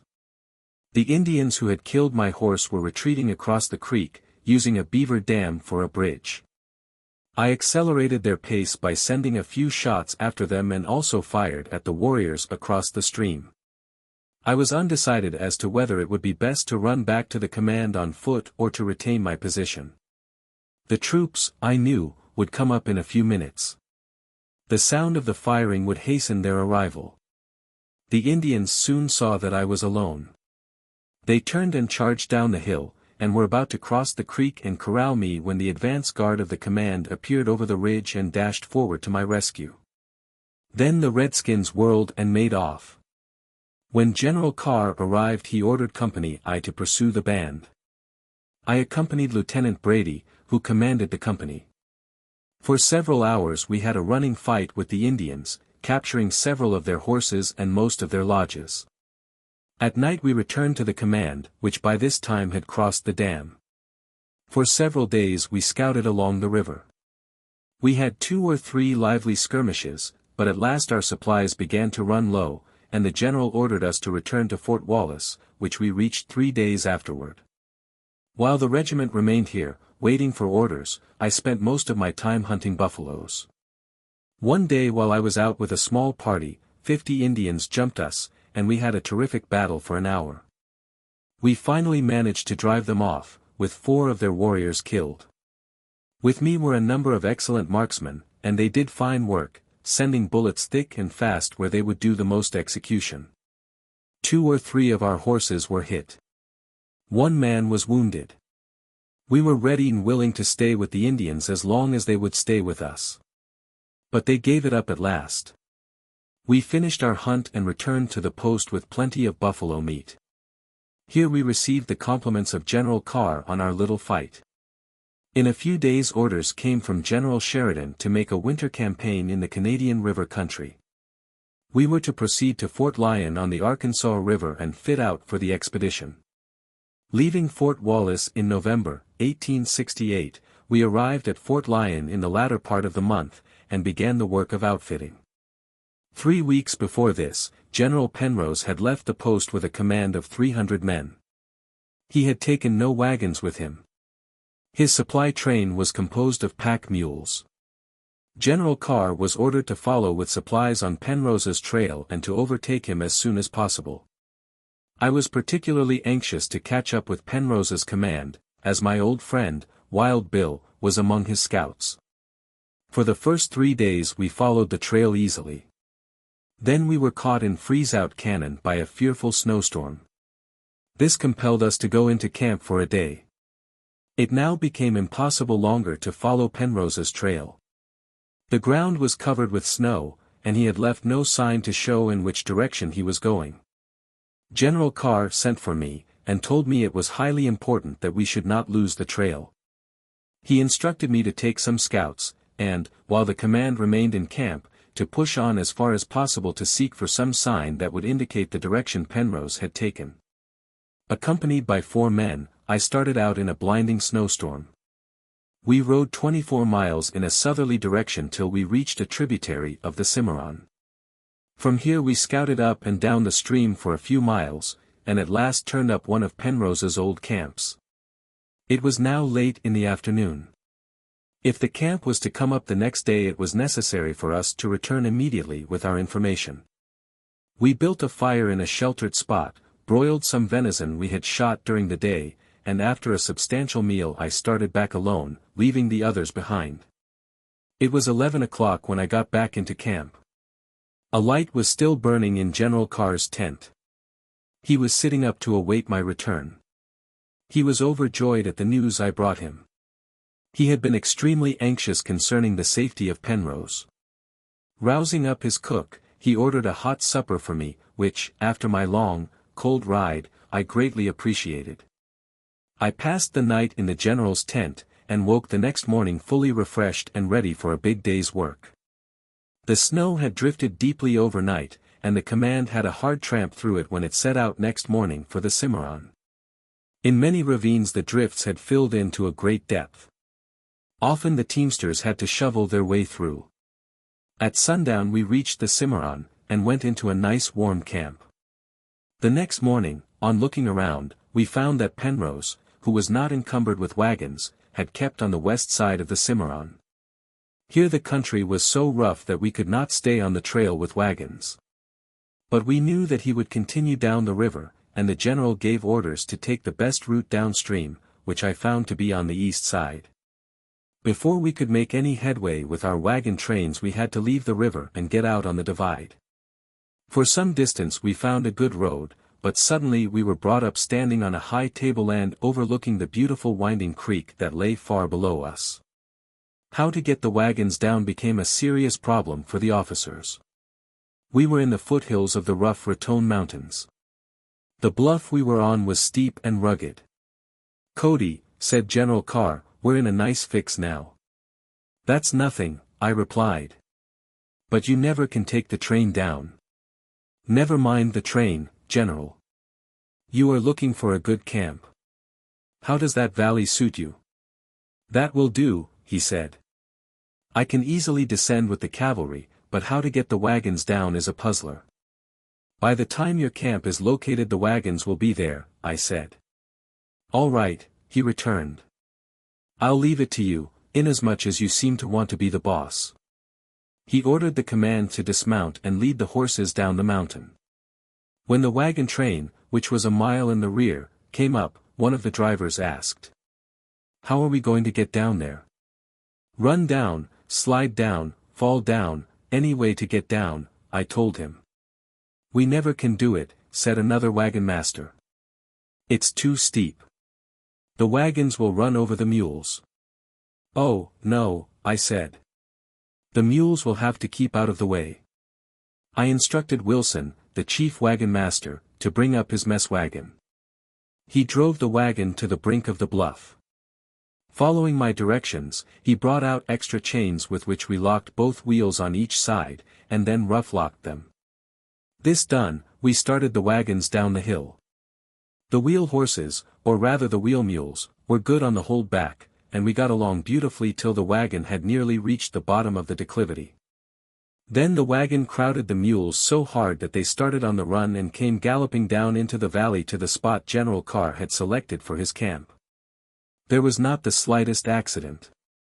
3 other wagons followed in the same way. In half an hour every wagon was in the camp. It was an exciting sight to see the 6 mule teams come almost straight down the mountainside and finally break into a run. At times it seemed certain that the wagon must turn a somersault and land on the mules, but nothing of the kind happened. Our march proved to be a lucky one so far as gaining on Penrose was concerned.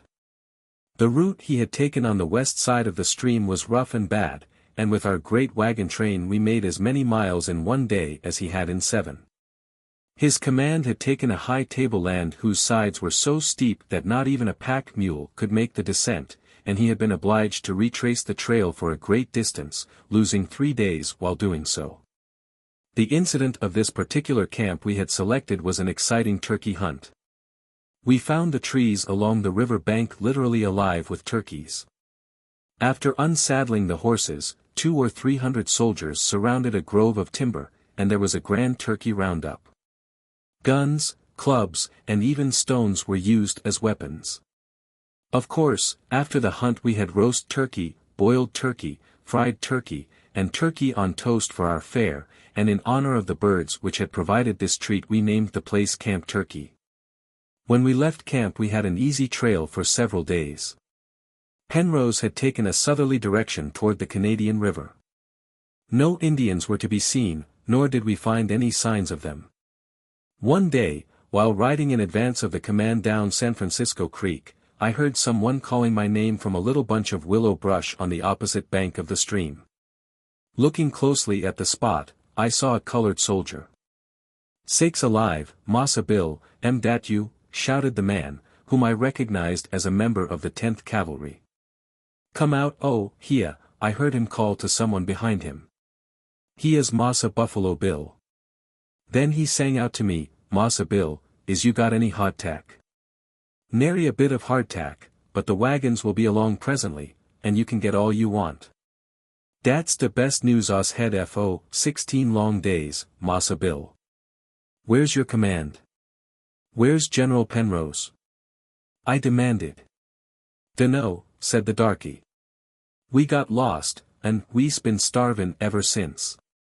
By this time 2 other Negroes had emerged from their hiding place. They had deserted Penrose's command, which was out of rations and in a starving condition. They were trying to make their way back to Old Fort Lyon. General Carr concluded, from what they could tell him, that Penrose was somewhere on Polladora Creek. But nothing definite was to be gleaned from the starving darkies, for they knew very little themselves. General Carr was deeply distressed to learn that Penrose and his men were in such bad shape.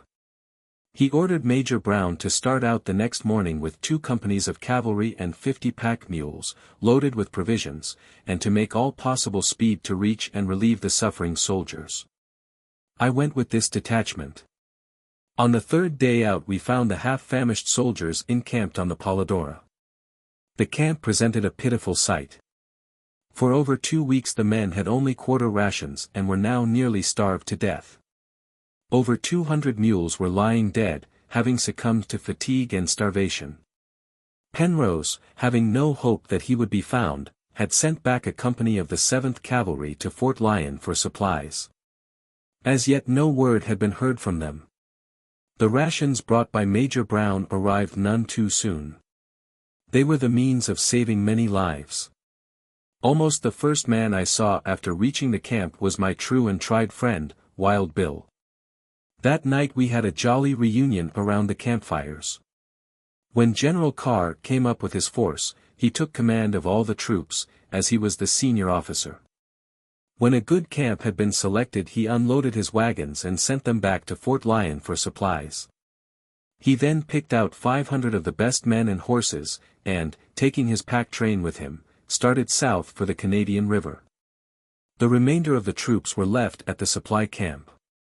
I was ordered to accompany the expedition bound for the Canadian River. We struck the south fork of this stream at a point a few miles above the old adobe walls that were once a fort. Here Kit Carson had had a big Indian fight. We were now within 12 miles of a new supply depot called Fort Evans, established for the 3rd Cavalry and Evans's expedition from New Mexico. The scouts who brought this information reported also that they expected the arrival of a bull train from New Mexico with a large quantity of beer for the soldiers. Wild Bill and I determined to lay for this beer. That very evening it came along, and the beer destined for the soldiers at Fort Evans never reached them. It went straight down the thirsty throats of General Carr's command. The Mexicans living near Fort Evans had brewed the beer. They were taking it to Fort Evans to sell to the troops. But it found a better market without going so far. It was sold to our boys in pint cups, and, as the weather was very cold, we warmed it by putting the ends of our picket pins, heated red-hot, into the brew before we partook of it. The result was one of the biggest beer jollifications it has ever been my misfortune to attend. One evening General Carr summoned me to his tent. He said he wanted to send some scouts with dispatches to Fort Supply, to be forwarded from there to General Sheridan. He ordered me to call the scouts together and to select the men who were to go. I asked if I were to go, but he replied that he could not spare me. The distance to Camp Supply was about 200 miles. Because of the very cold weather it was sure to be a hard trip. None of the scouts were at all keen about undertaking it, but it was finally settled that Wild Bill, Little Geary, a half-breed, and 3 other scouts should carry the dispatches. They took their departure the next day with orders to return as soon as possible. We scouted for several days along the Canadian River, finding no sign of Indians. The general then returned to camp, and soon our wagon train returned with provisions from Fort Lyon. Our animals were in poor condition, so we remained in different camps along San Francisco Creek and on the North Fork of the Canadian till Wild Bill and his scouts returned from Fort Supply. Among the scouts in Penrose's command were 15 Mexicans. Among them and the Americans a bitter feud existed. When Carr united Penrose's command with his own, and I was made chief of scouts, this feud grew more intense than ever. The Mexicans often threatened to clean us out, but they postponed the execution of the threat from time to time. At last, however, when we were all in the sutler's store, the long-expected fight took place, with the result that the Mexicans were severely beaten. On hearing of the row, General Carr sent for Wild Bill and me. From various reports he had made up his mind that we were the instigators of the affair. After listening to what we had to say, however, he decided that the Mexicans were as much to blame as we were. It is possible that both Wild Bill and I had imbibed a few more drinks than we needed that evening. General Carr said to me, "Cody, there are plenty of antelopes in the country. You can do some hunting while we stay here." After that my time was spent in the chase, and I had fine success. I killed from 20 to 25 antelopes every day, and the camp was supplied with fresh meat. When the horses and mules belonging to the outfit had been sufficiently recruited to travel, we returned to Fort Lyon, reaching there in March 1869. The command recruited and rested for 30 days before proceeding to the Department of the Platte, whither it had been ordered. At my request, General Carr kindly granted me a month's leave of absence to visit my family in St. Louis. He instructed Captain Hayes, our quartermaster, to let me ride my mule and horse to Sheridan, 140 miles distant. At Sheridan I was to take the train for St. Louis. I was instructed to leave the animals in the quartermaster's corral at Fort Wallace until I should come back. Instead of doing this, I put them both in charge of my old friend Perry, the hotel keeper at Sheridan. After 20 days, pleasantly spent with my family at St. Louis, I returned to Sheridan. There I learned that my horse and mule had been seized by the government. The quartermaster's agent at Sheridan had reported to General Bankhead, commanding at Fort Wallace, and to Captain Lawfer, the quartermaster, that I had left the country and had sold the animals to Perry. Lawfer took possession of the animals, and threatened to have Perry arrested for buying government property. He refused to pay any attention to Perry's statement that I would return in a few days, and that the animals had merely been left in his care. As soon as I found this out, I proceeded to the office of the quartermaster's agent who had told this lie, and gave him the thrashing he richly deserved. When I had finished with him, he hastened to the fort, reported what had happened, and returned with a guard to protect him. Next morning, securing a horse from Perry, I rode to Fort Wallace and demanded my horse and mule from General Bankhead. I told him they were Quartermaster Hayes's property and belonged to General Carr's command, and explained that I had obtained permission to ride them to Sheridan and return. General Bankhead gruffly ordered me out of his office and off the reservation, declaring that if I didn't leave in a hurry he would have me removed by force. I told him he might do this and be hanged, using, very possibly, a stronger expression. That night, while sleeping at the Perry house, I was awakened by a tap on my shoulder and was astonished to see the room filled with armed Negro soldiers with their guns all pointed at me. The first word came from the sergeant.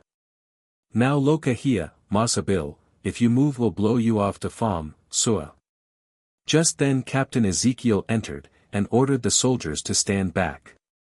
"I'm sorry, Bill," he said, when I demanded to know what this meant. "But I've been ordered by General Bankhead to arrest you and bring you to Fort Wallace." "All right," said I, "but you could have made the arrest without bringing the whole 38th Infantry with you." "I know that, Bill, but you've not been in a very good humor the last day or two, and we didn't know how you'd act." I dressed hurriedly and accompanied the captain to Fort Wallace. When we reached there at 2 o'clock in the morning, the captain said, "Bill, I'm sorry, but my orders are to put you in the guardhouse." I told him I did not blame him for carrying out orders, and was made a guardhouse prisoner for the first and only time in my life. The sergeant of the guard, who was an old friend from Captain Graham's company, refused to put me in a cell, kindly allowing me to sleep in his own bed, and in a few minutes I was sound asleep. Captain Graham called to see me in the morning.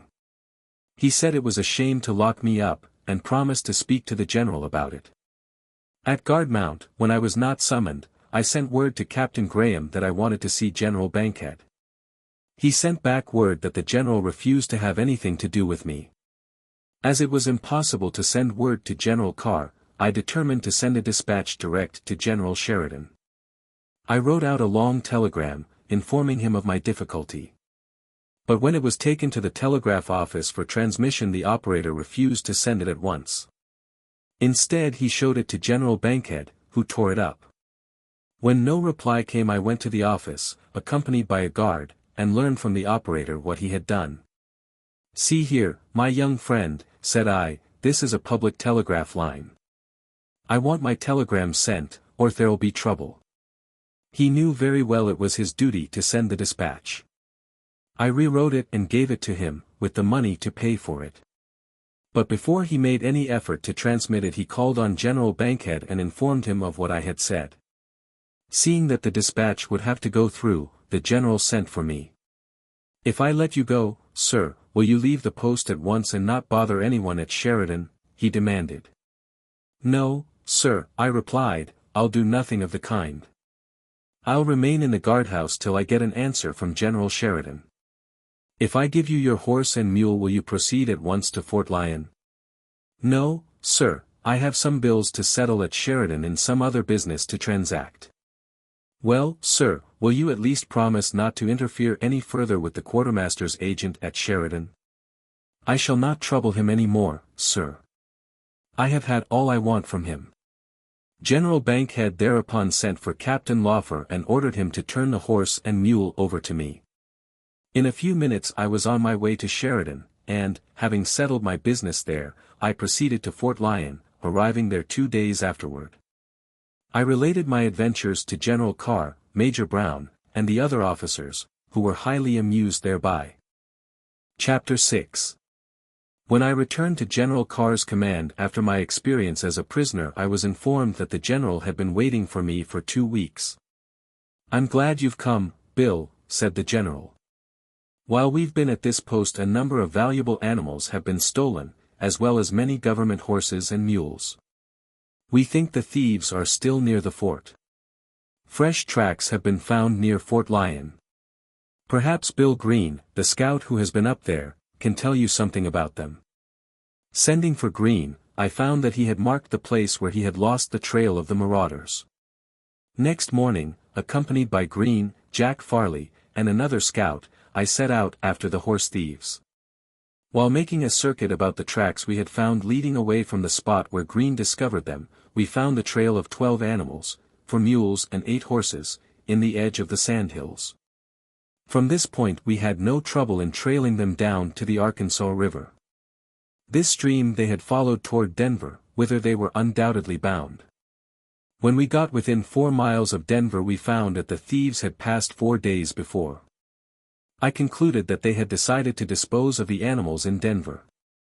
I was aware that Saturday was the big auction day there, so we went to a hotel outside the town to await that day. I was too well known in the city to show myself there, for the thieves would have taken alarm had they learned of my presence. Early Saturday morning we rode into the city and stabled our animals at the Elephant Corral. I secured a room in a hotel overlooking the corral, and took up a post of observation. I did not have to wait long. A man, whom I recognized at once as Williams, one of our old packers, rode into the ring, mounted on Lieutenant Forbush's mule, and leading another government mule. This mule had been recently branded, and over the U.S. A plain D.B. had been stamped. As the man's confederate did not appear I decided he was outside with the rest of the stolen animals. When Mr. Forbush's mule was put up at auction I came down to the corral and walked through the crowd of bidders. The packer saw me, and tried to get away, but I seized him firmly by the shoulder. "I guess, my friend," said I, "that you'll have to go with me. Make any resistance and I'll shoot you on the spot." To the auctioneer and an inquisitive officer I showed my commission as a United States detective. With Farley and Green, who were close at hand, I took my prisoner 3 miles down the Platte. There we dismounted, and began preparations to hang our prisoner to a limb. We informed him that he could escape this fate only by telling us where his partner was hidden. He at first denied having any partner, but when we gave him 5 minutes to live unless he told the truth, he said his pal was in an unoccupied house 3 miles farther down the river. We took up our journey, and, coming in sight of the house, saw a number of animals grazing near it. As we rode to the door, another of our old packers, whom I recognized as Bill Bevins, stepped to the front door. I instantly covered him with my rifle and ordered him to throw up his hands before he could draw his revolver. Looking through the house, we found saddles, pack saddles, lariats, blankets, overcoats, and 2 Henry rifles. We returned with the whole outfit to Denver, where we lodged Williams and Bevins in jail. The next day we tied each man to a mule and started on the return journey. At the hotel where we had stopped before making the arrests, we were joined by our man with the pack mule. That night we camped on Cherry Creek, 17 miles from Denver. It was April, and the weather was cold and stormy. We found a warm and cozy camping place in the bend of the creek. We made our beds in a row, feet to the fire. The prisoners had thus far been docile and I did not think it necessary to hobble them. They slept inside, and it was arranged that someone was to be constantly on guard. About 1 o'clock in the morning it began snowing. Shortly before 3, Jack Farley, who was on guard, and sitting at the foot of the bed with his back to the prisoners, was kicked into the fire by Williams. The next instant Bevins, who had got hold of his shoes, sprang up, jumped over the fire, and started away on the run. As soon as I was enough awake to comprehend what was going on I sent a shot after him.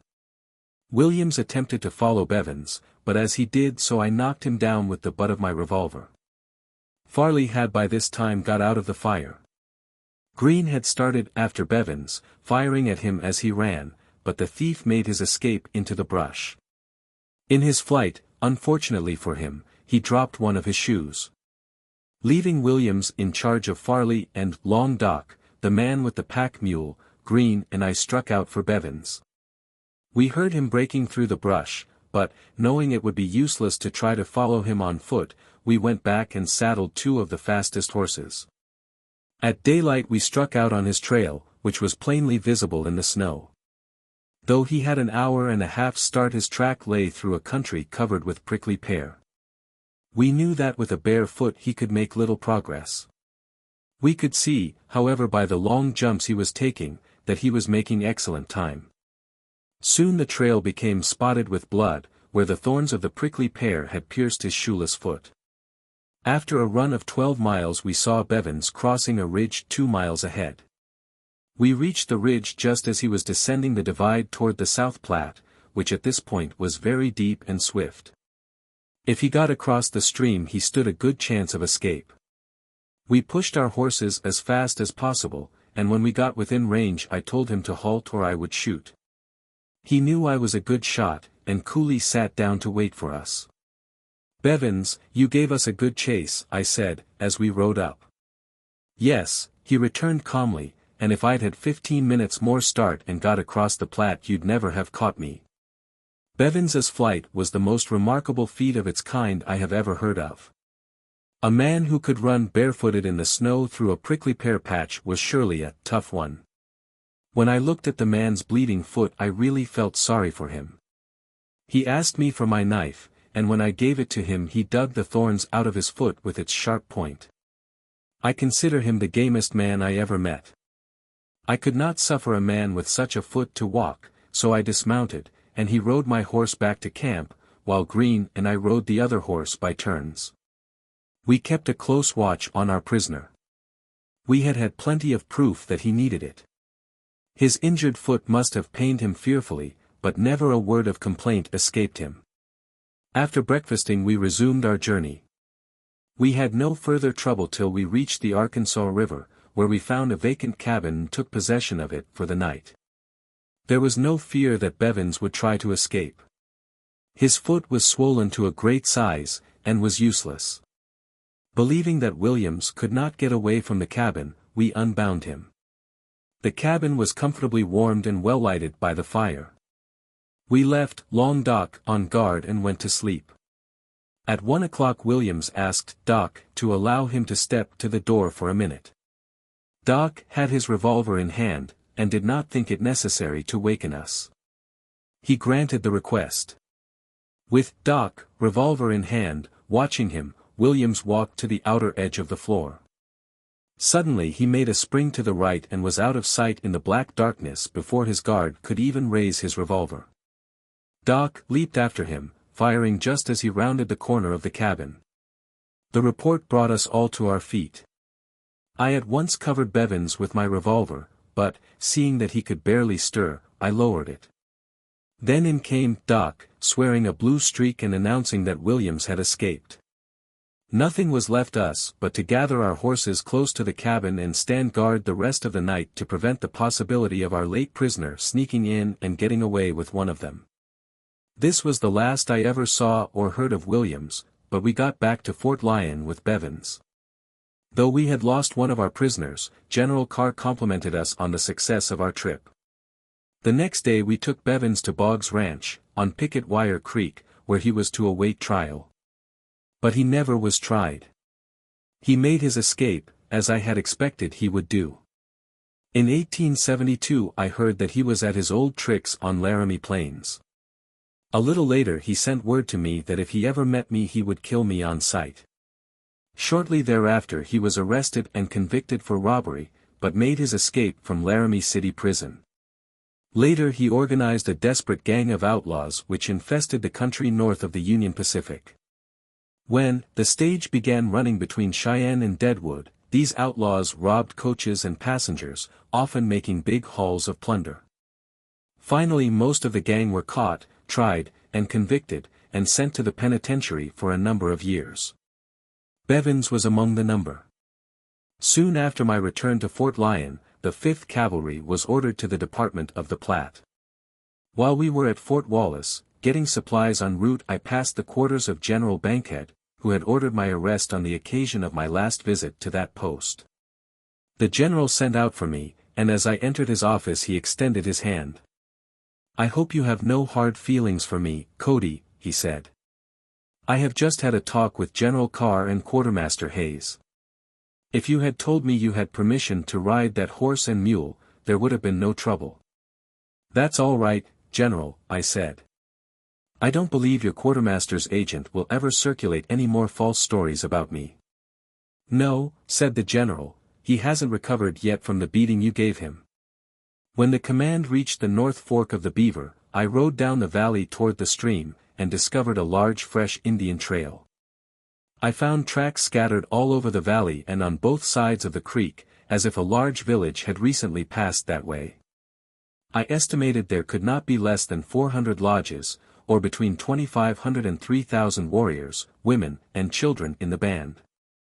When I reported my discovery to General Carr, he halted his regiment, and, after consulting a few minutes, ordered me to select a ravine, or as low ground as possible, so that the troops might be kept out of sight of the Indians until we could strike the creek. We went into camp on the Beaver. The general ordered Lieutenant Ward to take 12 men and myself and follow up the trail for several miles. Our orders were to find out how fast the Indians were traveling. I soon made up my mind by the frequency of their camps that they were moving slowly, hunting as they journeyed. After we had scouted about 12 miles, keeping our horses well concealed under the bank of the creek, Ward and I left our horses and crept to a high knoll where there was a good view for some distance downstream. As we looked over the summit of the hill we saw a whole Indian village, not 3 miles away. Thousands of ponies were grazing on the prairie. To our left, on the opposite side of the creek, 2 or 3 parties of Indians were coming in, laden with buffalo meat. "This is no place for us, Lieutenant," said I. "I think we have business at the camp which must be attended to as soon as possible." "I agree with you," he returned. "The quicker we get there the better." We came down the hill as fast as we could and joined our men. Lieutenant Ward hurriedly wrote a note and sent it to General Carr by a corporal. As the man started away on a gallop, Ward said, "We will march slowly back until we meet the troops. I think General Carr will soon be here." A minute or two later we heard shots in the direction taken by our courier. Presently he came flying back around the bend of the creek, with 3 or 4 Indians in hot pursuit. The lieutenant, with his squad of soldiers, charged upon them. They turned and ran across the stream. "This will not do," said Ward, when the last redskin had disappeared. "The whole village will know the soldiers are nearby." "Lieutenant," said I, "give me that note.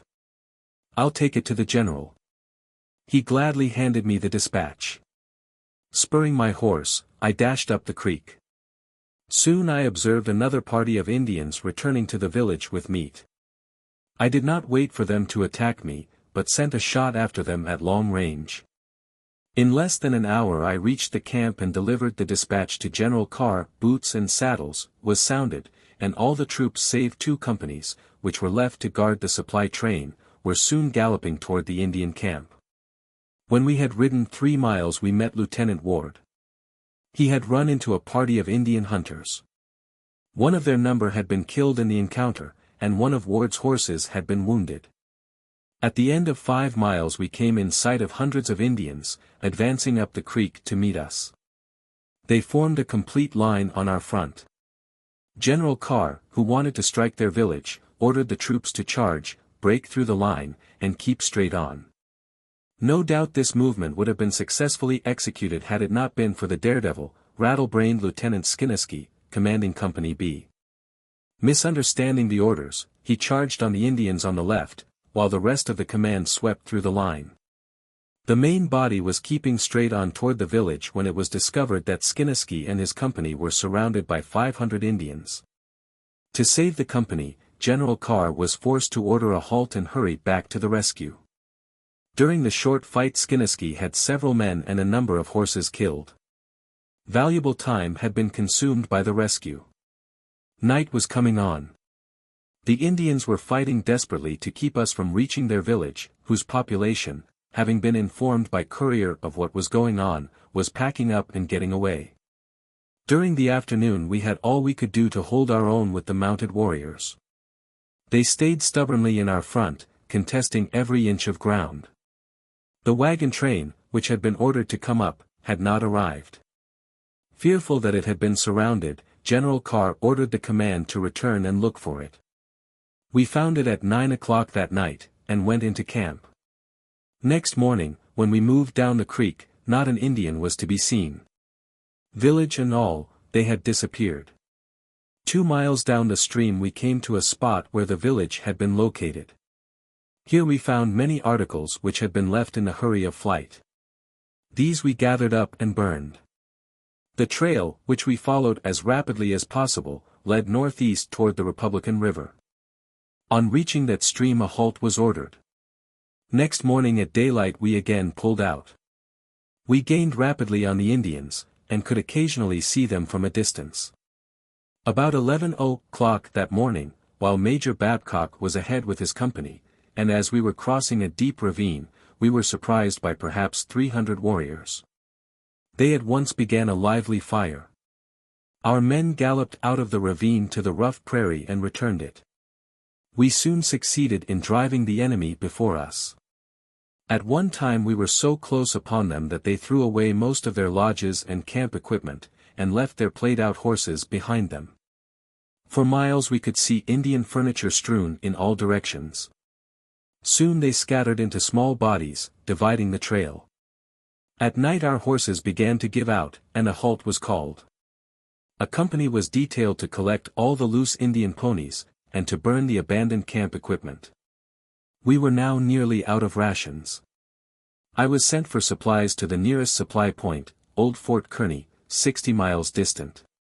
Shortly after this the command reached Fort McPherson, which for some time thereafter continued to be the headquarters of the 5th Cavalry. We remained there for 10 days, fitting out for a new expedition. We were reinforced by 3 companies of the celebrated Pawnee Indian Scouts, commanded by Major Frank North.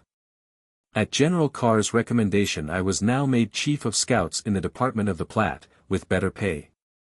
I had not sought this position. I became a firm friend of Major North and his officers from the start. The Scouts had made a good reputation for themselves. They had performed brave and valuable services in fighting against the Sioux, whose bitter enemies they were. During our stay at Fort McPherson I made the acquaintance of Lieutenant George P. Belden, known as the White Chief. His life has been written by Colonel Brisbane, of the Army. Belden was a dashing rider and an excellent shot. An hour after our introduction he challenged me to a rifle match, which was at once arranged. We were to shoot 10 shots each at 200 yards for $50 a side. Belden was to use a Henry rifle. I was to shoot my old Lucretia. This match I won. Belden at once proposed another, 100-yard match, as I was shooting over his distance. This he won. We were now even, and we stopped right there. While we were at Fort McPherson, General Augur and Brevet Brigadier General Thomas Duncan, Colonel of the 5th Cavalry, paid us a visit for the purpose of reviewing our command. The men turned out in fine style, and showed themselves to be well-drilled soldiers. Next the Pawnee Scouts were reviewed. It was amusing to see them in their full uniform. They had been supplied with the regular cavalry uniform, but on this occasion some of them had heavy overcoats, others large black hats with all the brass accoutrements attached, some were minus trousers and wore only breechclouts. Some had regulation pantaloons, but only shirts. Part of them had cut the breech of their pantaloons away, leaving only the leggings. Still others had big brass spurs, but wore no boots nor moccasins. But they understood the drill remarkably well for Indians. The commands were given them by Major North, who spoke their tongue as readily as any full-blooded Pawnee. They were well mounted, and felt proud of the fact that they were regular United States soldiers. That evening after the drill many ladies attended the dance of the Indians. Of all savages I have ever seen, the Pawnees are the most accomplished dancers. Our command set out on the trail the next day. Shortly afterward, when we were encamped on the Republican River near the mouth of the Beaver, we heard the yells of Indians, followed by shots, in the vicinity of our mule herd, which had been driven down to water. Presently one of the herders, with an arrow still quivering in his flesh, came dashing into the camp. My horse was close at hand. Mounting him bareback, I galloped after the mule herd, which had been stampeded. I supposed that I would be the first man on the scene. But I found I was mistaken. The Pawnee scouts, unlike regular soldiers, had not waited for the formality of orders from their officers. Jumping their ponies bareback and putting ropes in the animals' mouths, they had hurried to the place from which the shots came and got there before I did. The marauders proved to be a party of 50 or more Sioux, who had endeavored to stampede our animals. They were painfully surprised to find their inveterate enemies, the Pawnees, coming toward them at full gallop. They had no idea the Pawnees were with the command. They knew that it would take regular soldiers a few minutes to turn out, and fancied they would have plenty of time to stampede the herd and get away. In a running fight of 15 or 20 miles several of the Sioux were killed. I was mounted on an excellent horse Colonel Royal had selected for me. For the first mile or two I was in advance of the Pawnees. Soon a Pawnee shot past me. I could not help admiring the horse he was riding. I determined that if possible that horse should be mine. He was a big buckskin, or yellow horse. I took a careful look at him, so as to recognize him when we got back to camp. After the chase was over I rode over to Major North and asked him about the animal. I was told that he was one of the favorite steeds of the command. What chance is there to trade for him? I asked. It is a government horse, replied the major. The Indian who rides him is very much attached to him. I told Major North I had fallen in love with the horse, and asked if he had any objections to my trying to secure him. He replied that he had not. A few days later, after making the Indian several presents, I persuaded him to trade horses with me. In this way I became possessed of the buckskin, although he still remained government property. I named him Buckskin Joe, and he proved to be a second Brigham. I rode him during the summers of 69, 70, 71, and 72. He was the horse ridden by the Grand Duke Alexis on his buffalo hunt. In the winter of 72, after I had left Fort McPherson, Buckskin Joe was condemned and sold at public sale to Dave Perry at North Platte. In 1877 he presented him to me. He remained on my ranch on the Dismal River for many years, stone blind, until he died. At the end of 20 days, after a few unimportant running fights, we found ourselves back to the Republican River. Hitherto the Pawnee scouts had not taken much interest in me.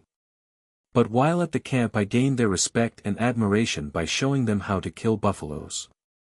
Though they were excellent buffalo killers, for Indians, I had never seen them kill more than 4 or 5 animals in one run. A number of them would surround a herd and dash in on it, each one killing from 1 to 4 buffaloes. I had gone out in company with Major North, and watched them make a surround. 20 Pawnees, circling a herd, killed 32 buffaloes. As they were cutting up the animals, another herd appeared. The Pawnees were getting ready to surround it, when I asked Major North to keep them back to let me show them what I could do. He did as I requested. I knew Buckskin Joe was a good buffalo horse, and, feeling confident that I would astonish the Indians, I galloped in among the herd. I did astonish them. In less than a half-mile run I dropped 36, killing a buffalo at nearly every shot. The dead animals were strung out over the prairie less than 50 feet apart. This manner of killing greatly pleased the Indians. They called me Big Chief, and thereafter I had a high place in their esteem. We soon left the camp and took a westward course up the Republican River. Major North, with 2 companies of his Pawnees, and Colonel Royal, with 2 or 3 companies of cavalry, made a scout north of the river. After making camp on the Blacktail Deer Fork we observed a band of Indians coming over the prairie at full gallop, singing and yelling and waving their lances and long poles. We first supposed them to be the hostile Sioux, and for a few moments all was excitement. But the Pawnees, to our surprise, made no effort to go out to attack them. Presently they began singing themselves. Major North walked over to General Carr and said, "General, those are our men." They had had a fight. That is the way they act when they come back from battle with captured scalps. The Pawnees came into camp on the run. We soon learned that they had run across a party of Sioux who were following a big Indian trail. The Sioux had evidently been in a fight. 2 or 3 had been wounded, and were being carried by the others. The Pawnees jumped them, and killed 3 or 4 of their number. Next morning our command came up to the Indian trail where the Sioux had been found. We followed it for several days. From the number of campfires we passed we could see that we were gaining on the Sioux. Wherever they had camped we found the print of a woman's shoe. This made us all the more eager to overtake them, for it was plain that they had a white woman as their captive. All the best horses were selected by the general, and orders were given for a forced march. The wagon train was to follow as rapidly as possible, while the command pushed on ahead. I was ordered to pick out 5 or 6 of the best Pawnees and proceed in advance of the command, keeping 10 or 12 miles ahead, so that when the Indians were overtaken we could learn the location of their camp. And give the troops the required information in time to plan an effective attack. When we were 10 miles in advance of the regiment we began to move cautiously. We looked carefully over the summits of the hills before exposing ourselves to observation from the front. At last we made out the village, encamped in the sand hills south of the South Platte River at Summit Springs. Here I left the Pawnees to watch, while I rode back to the command and informed General Carr that the Indians were in sight. The men were immediately ordered to tighten their saddles and otherwise to prepare for action. I changed my horse for Old Buckskin Joe. He had been led for me up to this time, and was comparatively fresh. Acting on my suggestion, General Carr made a circuit to the north. I knew that if the Indians had scouts out they would naturally watch in the direction whence they had come. When we had passed the camp, and were between it and the river, we turned and started back. By this maneuver we avoided detection by the Sioux scouts. The general kept the command wholly out of sight until within a mile of the village. Then the advance guard was halted till all the soldiers caught up. Orders were issued that at the sound of the charge the whole command was to rush into the village. As we halted on the summit of the hill overlooking the still unsuspecting Sioux, General Carr called to his bugler. "Sound the charge." The bugler, in his excitement, forgot the notes of the call. Again the general ordered, "Sound the charge." And again the musician was unable to obey the command. Quartermaster Hayes, who had obtained permission to join the command, comprehended the plight of the bugler. Rushing up to him, he seized the bugle, and sounded the call himself, in clear, distinct tones. As the troops rushed forward he threw the bugle away, and, drawing his pistol, was among the first to enter the village. The Indians had just driven up their horses and were preparing to move camp when they saw the soldiers. Many of them jumped on their ponies, and, leaving everything behind them, advanced to meet the attack. On second thought, however, they decided it would be useless to resist. Those who were mounted rode away, while those on foot fled for the neighboring hills. We charged through their village, shooting right and left at everything we saw. Pawnees, officers, and regular soldiers were all mixed together, while the Sioux went flying away in every direction. The general had instructed the soldiers to keep a sharp lookout for white women when they entered the village. 2 were soon found. One of them was wounded, and the other had just been killed. Both were Swedes, and the survivor could not speak English. A Swedish soldier was soon found to act as interpreter. The woman's name was Weechel. She said that as soon as the Indians saw the troops coming, a squaw, the wife of Tall Bull, had killed Mrs. Alertis, her companion in captivity, with a hatchet. The infuriated squaw had attacked Mrs. Weechel, wounding her. The purpose of the squaw was apparently to prevent both women from telling the soldiers how cruelly they had been treated. The attack lasted but a little while. The Indians were driven several miles away. The soldiers gathered in the herd of Indian horses, which was running wild over the prairie, and drove the animals back into camp. After a survey of our work we found we had killed about 140 Indians and captured 120 squaws and papooses, 200 lodges, and 800 horses and mules. General Carr ordered that all the teepees, lodges, buffalo robes, camp equipage, and provisions, including a large quantity of buffalo meat, should be gathered and burned. Mrs. Allardyce, the murdered Swedish captive, was buried.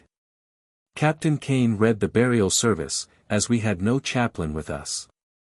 While this was going on, the Sioux warriors recovered from their panic and came back to give us battle. All around the attack a fight began. I was on the skirmish line, and noticed an Indian who was riding a large bay horse, and giving orders to his men in his own language. I could understand part of what he said. He was telling them that they had lost everything and were ruined, and was entreating them to follow him until they died. The horse this chief was riding was extremely fleet. I determined to capture him if possible, but I was afraid to fire at the rider lest I kill the horse. Often the Indian, as he rode around the skirmish line, passed the head of a ravine. It occurred to me that if I dismounted and crept up the ravine, I could, as he passed, easily drop him from the saddle with no fear of hitting the horse. Accordingly I crept into the ravine and secreted myself there to wait till Mr. Chief came riding by. When he was not more than 30 yards away I fired. The next instant he tumbled from the saddle, and the horse kept on his way without a rider. Instead of running back to the Indians, he galloped toward the soldiers, by one of whom he was caught. Lieutenant Mason, who had been very conspicuous in the fight and had killed 2 or 3 Indians himself, came galloping up the ravine, and, jumping from his horse, secured the elaborate war bonnet from the head of the dead chief, together with all his other accoutrements. We both rejoined the soldiers. I started in search of the horse, and found him in the possession of Sergeant McGrath, who had captured him. McGrath knew that I had been trying to get the horse, and he had seen me kill its rider. He handed the animal over to me at once. I little thought at the time that I had captured the fastest running horse west of the Missouri River, but this later proved to be the fact. Late that evening our wagon train arrived. Mrs. Weichel, the wounded woman, had been carefully attended by the surgeons, and we placed her in the ambulance. Gathering up the prisoners, squaws, and papooses, we set out for the South Platte River, 8 miles distant, where we went into camp. Next morning, by order of General Carr, all the money found in the village was turned over to the adjutant. Above $2,000 was collected, and the entire amount was given to Mrs. Weichel. The command now proceeded to Fort Sedgwick, from which point the particulars of our fight, which took place Sunday, July 11, 1869, was telegraphed to all parts of the country. During our 2-week stay at this post, General Augur, of the Department of the Platte, made us a visit, and complimented the command highly on the gallant service it had performed. Tall Bull and his Indians had long been a terror to the border settlements. For their crushing defeat, and the killing of the chief, General Carr and the command were complimented in general orders. Mrs. Weichel was cared for in the post hospital. After her recovery she married the hospital steward. Her former husband had been killed by the Indians. Our prisoners were sent to the Whetstone Agency, on the Missouri, where Spotted Tail and the friendly Sioux were then living. The captured horses and mules were distributed among the officers and soldiers. Among the animals which I thus obtained were my Tall Bull horse and a pony which I called Powder Face. This animal figured afterward in the stories of Ned Buntline, and became famous. One day, while we were waiting at Fort McPherson, General Carr received a telegram announcing that the Indians had made a dash on the Union Pacific, killing several section men and running off stock of O'Fallon Station. An expedition was going out of Fort McPherson to catch and punish the Redskins if possible. I was ordered by General Carr to accompany this expedition. That night I proceeded by rail to Fort McPherson Station, and from there rode horseback to the fort. 2 companies, under command of Major Brown, had been ordered out.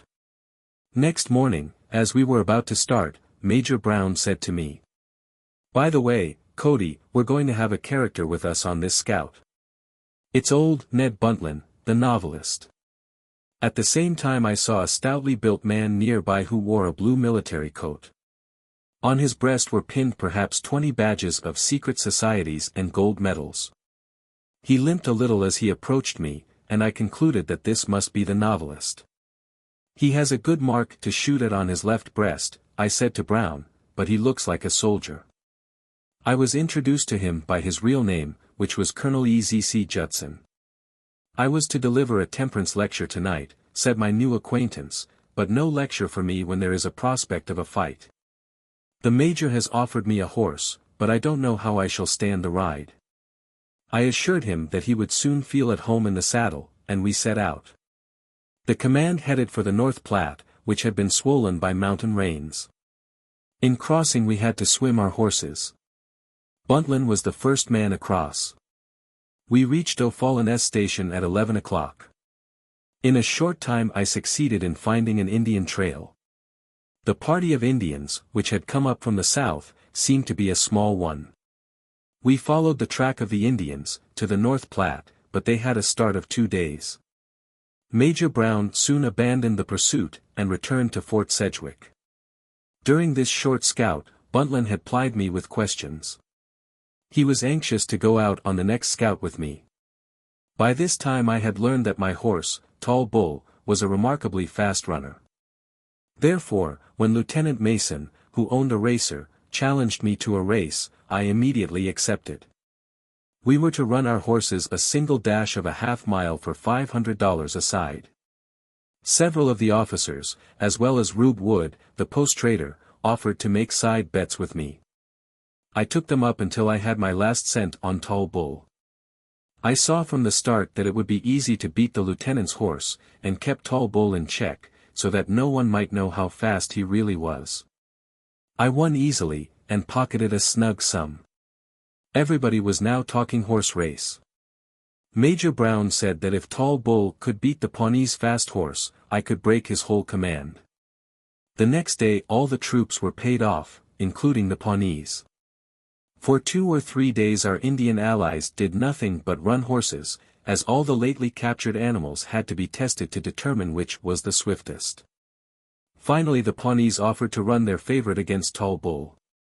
They raised $300 to bet on their horse, and I covered the money. In addition I took numerous side bets. The race was a single dash of a mile. Tall Bull won without any trouble, and I was ahead on this race about $700. I also got up a race for my pony, Powder Face, against a fast pony belonging to Major Lute North, of the Pawnee Scouts. I selected a small boy living at the post for a jockey. Major North rode his own pony. The Pawnees, as usual, wanted to bet on their pony, but as I had not yet ascertained the running qualities of Powder Face I did not care to risk much on him. Had I known him as well as I did afterward I would have backed him with every cent I had. He proved to be one of the swiftest ponies I ever saw, and had evidently been kept as a racer. The dash between the ponies was to be 400 yards. When I led Powder Face over the course he seemed to understand what he was there for. North was on his pony, my boy was up. I had all I could do to hold the fiery little fellow back. He was so lively on his feet that I feared his young rider might not be able to stick on his back. At last the order to start was given by the judges. I brought Powder Face up to the score, and the word, "Go," was given. So swiftly did he jump away that he left his rider sitting on the ground. Nevertheless he went through and won the race without a rider. It was an easy victory, and after that I could get no more races. General Carr having obtained a leave of absence, Colonel Royal was given command of an expedition that was ordered to go out after the Indians. In a few days we set out for the Republican, where, we had learned, there were plenty of Indians.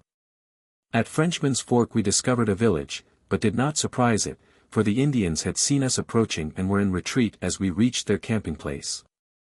We chased them downstream and through the sandhills, but they made better time than we did, and the pursuit was abandoned. While we were in the sandhills, scouting the Niobrara country, the Pawnee Indians brought into camp some very large bones, one of which the surgeon of the expedition pronounced to be the thigh bone of a human being. The Indians said the bones were those of a race of people who long ago had lived in that country. They said these people were 3 times the size of a man of the present day, that they were so swift and strong that they could run by the side of a buffalo, and, taking the animal in one arm, could tear off a leg and eat it as they ran. These giants, said the Indians, denied the existence of a great spirit. When they heard the thunder or saw the lightning, they laughed and declared that they were greater than either. This so displeased the Great Spirit that he caused a deluge. The water rose higher and higher till it drove these proud giants from the low grounds to the hills and thence to the mountains. At last even the mountaintops were submerged and the mammoth men were drowned. After the flood subsided, the Great Spirit came to the conclusion that he had made men too large and powerful. He therefore corrected his mistake by creating a race of the size and strength of the men of the present day. This is the reason, the Indians told us, that the man of modern times is small and not like the giants of old. The story has been handed down among the Pawnees for generations, but what is its origin no man can say. Chapter 7. One morning, in the spring of 1870, a band of horse-stealing Indians raided 4 ranches near the mouth of Fremont Creek, on the North Platte. After scooping up horses from these ranches they proceeded to the Fort McPherson herd, which was grazing above the post, and took about 40 government animals. Among these was my favorite little pony, Powder Face. When the alarm was given, boots and saddles was sounded. I always kept one of my best horses by me, and was ready for any surprise. The horse that I saddled that day was Buckskin Joe. As I galloped for the herd, I saw the Indians kill 2 of the herders. Then, circling all the horses toward the west, they disappeared over a range of hills. I hurried back to the camp and told the general that I knew where to pick up the trail. Company I, commanded by a little red-headed chap, Lieutenant Earl D. Thomas, was the first to report, mounted, at the adjutant's office. Thomas had but lately graduated from West Point. His sole instructions were, follow Cody and be off quick. As he rode away General Emory called after him, I will support you with more troops as fast as they are saddled. The lieutenant followed me on the run to the spot where I saw the Indians disappear. Though the Redskins had an hour and a half start on us, we followed them, on a gallop, till we could see that they had begun to drive their horses in a circle, and then in one direction after another, making the trail uncertain. It was getting dark, but I succeeded in keeping on some of the tracks. All that night the Indians endeavored, by scattering their horses, to throw us off the trail. At 3 o'clock in the morning I made up my mind that they were traveling for the headwaters of Medicine Creek, and headed straight in that direction. We found that they had reached the creek, but remained there only long enough to water their horses. Then they struck off to the southwest. I informed Lieutenant Thomas that the next water was at the springs at the head of Red Willow Creek, 35 miles away. The Indians, I said, would stop there. Thomas's men had not had time to bring so much as their coats with them. At the alarm they grabbed their sidearms and carbines and ammunition belts, and leaped into their saddles. None of us had had anything to eat since dinner the day before. In the whole outfit there was not a canteen in which to carry water. I notified Thomas that he must decide whether the troop was to undergo the terrible hardship of riding a whole day without food or water, on the chance of overtaking the Indians and getting their rations and supplies away from them. He replied that the only instructions he had received from General Emory were to follow me. I said that if it were left to me, I would follow the Indians. You have heard Cody, said Thomas to his men. Now, I would like to hear what you men think about it. Through their first sergeant they said they had followed Cody on many a long trail, and were willing to follow him to the end of this one. So the order to mount was given, and the trail was taken up. Several times that day we found the Indians had resorted to their old tactics of going in different directions. They split the herd of horses in bunches, and scattered them. It was very hard to trail them at good speed. 40 hours without food, and 12 hours without water, we halted for a council when darkness set in. I told Thomas that when we got within 3 miles of the springs the men could rest their horses and get a little sleep, while I pushed on ahead to look for the Indians. This was done. When we reached the spot I had designated the saddles were removed, so that the horses could graze and roll. I rode on ahead. As I had suspected I should, I found the Indians encamped at the springs with the stock grazing around them. As quickly as possible I got back to the command with my news. The horses were quietly saddled and we proceeded, seldom speaking or making any noise. As we rode along I gave the lieutenant and first sergeant the description of the camp and suggested that it could be best approached just at daylight. We had but 41 men. 10 of these, I said, should be detailed to take charge of the herd, while the lieutenant and I charged the camp.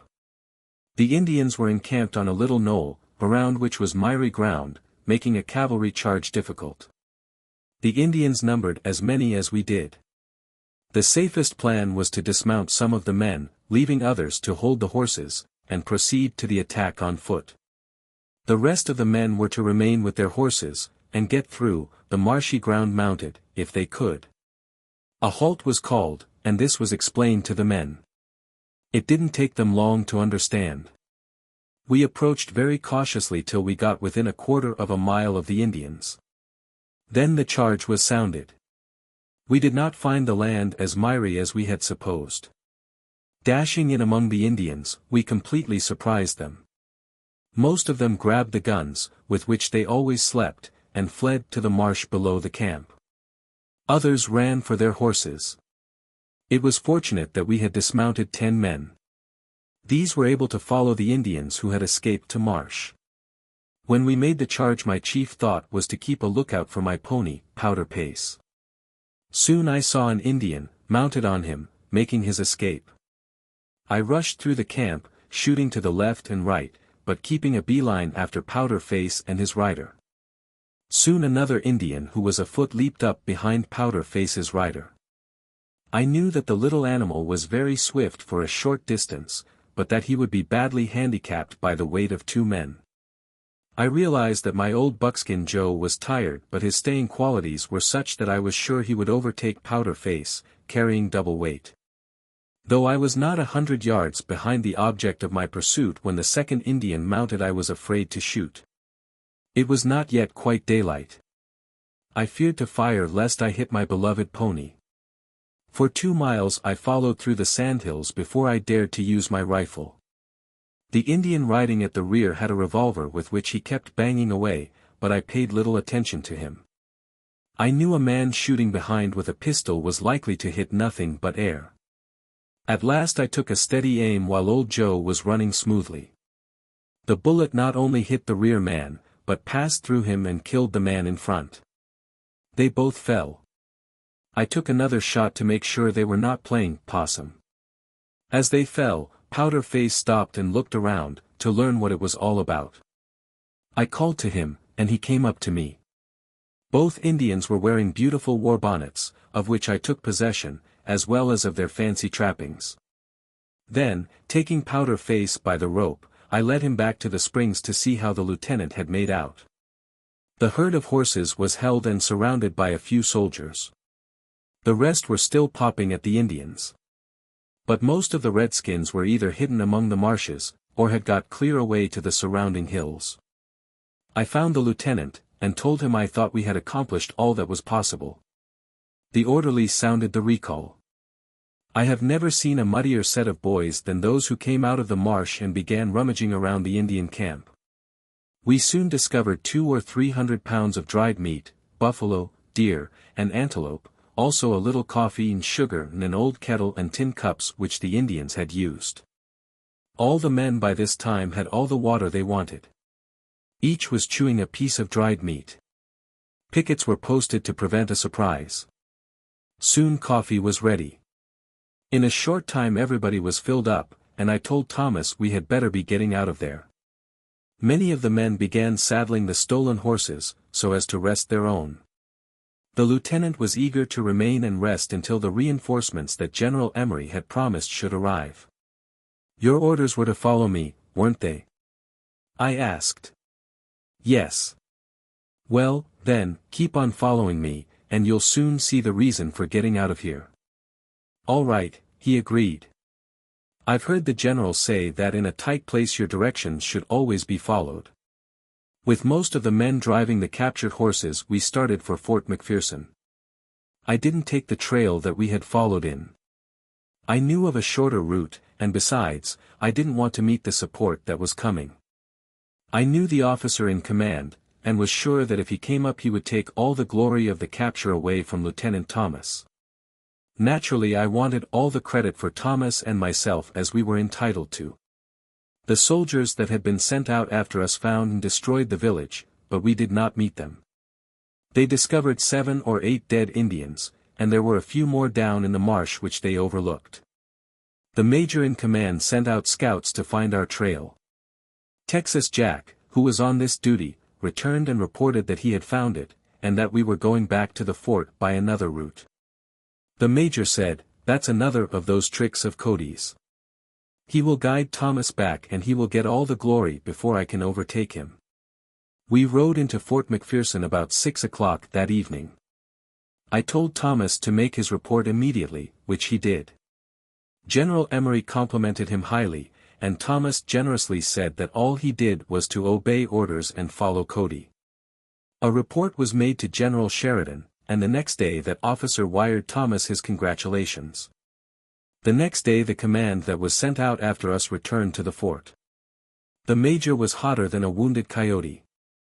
He told the general that it was all my fault, and that he did not propose to be treated in any such manner by any scout, even if it were General Sheridan's pet, Buffalo Bill. He was told by the general that the less he said about the matter the better it would be for him. This was Lieutenant Thomas's first raid, and he was highly elated with its success. He hoped he would be mentioned for it in special orders, and sure enough, when the special orders came along both he and myself, together with the little command, received complimentary mention. This Thomas richly deserved, for he was a brave, energetic, and dashing officer. I gave him the 2 war bonnets I had taken from the Indians I shot from the back of Powder Face, asking that he present them to the daughters of General Augur, who were then visiting the post. Shortly after our return another expedition was organized, with the Republican River country as its destination. It was commanded by General Duncan, a blusterer, but a jolly old fellow. The officers who knew him well said we would have a fine time, as he was very fond of hunting. He was a good fighter. It was rumored that an Indian's bullet could never hurt him. A cannonball, according to report, had hit him in the head without injuring him at all, while another cannonball, glancing off his skull, had instantly killed one of the toughest mules in the army. The Pawnee Scouts, who had been mustered out of service during the winter of 1869 and 70, were reorganized to accompany this expedition. I was glad of this. I had become very much attached to Major North, one of the officers, and to many of the Indians. Beside myself the only white scout we had in the post at this time was John Y. Nelson, whose Indian name was Cha-Cha-Cha-Opes, or Red Willow Fill the Pipe. The man was a character. He had a squaw wife and a half-breed family. He was a good fellow, but had few equals and no superiors as a liar. With the regimental band playing "The Girl I Left Behind Me," we started out from the post. A short march brought us to the head of Fox Creek, where we camped. Next morning General Duncan sent me word that I was to bring my rifle and shoot at a mark with him. I did not feel like shooting at anything except myself, for the night before I had been interviewing the sutler's store, in company with Major Brown. When I looked for my gun, I found that I had left it behind me. I got cold consolation from Major Brown when I informed him of my loss.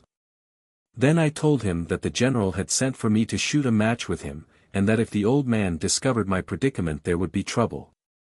"Well, Cody," said the major, "the best thing you can do is to make some excuse, and then go and borrow a gun from one of the men. Tell the general you loaned your rifle to someone for a hunt. While you are gone I will send back to the post for it." I got a gun from John Nelson, and marched to the general's headquarters, where I shot the match. It resulted in his favor. General Duncan, who had never before commanded the Pawnee Scouts, confused them by posting the guards in a manner that was new to them. Furthermore, he insisted that the guards should call the hours through the night, 9 o'clock and all is well, etc., giving the numbers of their posts. Few of the scouts understood English. They were greatly troubled. Major North explained to them that when the man on the post nearest them called the hour, they must repeat the call as closely as they could. It was highly amusing to hear them do this. They would try to remember what the man on the next post had said. For example, when a white soldier called out, "Post number 1, 9:30 and all is well," the Indians would cry out, "Post number 5 cents go to H.L. I don't care." So ridiculous were their efforts to repeat the calls, that the general finally gave it up and countermanded the order. One day, after an uneventful march, Major North and I went out on Prairie Dog Creek in advance of the command to kill some buffaloes. Night was approaching, and we looked about for a suitable camping place for the soldiers. Major North dismounted and was resting, while I rode down to the creek to see if there was plenty of grass in the vicinity. I found an excellent camping spot, and told North I would ride over the hill a little way, so that the advance guard might see me. This I did, and when the advance guard came in sight I dismounted and lay down upon the grass to rest. Suddenly I heard 3 or 4 shots. In a moment Major North came dashing toward me, pursued by 8 or 10 Indians. I at once sprang to the saddle and sent several shots toward the Indians, 50 or more of whom were now in sight. Then, we turned our horses and ran. The bullets sang after us. My whip was shot from my hand, and the daylight was let through the crown of my hat. We were in close quarters, when Lieutenant Faulkner, with several men, came galloping to our relief. The Indians, discovering them, whirled and fled. As soon as Major North sighted his Pawnees he began riding in a circle, which was the signal to them that there were hostile Indians in front. In an instant they broke ranks pell-mell, with the Major at their head, and went after the flying warriors. The second day that we had been following the Indians we came upon an old squaw who had been left on the prairie to die. Her people had built for her a little shade or lodge, and had given her some provisions, enough to last her trip to the happy hunting grounds. This is often done by the Indians when an enemy is in pursuit and one of their number becomes too feeble to keep pace with the flight. Our scout, John Nelson, recognized the squaw as a relative of his Indian wife. From her we learned that the Redskins we were pursuing were known as the Pawnee Killer Band. They had lately killed Buck's surveying party, consisting of 8 or 9 men. This massacre had occurred a few days before on Beaver Creek. We had found a number of surveying instruments in the abandoned camp, and knew therefore that the Indians had had a fight with white men. After driving the Indians across the Platte we returned to Fort McPherson, bringing with us the old squaw, who was sent to the Spotted Tail Agency. During my absence my wife had given birth to a son. Though he was several weeks old when I returned no name had been given him. I called him Elmo Judson, in honor of Colonel Judson, whose pen name was Ned Buntlin. But the officers insisted upon calling him Kit Carson Cody and it was finally settled that this should be his name. Shortly after my return I received orders instructing me to accompany Professor Marsh on a fossil hunting expedition into the rough lands of the Big Horn Basin. The party was to consist of a number of scientists besides Professor Marsh, together with 25 students from Yale, which institution was sending out the expedition. I was to get together 35 saddle horses for the party. The quartermaster arranged for the transportation, pack mules, etc. But General Sheridan, under whose direction the scientists were proceeding, always believed in my ability to select good horses from a quartermaster's herd. In a few days Professor Marsh and his companions arrived. The Pawnee Scouts, then in camp, had a year before unearthed some immense fossil bones, so it was decided that Major North, with a few of these scouts, should also accompany the expedition. Professor Marsh had heard of this discovery, and was eager to find some of the same kind of fossils. Professor Marsh believed that the basin would be among the last of the western lands to be settled. The mountain wall which surrounded it would turn aside pioneers going to Montana or northern Oregon. These would head to the east of Big Horn Mountains, while those bound for Utah, Idaho, and California would go to the south side of the Wind River Mountains. He was confident, however, that someday the basin would be settled and developed, and that in its fertile valleys would be found the most prosperous people in the world. It was there that my interest in the great possibilities of the West was aroused. I never forgot what I heard around the campfire. In 1894 the Carey Irrigation Act was passed by Congress. 1,000,000 acres of land was given to each of the arid states. I was the first man to receive a concession of 200,000 acres from the Wyoming State Land Board. I could not get away to the basin till late in the autumn of 1894, so I formed a partnership with George T. Beck, who proceeded to Wyoming, where he was found by Professor Elwood Mead, then in the service of the state. There a site was located and the line of an irrigation canal was surveyed. A town was laid out along the canal, and my friends insisted upon naming it Cody. At this time there was no railroad in the Big Horn Basin. But shortly afterward the Burlington sent a spur out from its main line, with Cody as its terminus. In 1896 I went out on a scout to locate the route of a wagon road from Cody into the Yellowstone Park. This was during Mr. McKinley's first administration. I went to Washington, saw the president, and explained to him the possibilities of a road of 80 miles, the only one entering the national park from the east. It would be, I told him, the most wonderful scenic road in the West. Mr. Roosevelt ordered the building of this road, which has now become the favorite automobile route into the park.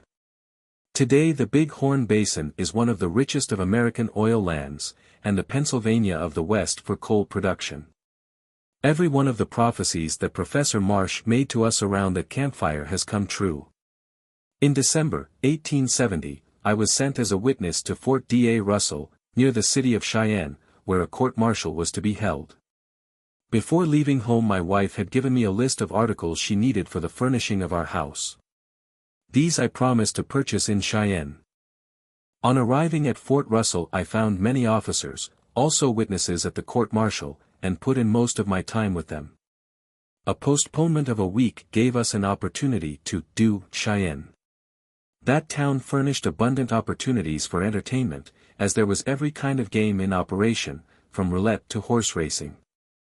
I sent for my horse, Tall Bull, and a big race was arranged between him and a Cheyenne favorite called Green's Colt. But before Tall Bull could arrive the court-martial was over and the race was off. I sold the animal to Lieutenant Mason. I met many old friends in Cheyenne, among them R.S. Van Tassel, Tim Deere, Major Talbot, Luke Morin, Posey Wilson, and many others. They constituted a pretty wild bunch, and kept me so busy that I had no time to think about Mrs. Cody's furniture. On my return, when she asked us for it, I told her I couldn't bring it with me on the train, and that moreover there were no stores in Cheyenne where I could get furniture that would be good enough for her. So I had sent to Dewey and Stone at Omaha for what she needed. I lost no time in getting over to the club, where I wrote to Dewey and Stone for all the articles my wife required. In a week the furniture arrived at Fort McPherson Station. I got a couple of 6-mule teams and went after it quick. When it arrived at the house and was unpacked Mrs. Cody was greatly delighted. About this time General Emory was very much annoyed by petty offenses in the vicinity of the post by civilians over whom he had no jurisdiction. There was no justice of the peace near the post, and he wanted some kind of an officer with authority to attend to these troublesome persons. One day he told me that I would make an excellent justice. "You compliment me too highly, General," I replied. "I don't know any more about law than a government mule knows about bookkeeping." "That doesn't make any difference," he said. "I know you will make a good squire. You accompany Mr. Wooden and Mr. Snell to North Platte in my private ambulance. They will go on your bond, and you will be appointed a justice of the peace." A number of officers from the post went to North Platte for this occasion. After I was duly sworn in, there was a celebration. I arrived home at 3 o'clock in the morning, Mrs. Cody still being in ignorance of my newly acquired honor. I was awakened by hearing her arguing with a man at the door who was asking for the squire. She was assuring him that no squire was on the premises. "Doesn't Buffalo Bill live here?" asked the man. "Yes," admitted Mrs. Cody, "but what has that got to do with it?" By this time I had dressed, and I went to the door. I informed my wife, to her amazement, that I was really a squire, and turned to the visitor to learn his business. He was a poor man, he said, on his way to Colorado. The night before a large bunch of horses was being driven past his camp, and one of his 2 animals was driven off with the herd. Mounting the other, he followed and demanded the horse, but the boss of the herd refused to give it up. He wanted a writ of replevin. I asked Mrs. Cody if she could write a writ of replevin, and she said she had never heard of such a thing. I hadn't either. I asked the man in, and Mrs. Cody got breakfast for us. He refused the drink I set out for him. I felt that I needed a good deal of bracing in this writ of replevin business, so I drank his as well as mine. Then I buckled on my revolver, took down my old Lucretia rifle, and, patting her gently, said, "You will have to be constable for me today." To my wife and children, who were anxiously watching these proceedings, I said, "Don't be alarmed. I am a judge now, and I am going into action. Come on, my friend," I said to the stranger, "get on your horse." "Why," he protested, "you have no papers to serve on the man, and you have no constable." "Don't worry," I said. "I'll soon show you that I am the whole court." I mounted Joe, and we galloped along about 10 miles when we overtook the herd of horses. I found the boss, riding a big gray horse ahead of the herd. I ordered him to round up the herd. "By what authority?" he demanded. "Are you a constable?"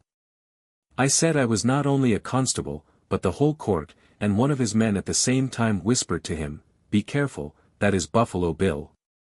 At this time, as well as for years past, I had been Chief United States Detective for the Army as well as Scout and Guide.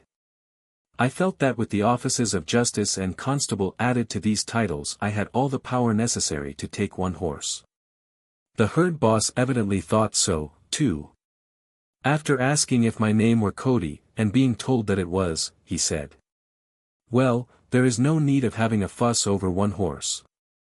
"No," said I, "a horse doesn't mean much to you, but it amounts to a good deal to this poor immigrant." "Well," said the herd boss, "how do you propose to settle it?" "I am going to take you and your whole outfit to Fort McPherson. There I am going to try you and give you the limit, 6 months and a $500 fine." "I can't afford to go back to the fort," he pleaded, "let's settle it right here." "What will you take to call it off?" $150, I said, "and quick." Reaching down into his pocket, he pulled out a wallet filled with bills and counted out $150. By this time the man who had lost the horse had caught his animal in the herd. He was standing, holding it, nearby. "Partner," I said to him, "take your horse and go back home." "Now, boss," I said to the other man, "let me give you a little advice. Be careful when a stranger gets into your herd and the owner overtakes you and demands it. You may run into more trouble than I have given you, for you ought to know by this time that horse stealing is a hanging offense." He said, "I didn't care a blank about your being justice of the peace and constable combined, but when I found out you were Buffalo Bill it was time to lay down my hand." "All right, old fellow," I said, "goodbye." As he rode off he called, "It was worth $150 just to get a good look at you," and the other men agreed. By the time I got back to the fort, guard mount was over, and a number of officers were in the club. When they learned how I had disposed of my first case, they told the general, who was very much pleased. "I want it noised about among the outside civilians how you handle your court," he said. The story soon became known all over the surrounding country. Even the ladies of the post heard of it, and told my wife and sisters, to whom I had never mentioned it. They looked upon it as a great joke. Chapter 8. Early in the month of September, 1874, word was received at Fort McPherson that General Sheridan and a party of friends were coming to the post to have a grand hunt in the vicinity. They further proposed to explore the country from Fort McPherson to Fort Hays in Kansas. They arrived in a special car at North Platte, 18 miles distant, on the morning of September 22. In the party besides General Sheridan were James Gordon Bennett, of the New York Herald, Leonard Lawrence Jerome, Carroll Livingston, Major J. G. Heckscher, General Fitzhugh, General H. E. Davies, Captain M. Edward Rogers, Colonel J. Schuyler Crosby, Samuel Johnson, General Anson Stager, of the Western Union, Charles Wilson, editor of the Chicago Journal, Quartermaster General Rucker, and Dr. Ashe, of General Sheridan's staff. They were met at the station by General Emory and Major Brown, with a cavalry company as escort and a sufficient number of vehicles to carry the distinguished visitors and their baggage. At the fort they found the garrison, under the command of General Carr, on parade awaiting their arrival. A train of 16 wagons was provided to carry the baggage, supplies and forage for the hunting trip. Besides these there were 3 or 4 horse ambulances in which the guns were carried, and in which members of the party might ride when they became weary of the saddle. I accompanied the expedition at the request of General Sheridan. He introduced me to everybody and gave me a good send-off. As it was a high-toned outfit I was to accompany, I determined to put on a little style myself. I dressed in a new suit of light buckskin, trimmed along the seams with fringe of the same material. I put on a crimson shirt, elaborately decorated on the bosom, and selected a big sombrero for my head. Then, mounting a showy horse which was a gallant stepper, I rode down to the fort, rifle in hand. The expedition was soon under way. First in line rode General Sheridan, followed by his guests, then the orderlies. Then came the ambulances, in one of which were carried 5 greyhounds, brought along to course antelopes and rabbits. With the ambulance marched a pair of Indian ponies belonging to Lieutenant Hayes, captured during an Indian fight. These were harnessed to a light wagon, which General Sheridan occasionally used. These little animals, 13 hands high, showed more vigor and endurance than any we brought with us. During our first night in camp the members of the party asked me hundreds of questions about buffaloes and buffalo hunting. The entire evening was spent in talk about buffaloes, together with stories of the plains, the chase, and the war, which was then fresh in the minds of all of us. We closed the evening by christening the camp, Camp Brown, in honor of the gallant officer who was in command of the escort. We breakfasted at 4 the next morning and at 6 we were in the saddle. Everyone was eager to see the buffaloes which I had promised would be met with during the day. After a march of 5 miles the advance guard which I commanded sighted 6 of these animals grazing about 2 miles away. Acting upon my suggestion, Lawrence Jerome, Livingston, Hecksher, Fitzhugh, Rogers, and Crosby, with myself as guide, rode through a convenient canon to a point beyond the herd, and to windward of them. The rest of the party made a detour of nearly 5 miles, keeping behind the crest of a hill. We charged down on the buffaloes at full gallop, and just then the other party emerged from their concealment and witnessed the exciting chase. The buffaloes started away in a line, single file. Fitzhugh, after a lively gallop, led us all. Soon he came alongside the rear buffalo, at which he fired. The animal faltered, and with another shot Fitzhugh brought him to the ground. Crosby dashed past and leveled another of the herd, while Livingston dropped a third. Those who were not directly engaged in the hunt now came up and congratulated the buffalo killers. Fitzhugh was hailed as the winner of the Buffalo Cup. There was general sympathy for Hecksher, whose horse had fallen and rolled over him, thus putting him out of the race. The hunt being over, the column moved forward through a prairie dog town, several miles in extent. These animals are found throughout the plains, living together in a sort of society. Their numberless burrows in their towns join each other and the greatest care is necessary in riding among them, since the ground is so undermined as easily to give way under the weight of a horse. Around the entrance to each burrow earth is piled to the height of at least a foot. On these little elevations the prairie dogs sit on their haunches, chattering to each other and observing whatever passes on the plains. They will permit a person to approach very closely, but when they have viewed him they dive into their holes with wonderful celerity. They are difficult to kill. If hit they usually succeed in getting underground before they can be recovered. Rattlesnakes and little owls are found in great numbers in the prairie dog towns, living in the same burrows. We killed and cooked a few of the prairie dogs, and found them very palatable. A short distance beyond the prairie dog town we found a settlement of 5 white men. They proved to be the 2 Clifford brothers, Arthur Ruff, Dick Seymour, and John Nelson. To the last I have already referred. Each of these men had a squaw for a wife and numerous half-breed children. They lived in tents of buffalo skins. They owned a herd of horses and a few cattle, and had cultivated a small piece of land. Their principal occupation was hunting, and they had numbers of buffalo hides, which they had tanned in the Indian fashion. Upon reaching Pleasant Valley on Medicine Creek, the party divided into two detachments, one hunting along the bank of the creek for elk and deer, the other remaining with the main body of the escort. The elk hunters met with no success whatever, but the others found plenty of buffaloes, and nearly everybody killed one before the day was done. Lawrence Jerome made an excellent shot. He was riding in an ambulance, and killed a buffalo that attempted to cross the line of march. Upon crossing the Republican River on the morning of the 26th, we came upon an immense number of buffaloes scattered over the country in every direction. All had an opportunity to hunt. The wagons and troops moved slowly along toward the next camp while the hunters rode off in twos and threes.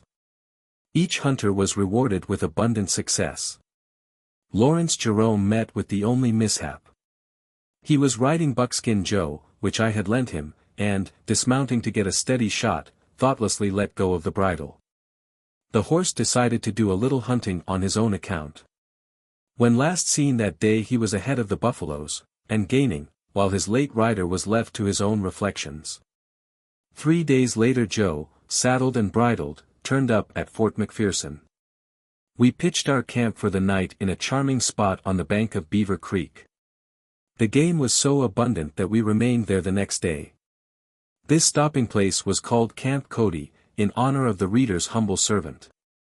The next day was spent in hunting jackrabbits, coyotes, elk, antelope, and wild turkeys. That we had a splendid dinner may be seen from the following. Bill of fare. Soup. Buffalo tail. Fish. Broiled Cisco. Fried dace. Entrees. Salmi of prairie dog, stewed rabbit. Filet of buffalo aux champignons. Vegetables. Sweet potatoes, mashed potatoes, green peas. Dessert. Tapioca pudding.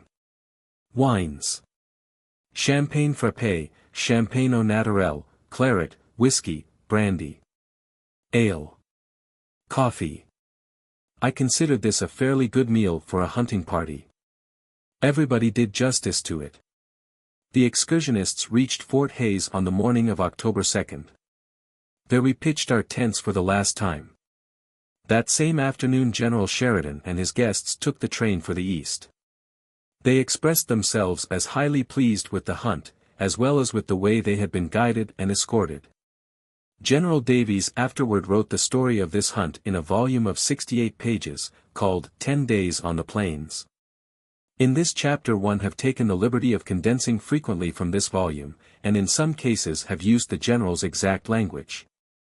I ought to insert several lines of quotations marks, to be pretty generally distributed through the foregoing account. After the departure of General Sheridan's party we returned to Fort McPherson, and found General Carr about to start on a 20-days scout. His object was more to take some friends on a hunt than to look for Indians. His guests were a couple of Englishmen and Mr. McCarthy of New York, the latter a relative of General Emory. The command consisted of 3 companies of the 5th Cavalry, 1 company of Pawnee Scouts, and 25 wagons. Of course I was called to accompany the expedition. One day, after we had been out for some little time, I arranged with Major North to play a joke on Mr. McCarthy. I took him out on a hunt about 8 miles from the camp, informing Major North about what time we should reach there. He had agreed that he would appear in the vicinity with his Indians, who were to throw their blankets around them and come dashing down upon us, firing and whooping in the true Indian style. This program was faithfully carried out. I had been talking about Indians to McCarthy, and he had become considerably excited, when just as we turned a bend in the creek we saw a band of them not half a mile away. They instantly started after us on the gallop, yelling and shooting. "McCarthy," said I, "shall we run or fight?" He did not wait to reply. Wheeling his horse, he started at full speed down the creek. He lost his gun and dropped his hat, but never once did he look back to see if he were pursued. I tried to stop him by shouting that the Indians were Pawnees and our friends. He did not hear me, but kept straight on, never stopping his horse till he reached the camp. I knew he would tell General Carr that the Indians had jumped him, and that the general would at once start out with troops. So as soon as the Pawnees rode up, I told them to remain there while I rode after my friend. When I had reached camp, he had given the alarm, and the general had ordered out 2 companies of cavalry to go in pursuit of the Indians. I told the general the Indians were only Pawnees, and that a joke had been put up on McCarthy. I neglected to tell him who had put up the joke. He was fond of a joke himself, and did not get very angry. I had picked up McCarthy's hat, which I returned to him. It was some time before it was discovered who was at the bottom of the affair. It was while I was stationed at Fort McPherson, where Brevet Major General W. H. Emory was in command, that I acted as guide for Lord Flynn, an English nobleman who had come over for a hunt on the plains. I had been recommended to him by General Sheridan. Flynn had served in India with the British Army. He was a fine sportsman and a splendid shot, and secured many heads and skins while he was with me.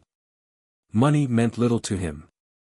He insisted on paying all the bills, spending his money lavishly on both officers and men when he was at the post.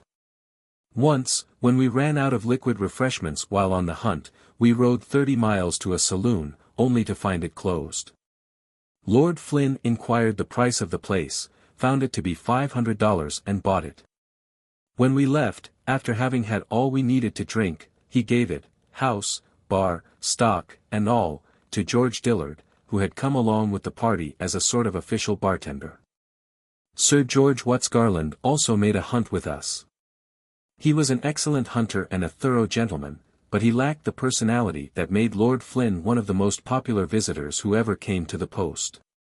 Early in January, 1872, General Forsyth and Dr.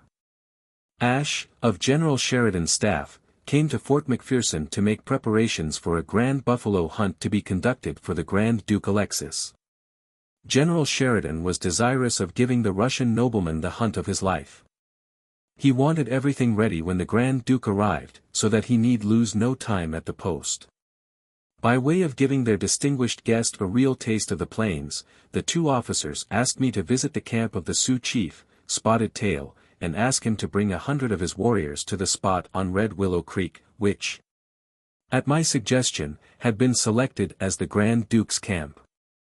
Spotted Tail had permission from the government to hunt buffalo, a privilege that could not be granted to Indians indiscriminately, as it involved the right to carry and use firearms. You couldn't always be sure just what kind of game an Indian might select when you gave him a rifle. It might be buffalo, or it might be a white man. But Spotted Tail was safe and sane. Hence the trust that was reposed in him. Forsyth and Ashe, after accompanying me to the site I had found for the camp, returned to the post, while I set out to confer with Mr. Spotted Tail. The weather was very cold, and the journey was by no means a delightful one. I was obliged to camp out with only my saddle blankets to protect me from the weather, and only my vigilance to protect me from the Indians. Spotted Tail himself was friendly, but some of his young men were decidedly hostile. My activities as a scout had made me many enemies among the Sioux, and it is not their nature easily to forget old grudges. At the close of the first day I made camp on a tributary of Frenchman's Fork, and built a little fire. The night was bitter cold, and I was so busy keeping warm that I got very little sleep. The next afternoon I began to notice fresh horse tracks and the carcasses of recently killed buffaloes. I knew that I was nearing an Indian camp. It was not policy to ride boldly in among the Indians, as some of them might be inclined to shoot me first and discover later that I was a friend of Spotted Tail. So I hid my horse in a low ravine and crawled up a hill, from whose summit I obtained a good view of the country. When night fell, I rode into camp unobserved. As I entered the camp I wrapped my blanket, Indian fashion, about my head, so that the redskins would not at once recognize me as a white man.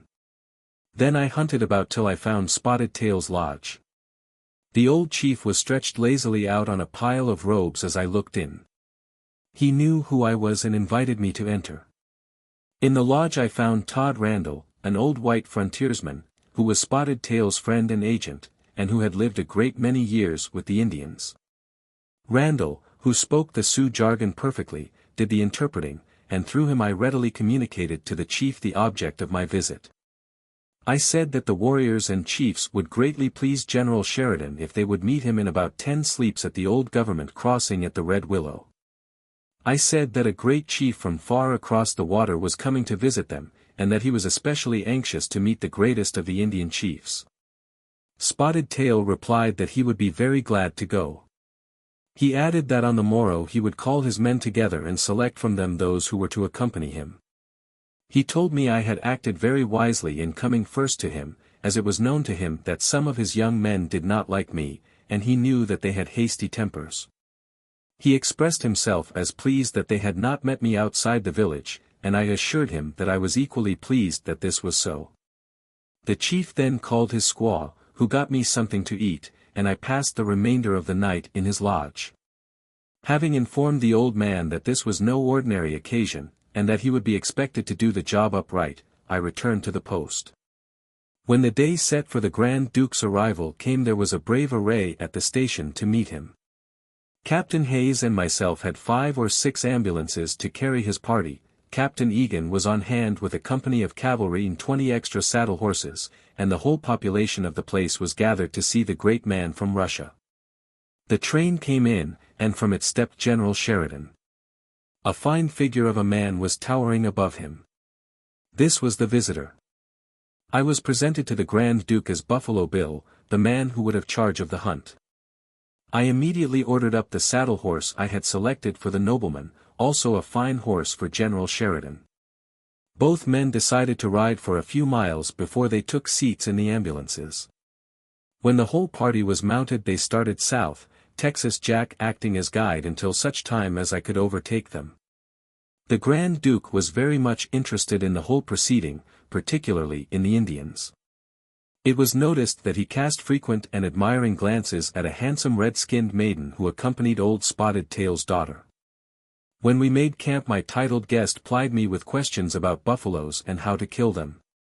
He wanted to know whether a gun or a pistol was the proper weapon and whether I would be sure to supply him with a horse that was trained in buffalo hunting. I told him that I would give him Buckskin Joe, the best buffalo horse in the country, and that all he would need to do would be to mount the animal and fire away every time he saw a buffalo. At 9 o'clock in the morning we were all galloping over the prairies in search of big game. I waited till everyone was ready, and then led the party over a little knoll that hid the herd from view. In a few minutes we were among the buffaloes. Alexis first chose to use his pistol. He sent 6 shots in rapid succession after one bull, at a distance of only 20 feet, but he fired wildly, and did no damage whatever. I rode up to his side, and, his pistol having been emptied, gave him mine. He seized it and fired 6 more shots, but not a buffalo fell. I saw that he was pretty sure to come home empty-handed if he continued this sort of pistol practice. So I gave him my old Lucretia, and told him to urge his horse close to the buffaloes, and not to shoot till I gave him the word. At the same time I gave Buckskin Joe a cut with my whip which sent him at a furious gallop to within 10 feet of one of the biggest bulls in the herd. "Now is your time," I shouted to Alexis. He fired, and down went the buffalo. Then, to my amazement, he dropped his gun, waved his hat in the air, and began talking to members of his suite in his native tongue, which I of course was totally unable to understand. Old Buckskin Joe was standing behind the horse that I was riding, apparently quite as much astonished as I was at this singular conduct of a man he had accepted in good faith as a buffalo hunter. There was no more hunting for the Grand Duke just then. The pride of his achievement had paralyzed any further activity as a Nimrod in him. Presently General Sheridan came riding up, and the ambulances were gathered round. Soon corks were popping and champagne was flowing in honor of the Grand Duke Alexis and his first buffalo. Many of the newspapers which printed accounts of the hunt said that I had shot the buffalo for the Grand Duke. Others asserted that I held the buffalo while the Grand Duke shot him. But the facts are just as I have related them.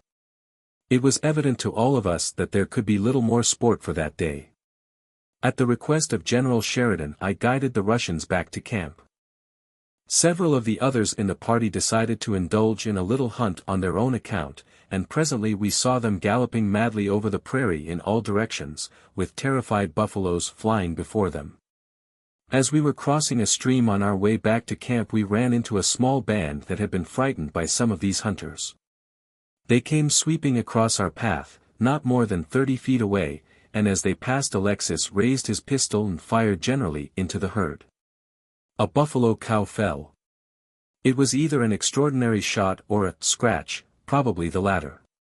The Duke was as much astonished as any of us at the result, but we gave him 3 rousing cheers, and when the ambulance came up we had a second round of champagne in honor of the prowess of our distinguished fellow hunter.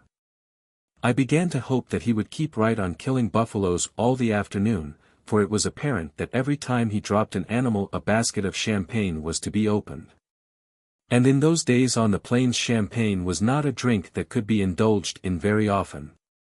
I took care of the hides and heads of the buffaloes the Grand Duke had shot, as he wanted them all preserved as souvenirs of his hunt, which he was now enjoying immensely. I also cut the choice meat from the cow that he had killed and brought it into camp. At supper he had the pleasure of dining on buffalo meat which he himself had provided. 8 buffaloes were killed by Alexis during the 3 days we remained in camp. He spent most of his time in the saddle, and soon became really accomplished. After he had satisfied himself as to his own ability as a buffalo killer, he expressed a desire to see how the Indians hunted them. He had never seen bows and arrows used in the pursuit of game. Spotted Tail, who had joined the hunt according to his promise, picked out some of his best hunters, and when Alexis joined them directed them to surround a herd. They were armed with bows and arrows and lances. I told the Grand Duke to follow one particularly skillful brave whose name was Two Lance, who had a reputation for being able to drive an arrow clear through the body of a bull. The Indian proved equal to his fame. He hauled alongside of an animal, and, bending his powerful bow, let fly an arrow, which passed directly through the bulky carcass of a galloping brute, who fell dead instantly. The arrow, at the Grand Duke's request, was given to him as a souvenir which he doubtless often exhibited as proof of his story when some of his European friends proved a little bit skeptical of his yarns of the western plains. When the visitor had had enough of buffalo hunting, orders were given to return to the railroad.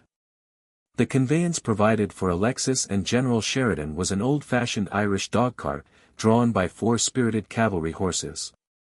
The driver was old Bill Reed, an overland stage driver, and our wagon master. The Grand Duke vastly admired the manner in which he handled the reins. On the way over, General Sheridan told his guest that I too was a stage driver, and Alexis expressed a desire to see me drive. "Cody," called the general, "come back here and exchange places with Reed. The Grand Duke wants you to drive for a while." In a few minutes I had the reins, and we were racing across the prairie. We jogged along steadily enough, despite a pretty rapid pace, and this did not suit General Sheridan at all. "Shake 'em up a little, Bill," he told me as we were approaching Medicine Creek. "Show us some old-time stage driving." I gave the horses a sounding crack with the whip, and they jumped into their work with a real interest. The load was light and their pace increased with every second. Soon they were fairly flying over the ground, and I had all I could do to maintain any control over them. At last we reached a steep hill, or divide, the further side of which sloped down to the creek.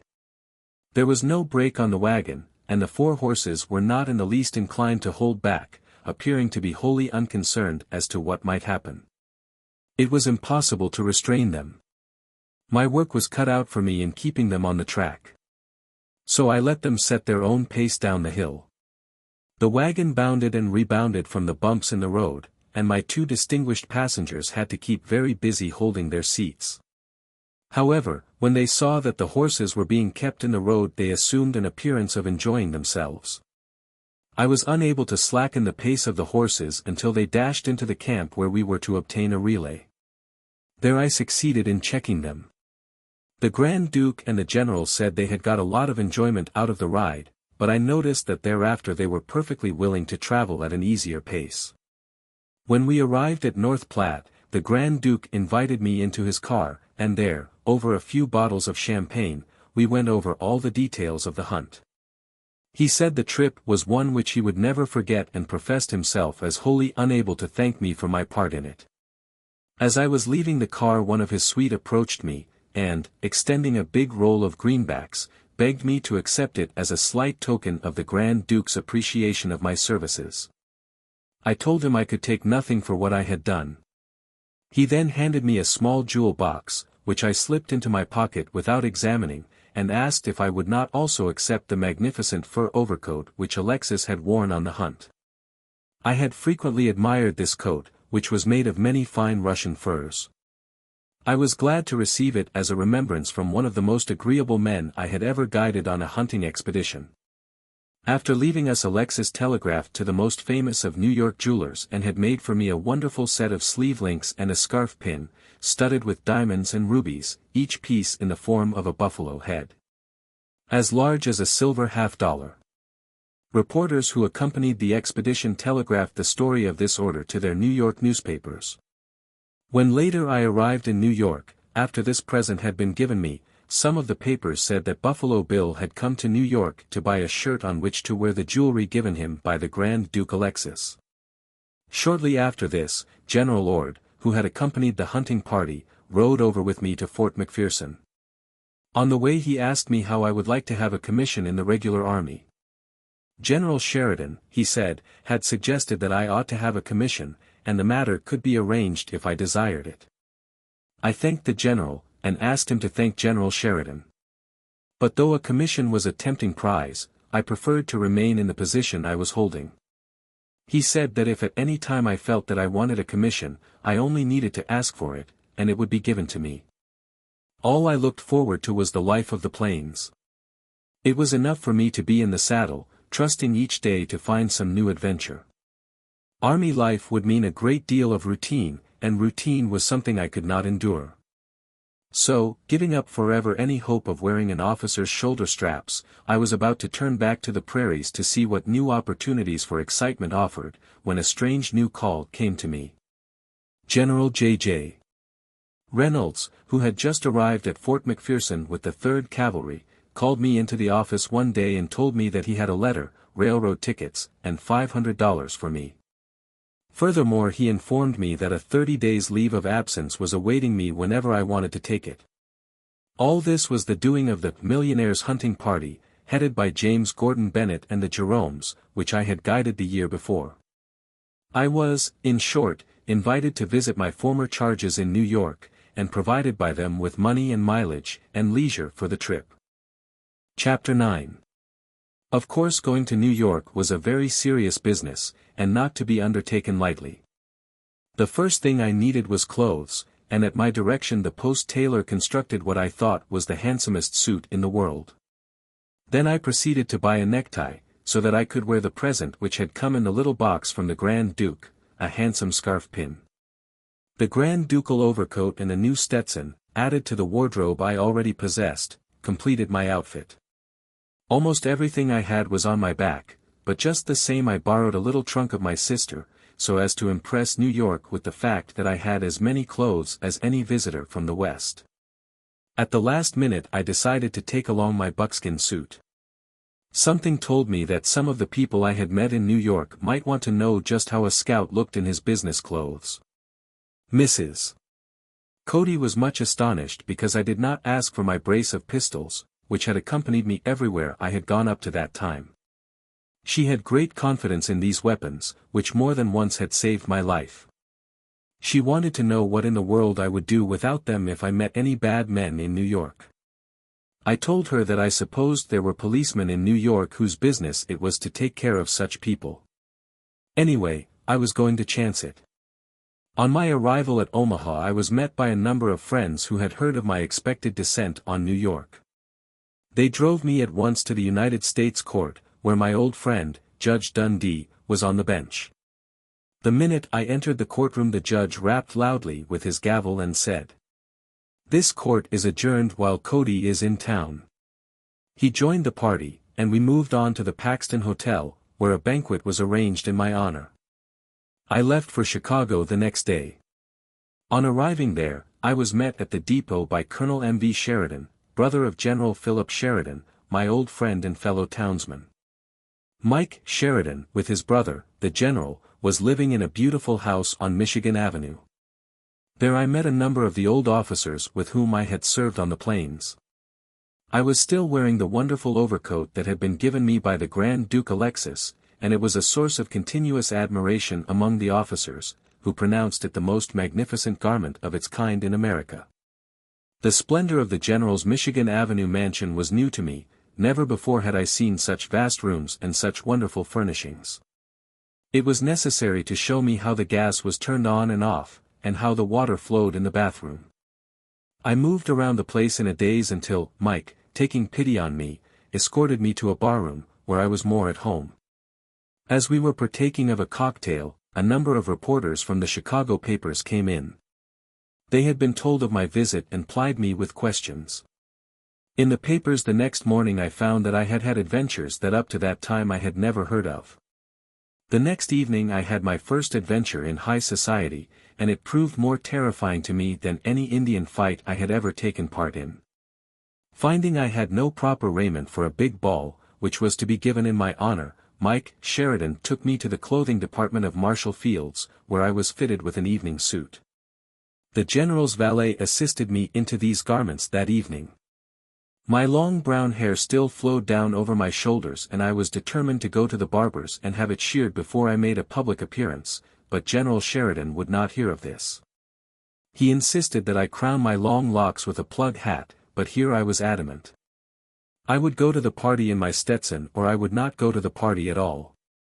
The ball was held at the Riverside Hotel, which was then one of the fashionable hostelries of Chicago.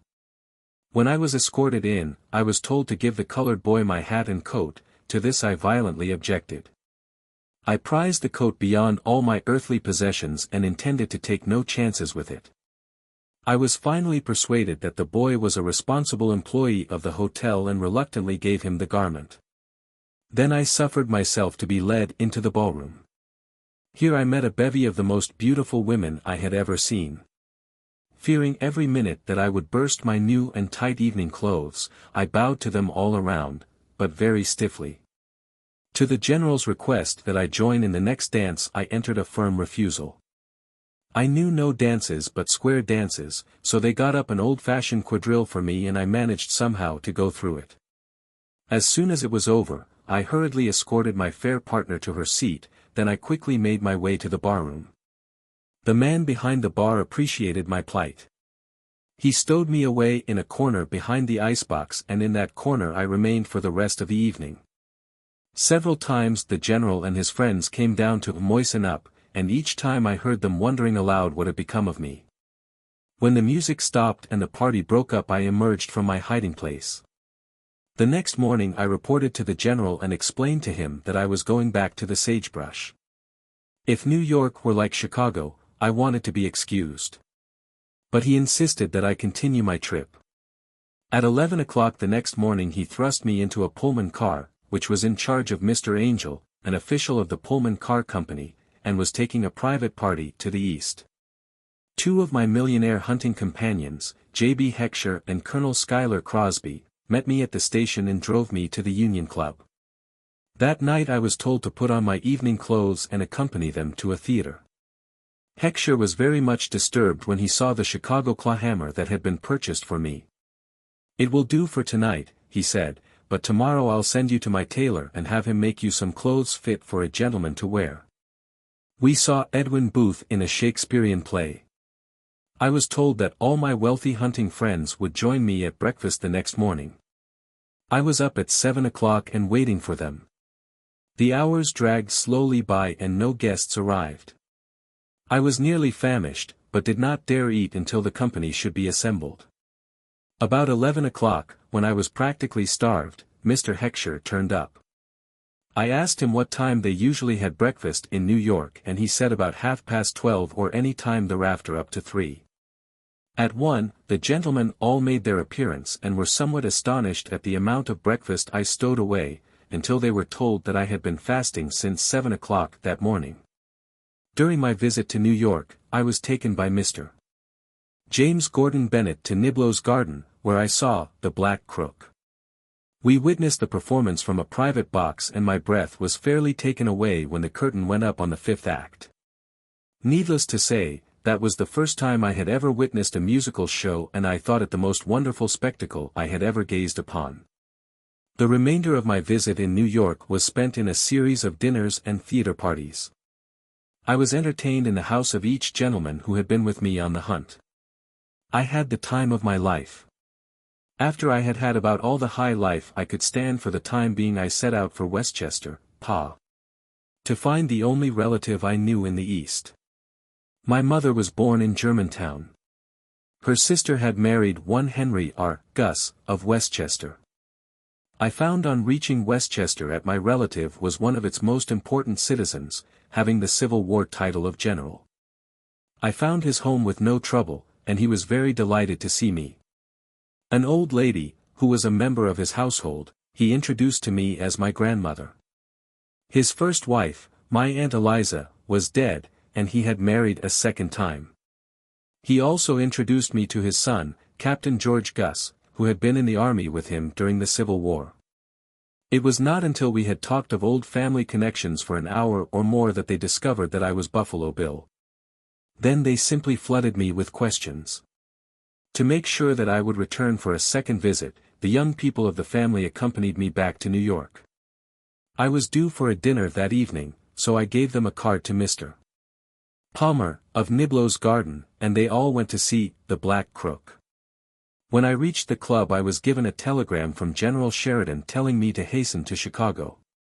He wanted me to hurry on to Fort McPherson and guide the 3rd Cavalry, under General Reynolds, on a military expedition. The Indians had been committing serious devastations and it was necessary to suppress them summarily. At the dinner, which was given by Mr. Bennett, I told my New York friends that I would have to leave for the West the next day. When the party broke up I went directly to the Albemarle Hotel and told my cousins that we would have to start early the next morning for Westchester. There I would remain 24 hours. When we reached Westchester, my uncle informed me that they had arranged a fox hunt for the next morning, and that all the people in the town and vicinity would be present. They wanted to see a real scout and plainsman in the saddle. Early next morning many ladies and gentlemen, splendidly mounted, appeared in front of my uncle's residence. At that time Westchester possessed the best pack of fox hounds in America. Captain Trainer, master of the hounds, provided me with a spirited horse which had on a little sheepskin saddle of a kind on which I had never ridden. I was familiar neither with the horse, the saddle, the hounds, nor fox hunting, and was extremely nervous. I would have backed out if I could, but I couldn't, so I mounted the horse and we all started on the chase. We galloped easily along for perhaps a mile and I was beginning to think fox hunting a very tame sport indeed when suddenly the hound started off on a trail, all barking at once.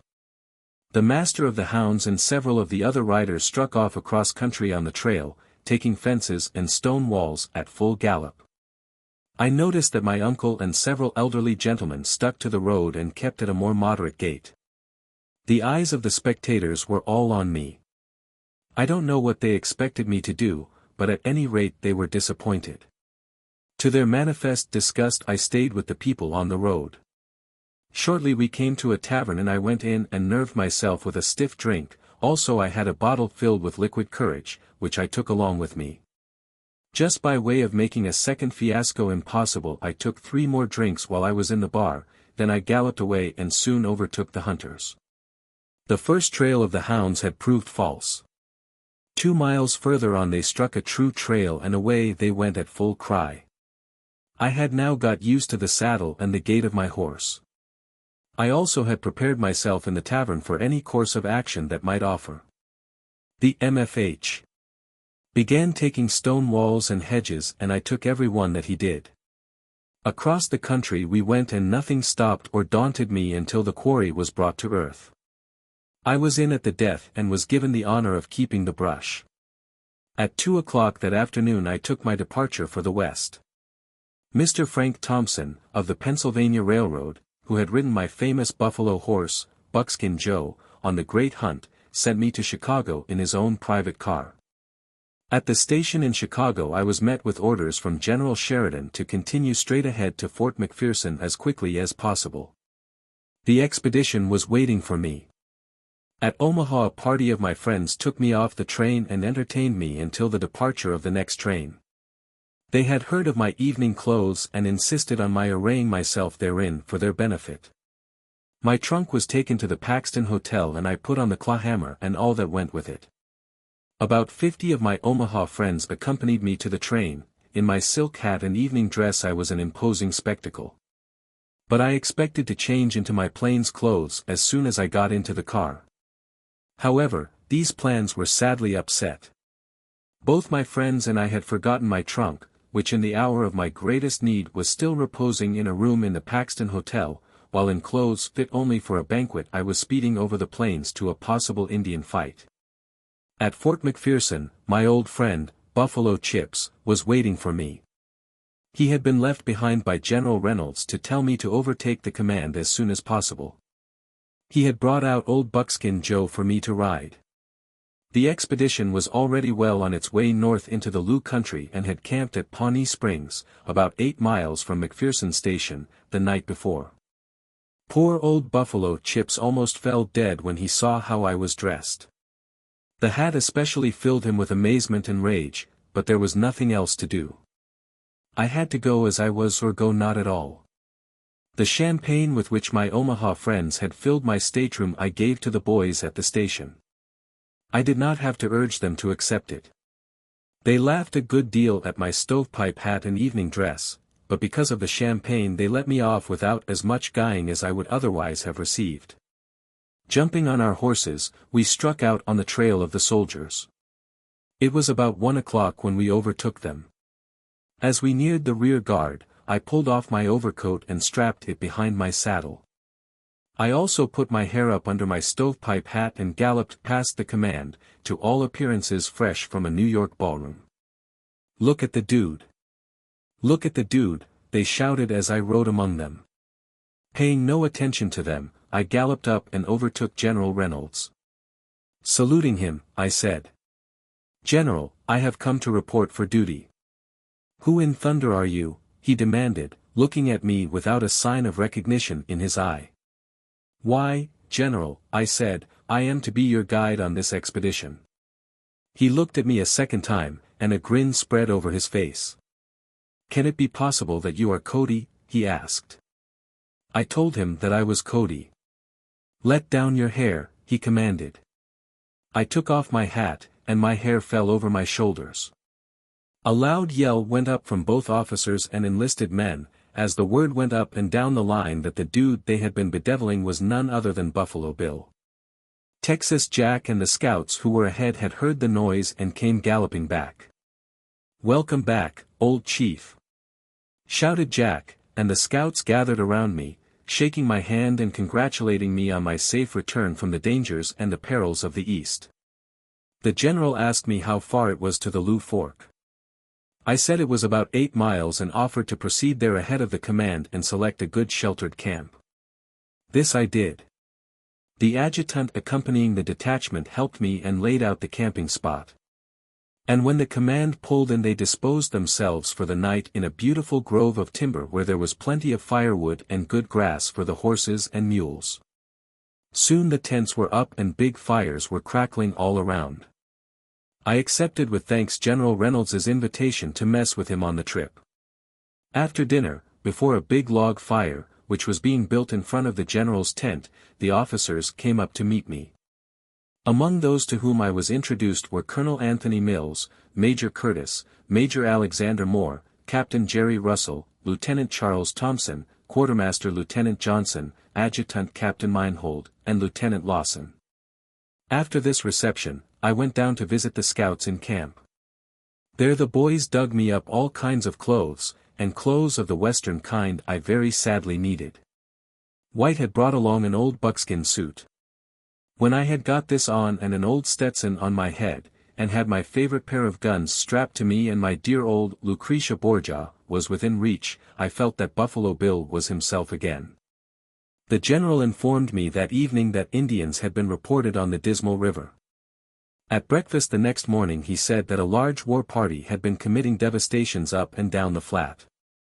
His scouts had discovered their trail going north and had informed him that they would probably make camp on the Dismal. There they were sure to be joined by other Indians.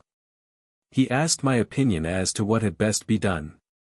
I told him it was about 25 miles from the present tent to the Dismal River. I said I had better go on, taking White with me, and try to locate them. "I've heard of this man White," said the general. "They tell me that he is your shadow and he follows you every place you go." I said that this was true and that I had all I could do to keep him from following me to New York. "It would break his heart," I said, "if I were to leave him behind now." I added that Texas Jack knew the country thoroughly and that he could guide the command to a point on the Dismal River where I could meet them that night. The general said, "I have been fighting the Apaches in Arizona, but I find these Sioux are an entirely different crowd. I know little about them and I will follow your suggestions. You start now and I will have the command following you in an hour and a half." I told White to get our horses at once and also to tell Texas Jack to report to me. When the latter reported, I told him the general wanted him to guide the command to the course of the Dismal. When he got there, if he didn't hear from me in the meantime, he was to select a good camp. White and I set out, riding carefully in looking for the trail. We had traveled about 10 miles when I found it. The Indians were headed toward the Dismal. Presently another trail joined the first one, and then we had to begin extremely careful scouting. I didn't follow the Indian trail, but bordered the left and struck the river about 5 miles above the fork. There we turned downstream. Soon on the opposite side we saw a party of Indians surrounding a herd of elk. I didn't approach them closely, neither did I follow down the stream any further. We kept parallel with the course of the river, and soon stopped at the foot of a high sandhill. From here I knew I could get a view of the whole country. I told White to remain there until I came back, and, jumping off Old Joe, I cautiously climbed the hill. From behind a big soapweed, a plant sometimes called Spanish dagger, I got a view of the Dismal River, for several miles. I immediately discovered smoke arising from a bunch of timber about 3 miles below me. Grazing around the timber were several hundred head of horses. Here I knew the Indian camp to be located. I slipped down the hill, and, running to Old Joe, mounted, telling White at the same time that I had located the camp. Then we began circling the sandhill until we got 2 or 3 miles away, keeping out of sight of the Indians all the time. When we felt we were safe we made a straight sweep to meet the command. I found the scouts first and told Texas Jack to hold up the soldiers, keeping them out of sight until he heard from me. I went on until I met General Reynolds at the head of the column. He baited the troop on my approach. Taking him to one side, I told him what I had discovered. He said, "As you know the country in the location of the Indian camp, tell me how you would proceed." I suggested that he leave one company as an escort for the wagon train and let them follow slowly. I would leave one guide to show them the way. Then I would take the rest of the cavalry and push on as rapidly as possible to within a few miles of the camp. That done, I would divide the command, sending one portion across the river to the right, 5 miles below the Indians, and another one to bear left toward the village. Still another detachment was to be kept in readiness to move straight for the camp. This, however, was not to be done until the flanking column had time to get around and across the river. It was then 2 o'clock. By 4 o'clock the flanking columns would be in their proper positions to move on and the charge could begin.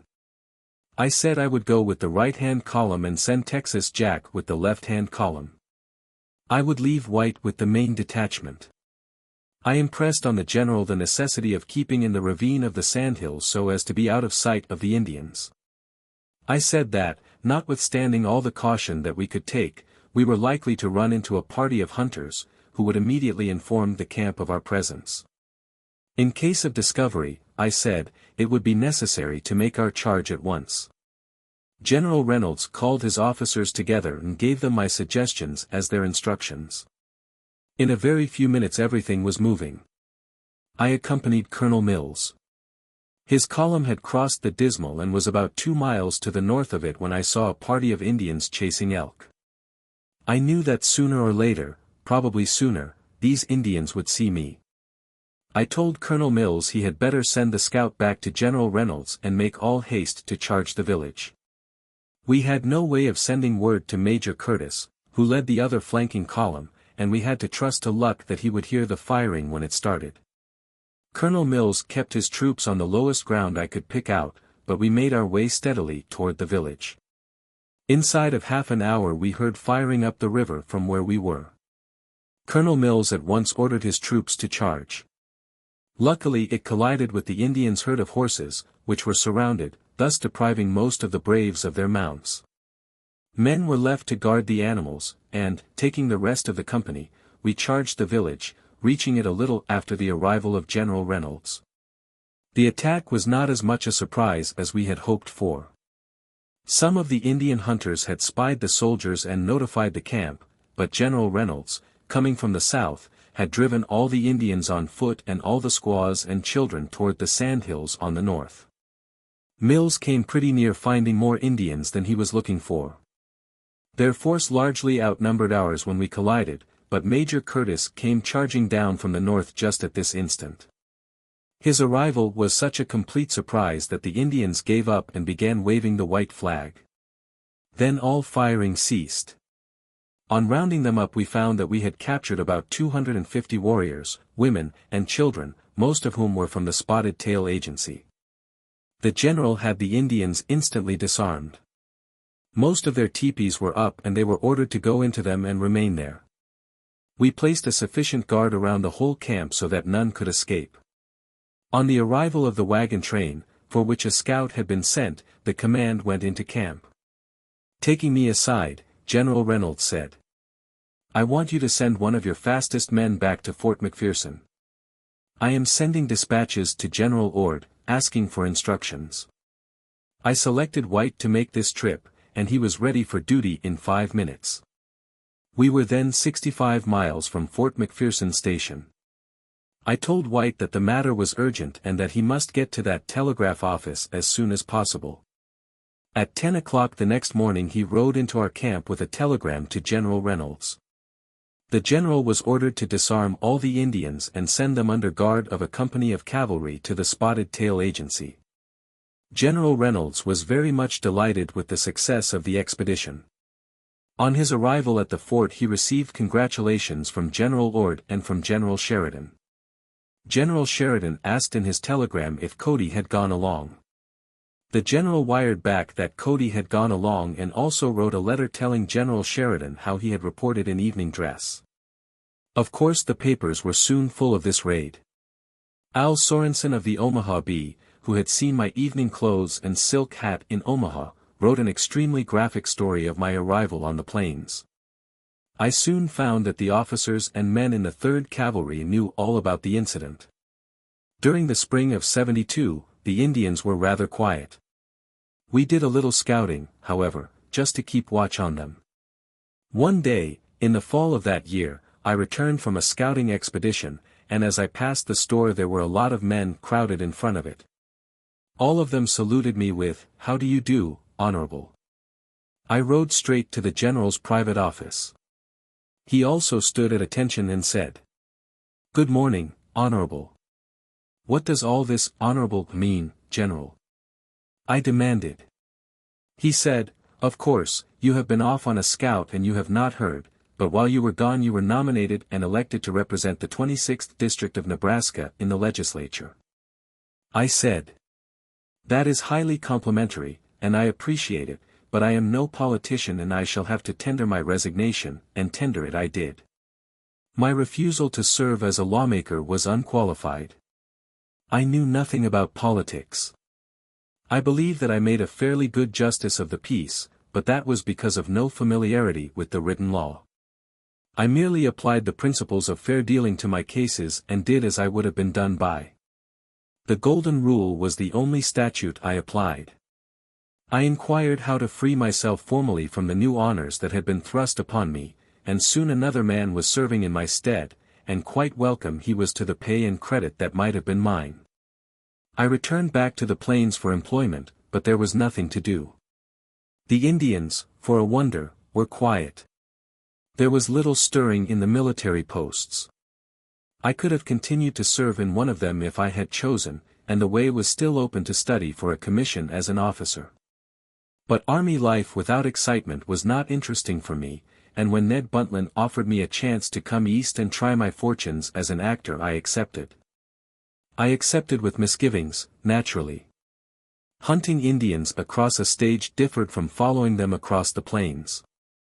I knew the wild western Indian and his ways.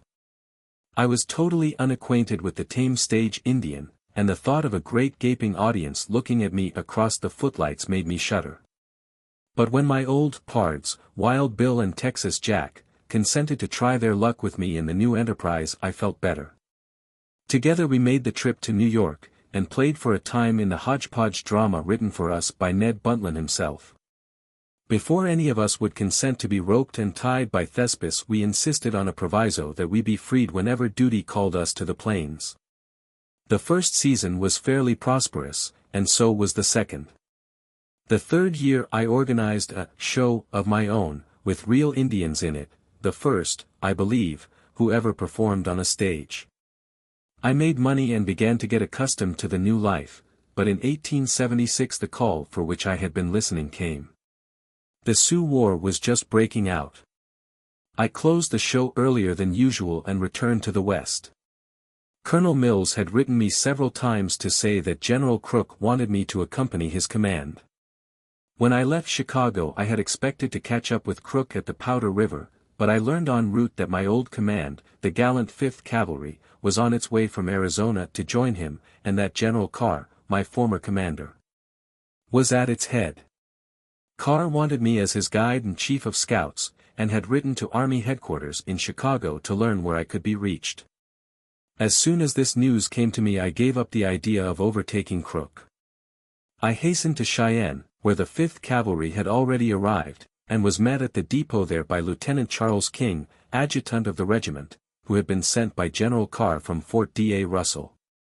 In later years, as General Charles King, this officer became a widely popular author, and wrote some of the best novels and stories of Indian life that I have ever read. As I accompanied the lieutenant back to the fort, we passed soldiers who recognized me and shouted greetings. When we entered the post a great shout of "Here's Buffalo Bill" arose from the men on the parade ground. It was like old times, and I felt a thrill of happiness to be back among my friends, and bound for one of the regular old-time campaigns. The following morning the command pulled out for Fort Laramie.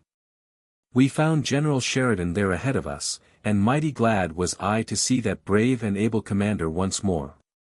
Sheridan was accompanied by General Fry and General Forsyth, and all were en route for the Red Cloud Agency, near the center of the Sioux trouble, which was then reaching really alarming proportions. The command was to remain at Laramie for a few days, so, at General Sheridan's request, I accompanied him on his journey. We were able to accomplish little in the way of peace overtures. The Indians had lately committed many serious depredations along the Black Hills Trail. Gold had been discovered there in many new places, and the miners, many of them tenderfoots, and unused to the ways of the red man, had come into frequent conflict with their new neighbors. Massacres, some of them very flagrant, had resulted, and most of the treaties our government had made with the Indians had been ruthlessly broken. On my return from the agency, the 5th Cavalry was sent out to scout the country between there and the Black Hills. We operated along the South Fork of the Cheyenne and about the foot of the Black Hills for 2 weeks, and had several small engagements with roving bands of Indians during that time. All these bands were ugly and belligerent, and it was plain from the spirit they showed that there had been a general understanding among all the redskins thereabout that the time had come to drive the white man from the country. Brevet General Wesley Merritt, who had lately received his promotion to the colonelcy of the 5th Cavalry, now took command of the regiment. I regretted that the command had been taken from General Carr. I was fond of him personally, and it was under him that the regiment made its fine reputation as a fighting organization. I soon became well acquainted with General Merritt, however, and found him to be a brave man and an excellent officer. The regiment did continuous and hard scouting. We soon believed we had driven all the hostile Indians out of that part of the country. In fact, We were starting back to Fort Laramie, regarding the business at hand as finished, when a scout arrived at our camp and reported the massacre of General Custer and his whole force on the Little Bighorn. This massacre occurred June 25, 1876, and its details are known, or ought to be known, by every schoolboy. Custer was a brave, dashing, headlong soldier, whose only fault was recklessness. He had been warned many times never to expose a small command to a superior force of Indians, and never to underestimate the ability and generalship of the Sioux. He had unbounded confidence, however, in himself and his men. And I believe that not until he was struck down did he ever doubt that he would be able to cut his way out of the wall of warriors about him and turn defeat into a glorious and conspicuous victory. The news of the massacre, which was the most terrible that ever overtook a command of our soldiers, was a profound shock to all of us. We knew at once that we would all have work to do, and settled grimly into the preparations for it. Colonel Stanton, who was with the 5th Cavalry on this scout, had been sent to the Red Cloud Agency 2 days before. That night a message came from him that 800 warriors had left the agency to join Sitting Bull on the Little Bighorn. Notwithstanding instructions to proceed immediately by way of Fort Fetterman to join Crook, General Merritt took the responsibility of endeavoring to intercept the Cheyennes and thereby performed a very important service. For this job the general selected 500 men and horses. In 2 hours we were making a forced march back to War Bonnet Creek. Our intention was to reach the Indian Trail running to the north across this watercourse before the Cheyennes could get there. We arrived the next night. At daylight the next morning, July 17, I proceeded ahead on a scout. I found that the Indians had not yet crossed the creek. On my way back to the command I discovered a large party of Indians. I got close enough to observe them, and they proved to be Cheyennes, coming from the south. With this information, I hurried back to report. The cavalrymen were ordered to mount their horses quietly and remain out of sight, while General Merritt, accompanied by 2 or 3 aides and myself, went on a little tour of observation to a neighboring hill. From the summit of this we saw the Indians approaching almost directly toward us. As we stood watching, 15 or 20 of them wheeled and dashed off to the west, from which direction we had come the night before. Searching the country to see what it was which had caused this unexpected maneuver, we observed 2 mounted soldiers approaching us on the trail. Obviously they were bearing dispatches from the command of General Merritt. It was clear that the Indians who had left their main body were intent on intercepting and murdering these 2 men. General Merritt greatly feared that they would accomplish this purpose. How to aid them was a problem. If soldiers were sent to their assistance, the Indians would observe the rescuers, and come to the right conclusion that a body of troops was lying in wait for them. This of course would turn them back, and the object of our expedition would be defeated. The commander asked me if I had any suggestions. "General," I replied, "why not wait until the scouts get a little nearer? When they are about to charge on the 2 men, I will take 15 soldiers, dash down and cut them off from their main body. That will prevent them from going back to report, and the others will fall into our trap." The general at once saw the possibilities of the scheme. "If you can do that, Cody, go ahead," he said. I at once rushed back to the command and jumped on my horse. With 15 of the best men I could pick in a hurry I returned to the point of observation. I placed myself and my men at the order of General Merritt, and asked him to give me the word at the proper time. He was diligently studying the country before him with his field glasses. When he thought the Indians were as close to the unsuspecting scouts as was safe, he sang out, "Go on now, Cody, and be quick about it. They are going to charge on the couriers." The 2 soldiers were not more than 100 yards from us. The Indians, now making ready to swoop down, were 100 yards further on. We tore over the bluffs and advanced at a gallop. They saw us and gave battle. A running fight lasted for several minutes, during which we drove them back a fairly safe distance and killed 3 of their number. The main body of the Cheyennes had now come into plain sight, and the men who escaped from us rode back toward it. The main force halted when its leaders beheld the skirmish, and seemed for a time at a loss as to what was best to do. We turned toward General Merritt, and when we had made about half the distance the Indians we had been chasing suddenly turned toward us and another lively skirmish took place. One of the Indians, who was elaborately decorated with all the ornaments usually worn by a great chief when he engaged in a fight, saw me and sang out, "I know you, Pahohaska. Come and fight with me." The name he used was one by which I had long been known by the Indians. It meant long yellow hair.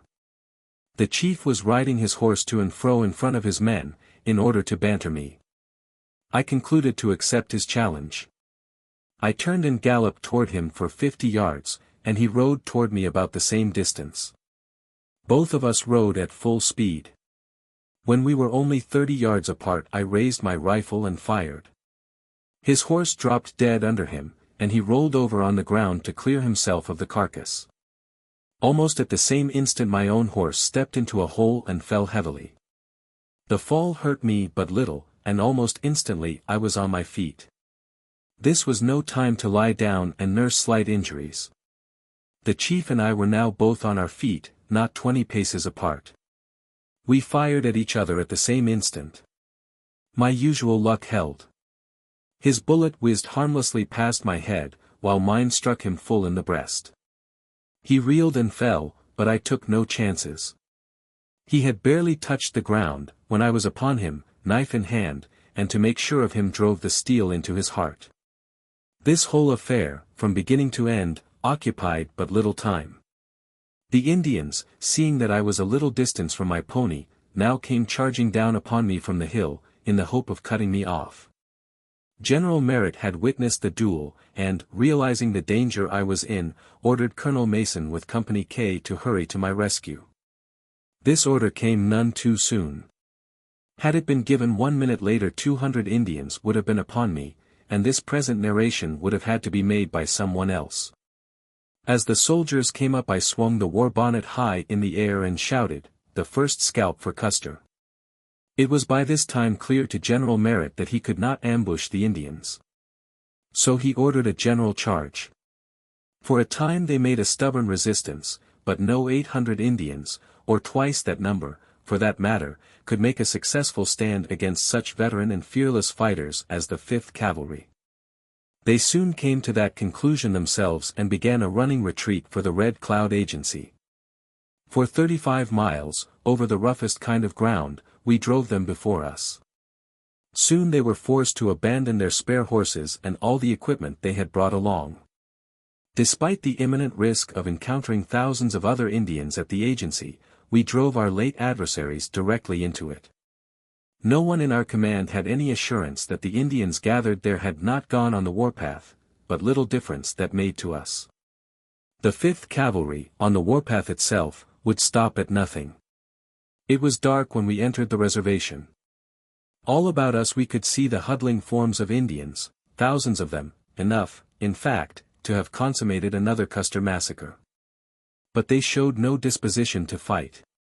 While at the agency I learned that the Indian I had killed in the morning was none other than Yellow Hand, a son of Old Cut Nose, who was a leading chief of the Cheyennes. The old man learned from the members of Yellow Hand's party that I had killed his son, and sent a white interpreter to me offering 4 mules in exchange for the young chief's war bonnet. This request I was obliged to refuse, as I wanted it as a trophy of the first expedition to avenge the death of Custer and his men.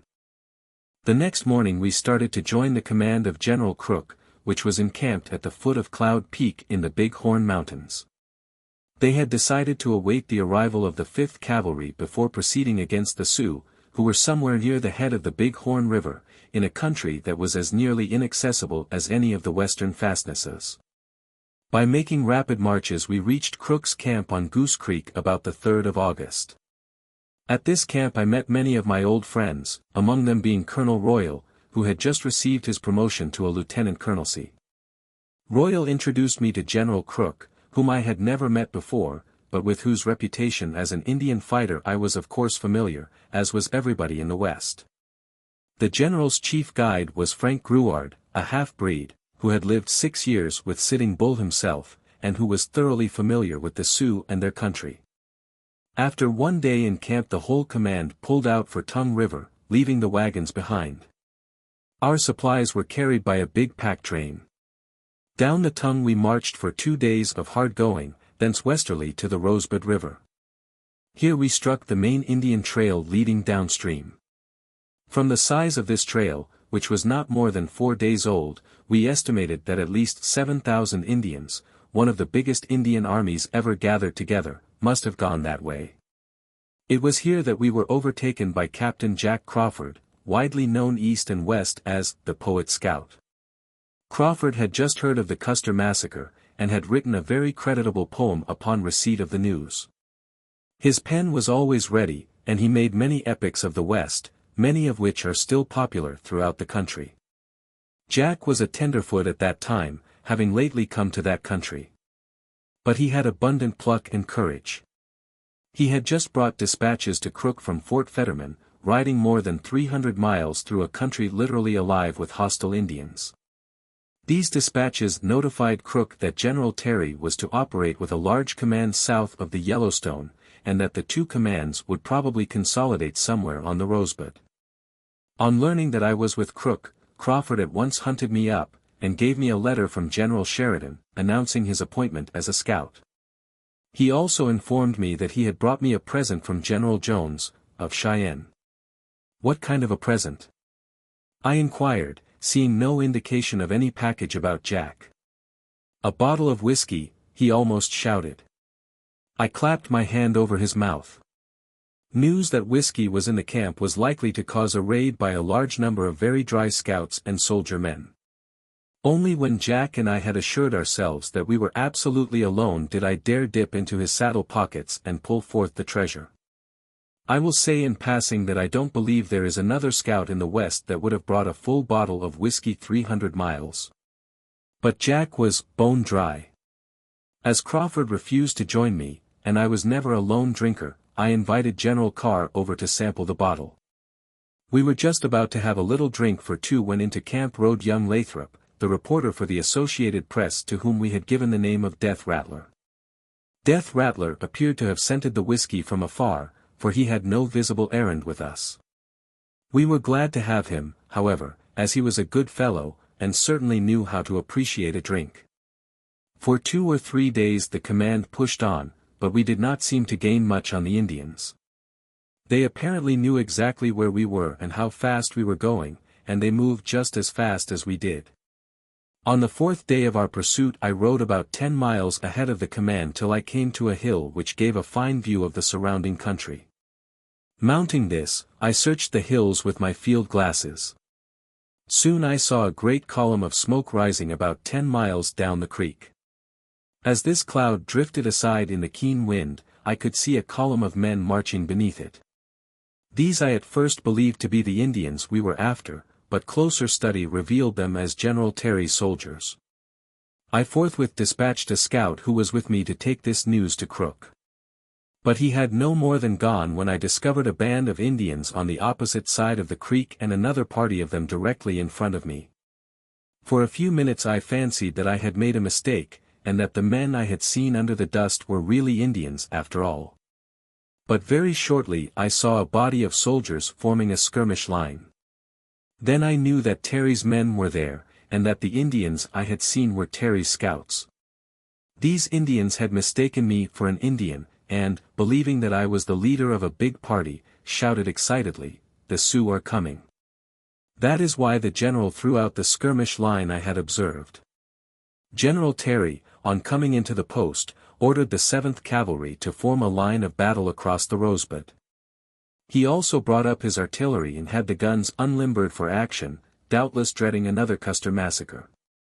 These maneuvers I witnessed from my hill with considerable amusement, thinking the command must be badly frightened. After I had enjoyed the situation to my heart's content I galloped toward the skirmish line, waving my hat. When I was within 100 yards of the troops, Colonel Weir of the 7th Cavalry rode out to meet me. He recognized me at once, and convoyed me inside the line, shouting to the soldiers, "Boys, here's Buffalo Bill." Thereupon 3 rousing cheers ran all the way down the line. Colonel Weir presented me to General Terry. The latter questioned me closely and was glad to learn that the alarm had been a false one. I found that I was not entitled alone to the credit of having frightened the whole 7th Cavalry. The Indian scouts had also seen far behind me the dust raised by Crook's troops, and were fully satisfied that a very large force of Sioux was in the vicinity and moving to the attack. At General Terry's request I accompanied him as he rode forward to meet Crook. That night both commands went into camp on the Rosebud. General Terry had his wagon train with him, so the camp had everything to make life as comfortable as it can be on an Indian trail. The officers had large wall tents, with portable beds to stow inside them, and there were large hospital tents to be used as dining rooms. Terry's camp looked very comfortable and homelike. It presented a sharp contrast to the camp of Crook, who had for his headquarters only one small fly tent, and whose cooking utensils consisted of a quart cup in which he brewed his own coffee, and a sharp stick on which he broiled his bacon. When I compared these two camps I concluded that Crook was a real Indian fighter. He had plainly learned that to follow Indians a soldier must not be hampered by any great weight of luggage or equipment. That evening General Terry ordered General Miles, with the 5th Infantry, to return by a forced march to the Yellowstone, and to proceed by steamboat down that stream to the mouth of the Powder River, where the Indians could be intercepted in case they made an attempt to cross the stream. The regiment made a forced march that night of 35 miles, which was splendid traveling for an infantry regiment through a mountainous country. Generals Crook and Terry spent the evening and the next day in council. The following morning both commands moved out on the Indian Trail. Although Terry was the senior officer, he did not assume command of both expeditions. Crook was left in command of his own troops, though the two forces operated together. We crossed the Tongue River and moved on to the Powder, proceeding down that stream to a point 20 miles from its junction with the Yellowstone. There the Indian Trail turned to the southeast, in the direction of the Black Hills. The two commands were now nearly out of supplies. The trail was abandoned, and the troops kept on down the Powder River to its confluence with the Yellowstone. There we remained for several days. General Nelson A. Miles, who was at the head of the 5th Infantry, and who had been scouting in the vicinity, reported that no Indians had as yet crossed the Yellowstone. Several steamboats soon arrived with large quantities of supplies, and the soldiers, who had been a little too close to famine to please them, were once more provided with full stomachs on which they could fight comfortably, should the need for fighting arise. One evening while we were in camp on the Yellowstone at the mouth of the Powder River I was informed that Louis Richard, a half-breed scout, and myself, had been selected to accompany General Miles on a reconnaissance. We were to take the steamer far west down the Yellowstone as far as Glendive Creek. We were to ride in the pilot house and keep a sharp lookout for Indians on both banks of the river.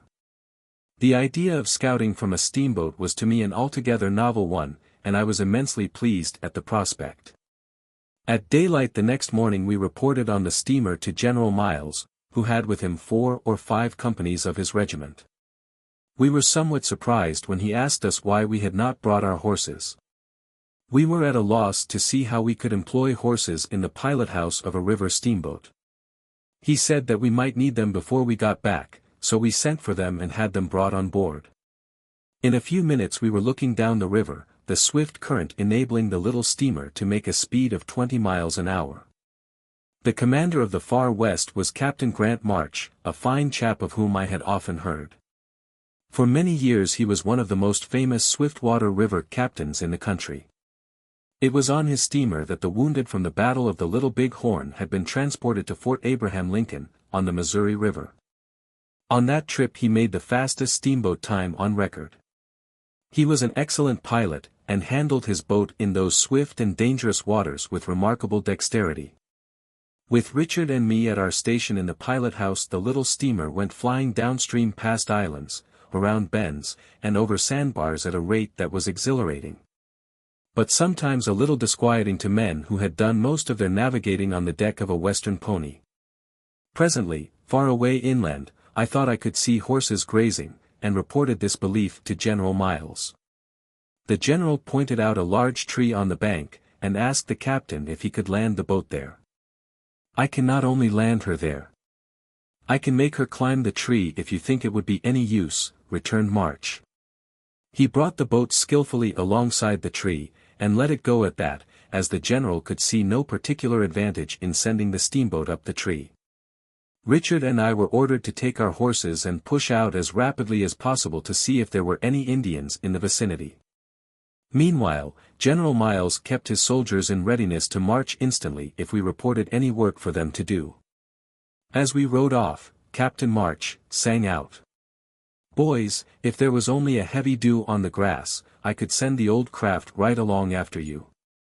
It was a false alarm, however.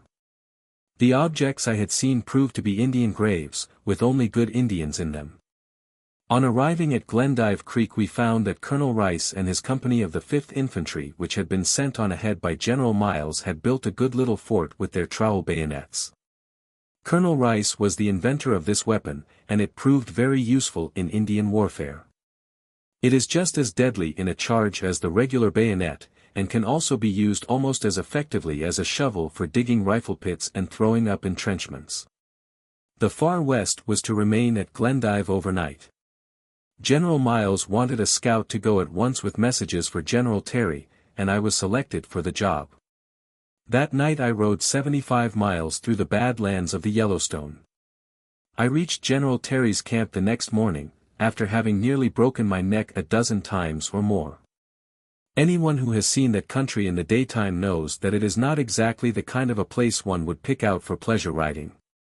Imagine riding at night, over such a country, filled with almost every imaginable obstacle to travel, and without any real roads, and you can understand the sort of a ride I had that night.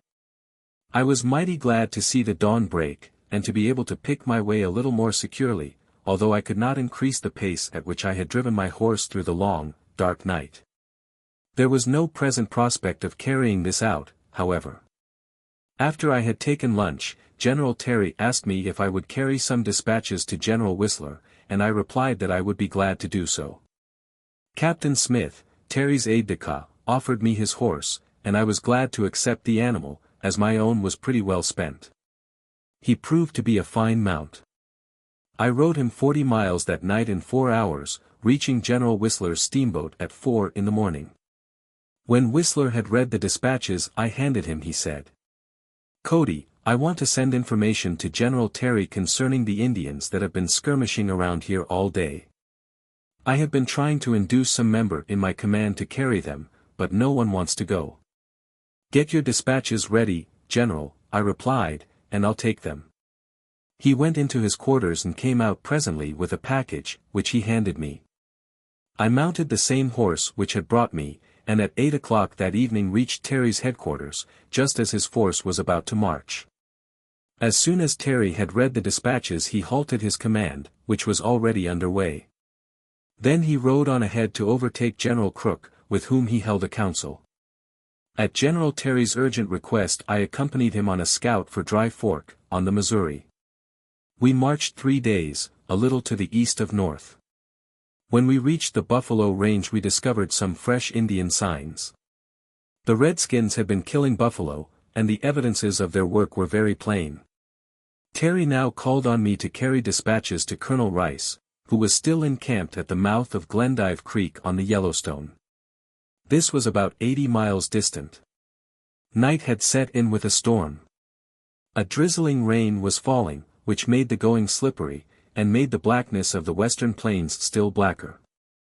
I was entirely unacquainted with the section of the country through which I was to ride. I therefore traveled all night and remained in seclusion in the daytime. I had too many plans for the future to risk a shot from a hostile redskin who might be hunting white men along my way. At daylight I unsaddled my mount and made a hearty breakfast of bacon and hardtack. Then I lighted my pipe, and, making a pillow of my saddle, lay down to rest. The smoke and the fatigue of the night's journey soon made me drowsy, and before I knew it I was fast asleep. Suddenly I was awakened by a loud rumbling noise. I seized my gun instantly, and sprang toward my horse, which I had picketed in a hidden spot in the brush nearby where he would be out of sight of any passing Indians. Climbing a steep hill, I looked cautiously over the country from which the noise appeared to come.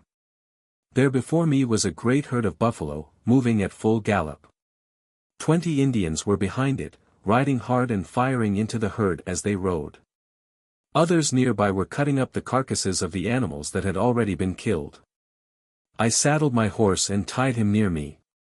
Then I crawled on my stomach to the summit of the hill, and for 2 hours I lay there watching the progress of the chase. When the Indians had killed all the buffalo they rode off in the direction whence they had come. This happened to be the way that I hoped to go on my own expedition. I made up my mind that their camp was located somewhere between me and Glendive Creek. I was not at all eager to have any communication with these gentlemen. Therefore, when I resumed my journey at nightfall, I made a wide detour around the place where I believed their camp would be. I avoided it successfully, reaching Colonel Rice's camp just after daybreak. The colonel had been fighting Indians almost every day since he encamped at this point. He was anxious that Terry should know of this so that reinforcements might be sent, and the country cleared of the Redskins. Of course it fell to my lot to carry this word back to Terry. I undertook the mission willingly enough, for by this time I was pretty well used to night riding through a country beset with perils, and rather enjoyed it. The strain of my recent rides had told on me, but the excitement bore me up. Indeed, when a man is engaged in work of this kind, the exhilaration is such that he forgets all about the wear and tear on his system, and not until all danger is over and he is safely resting in camp does he begin to feel what he has been through. Then a good long sleep usually puts him all right again. Many and many a time I have driven myself beyond what I believed was the point of physical endurance, only to find that I was ready for still further effort if the need should arise. The fact that I continued in rugged health during all the time I was on the plains, and have had little illness throughout my life, seems to prove that living and working outdoors, despite its hardships, is far better for a man than any sedentary occupation can possibly be. I started back to overhaul General Terry, and on the third day out I found him at the head of Deer Creek. He was on his way to Colonel Rice's camp. He was headed in the right direction, but bearing too far east. He asked me to guide his command in the right course, which I did. On arriving at Glendive I bade goodbye to the general and his officers and took passage on the Far West, which was on her way down the Missouri. At Bismarck I left the steamer, and proceeded by rail to Rochester, New York. It has been a great pleasure to me to meet and know and serve with such men as Crook and Miles. I had served long enough on the plains to know Indian fighters when I saw them, and I cannot close this chapter without a tribute to both of these men. Miles had come to the West as a young man with a brilliant war record, having risen to a major general of volunteers at the age, I think, of 26 or 27. He took naturally to Indian fighting. He quickly divested himself of all the tactics that were useless in this particular kind of warfare, and learned as much about the Indians as any man ever knew. Years later, when I was giving my Wild West show in Madison Square Garden, General Miles visited it as my guest. The Indians came crowding around him, and followed him wherever he went, although other army officers of high reputation accompanied him on the visit. This Indian escort at last proved to be almost embarrassing, for the general could not go to any part of the garden without 4 or 5 of the braves silently dogging his footsteps and drinking in his every word. When this was called to my attention I called one of the old men aside and asked him why he and his brothers followed Miles so eagerly. "Heap big chief," was the reply. "Him lick'em Injun chiefs. Him biggest white chief. Heap like 'em." Which was really a very high tribute, as Indians are not given to extravagant praise. When we have met from time to time General Miles has been kind enough to speak well of me and the work I have done on the plains. I am very glad to have this opportunity of returning the compliment. Crook was a man who lived and fought without any ostentation, but who had high courage and used rare judgment. The fact that he had command of the forces in the West had much to do with their successes in subduing the hostile red man. Indeed, had not our army taught the Indians that it was never safe, and usually extremely dangerous, to go on the warpath against the big white chief, organizations might have been formed which would have played sad havoc with our growing Western civilization. I am and always have been a friend of the Indian. I have always sympathized with him in his struggle to hold the country that was his by right of birth.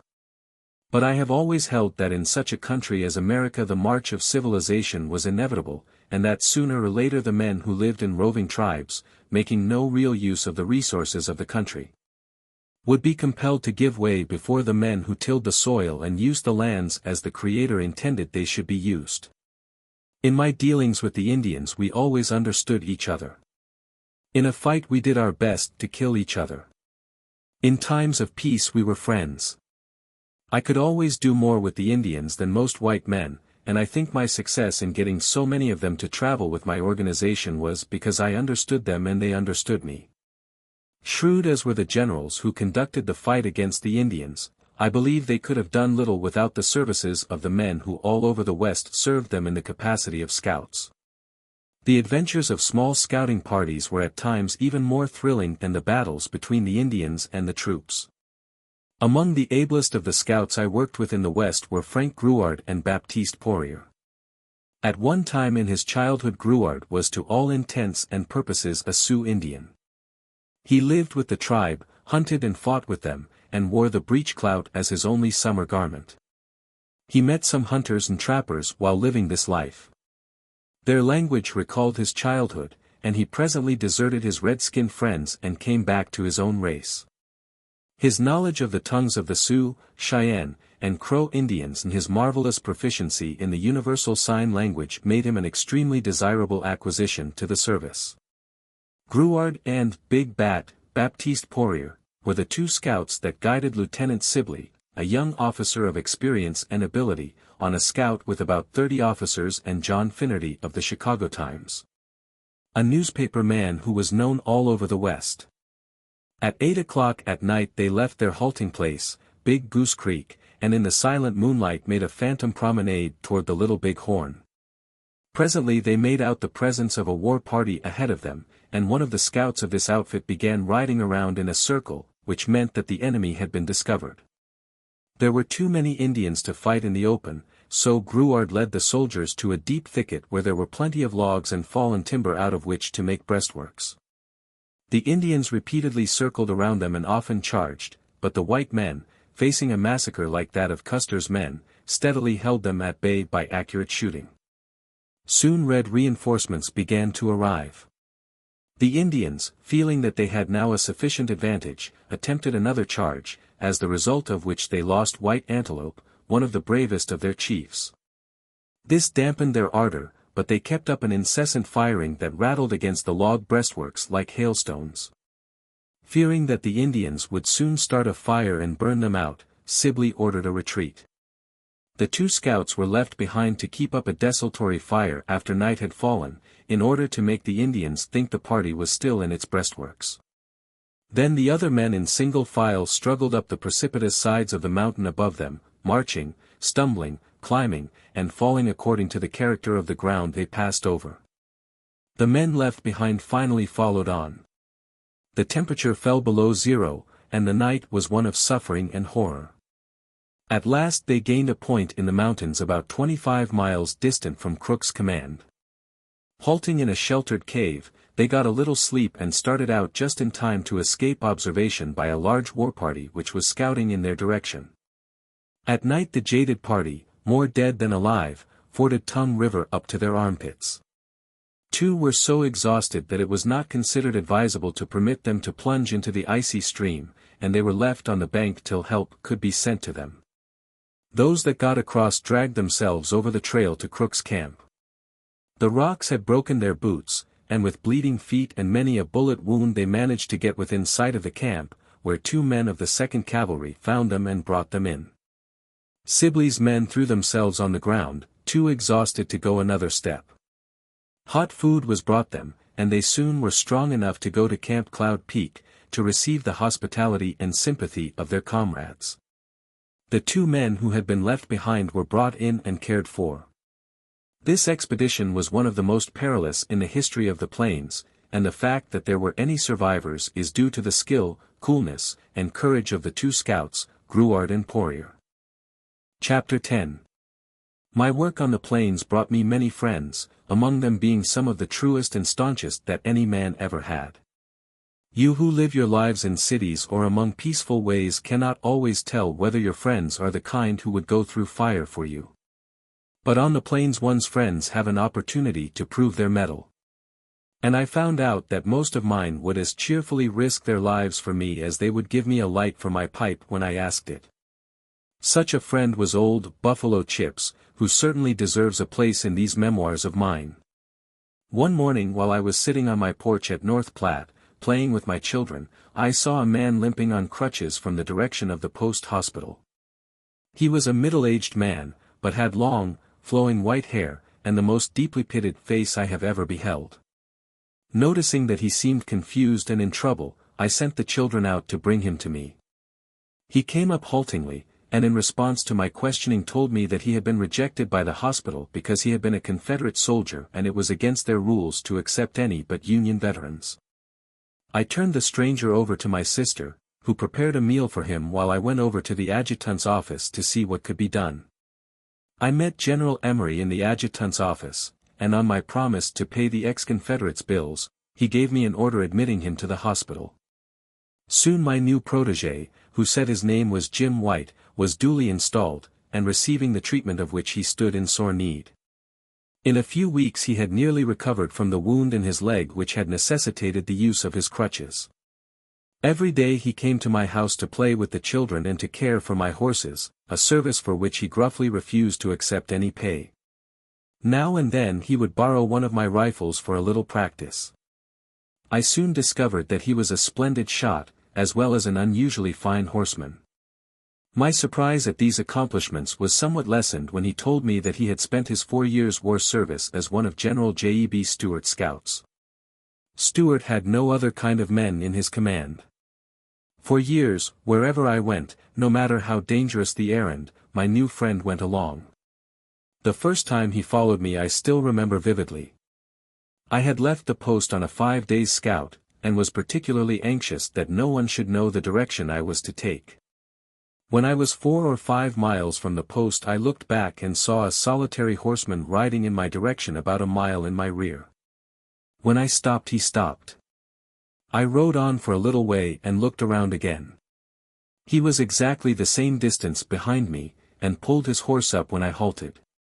This maneuver I repeated several times, always with the same result.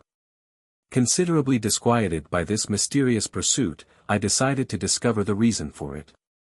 I whipped up my horse and when I had put a sandhill between myself and the man behind I made a quick detour through a ravine, and came up in his rear. Then I boldly rode up till I came abreast of him. He swung around when he heard me coming, and blushed like a girl when he saw how I had tricked him. "Look here, White," I demanded, "what the devil are you following me in this way for?" "Mrs. Cody said I could follow you if I wanted to," he said, "and, well, I just followed you, that's all." That was all he would say. But I knew that he had come along to keep me from getting hurt if I was attacked, and would rather die than admit his real reason. So I told him to come along, and come along he did. There was no need for his services on that occasion, but a little later he put me in debt to him for my life. He and I rode together into a border town, where there were a few gentlemen in the horse-stealing business who had reason to wish me moved along to some other sphere. I left White to look after the horses as we reached the town, and went into a hotel to get a nip, for which I felt a very great need. White noticed a couple of rough-looking chaps behind the barn as he put the horses away and quietly slipped to a window where he could overhear their conversation. "We'll go in while he is taking a drink," one of them was saying, "and shoot him from behind. He'll never have a chance." Without a word to me, White hurried into the hotel and got behind the door. Presently the two men entered, both with drawn revolvers. But before they could raise them White covered them with his own weapon and commanded them sternly to throw up their hands, an order with which they instantly complied after one look at his face. I wheeled at the order, and recognized his 2 captives as the men I was looking for, a pair of horse thieves and murderers whom I had been sent to apprehend. My revolvers were put into instant requisition, and I kept them covered while White removed the guns with which they had expected to put me out of their way. With White's help I conducted these gentlemen 40 miles back to the sheriff's office, and they walked every step of the way. Each of them got 10 years in the penitentiary as soon as they could be tried. They either forgave me or forgot me when they got out, for I never heard of either of them again. In the campaign of 1876 I secured employment for White as a scout. He was with me when Terry and Crook's commands separated on the Yellowstone. By this time he had come to copy my gait, my dress, my speech, and even my fashion of wearing my hair down on my shoulders, though mine at that time was brown, and his was white as the driven snow.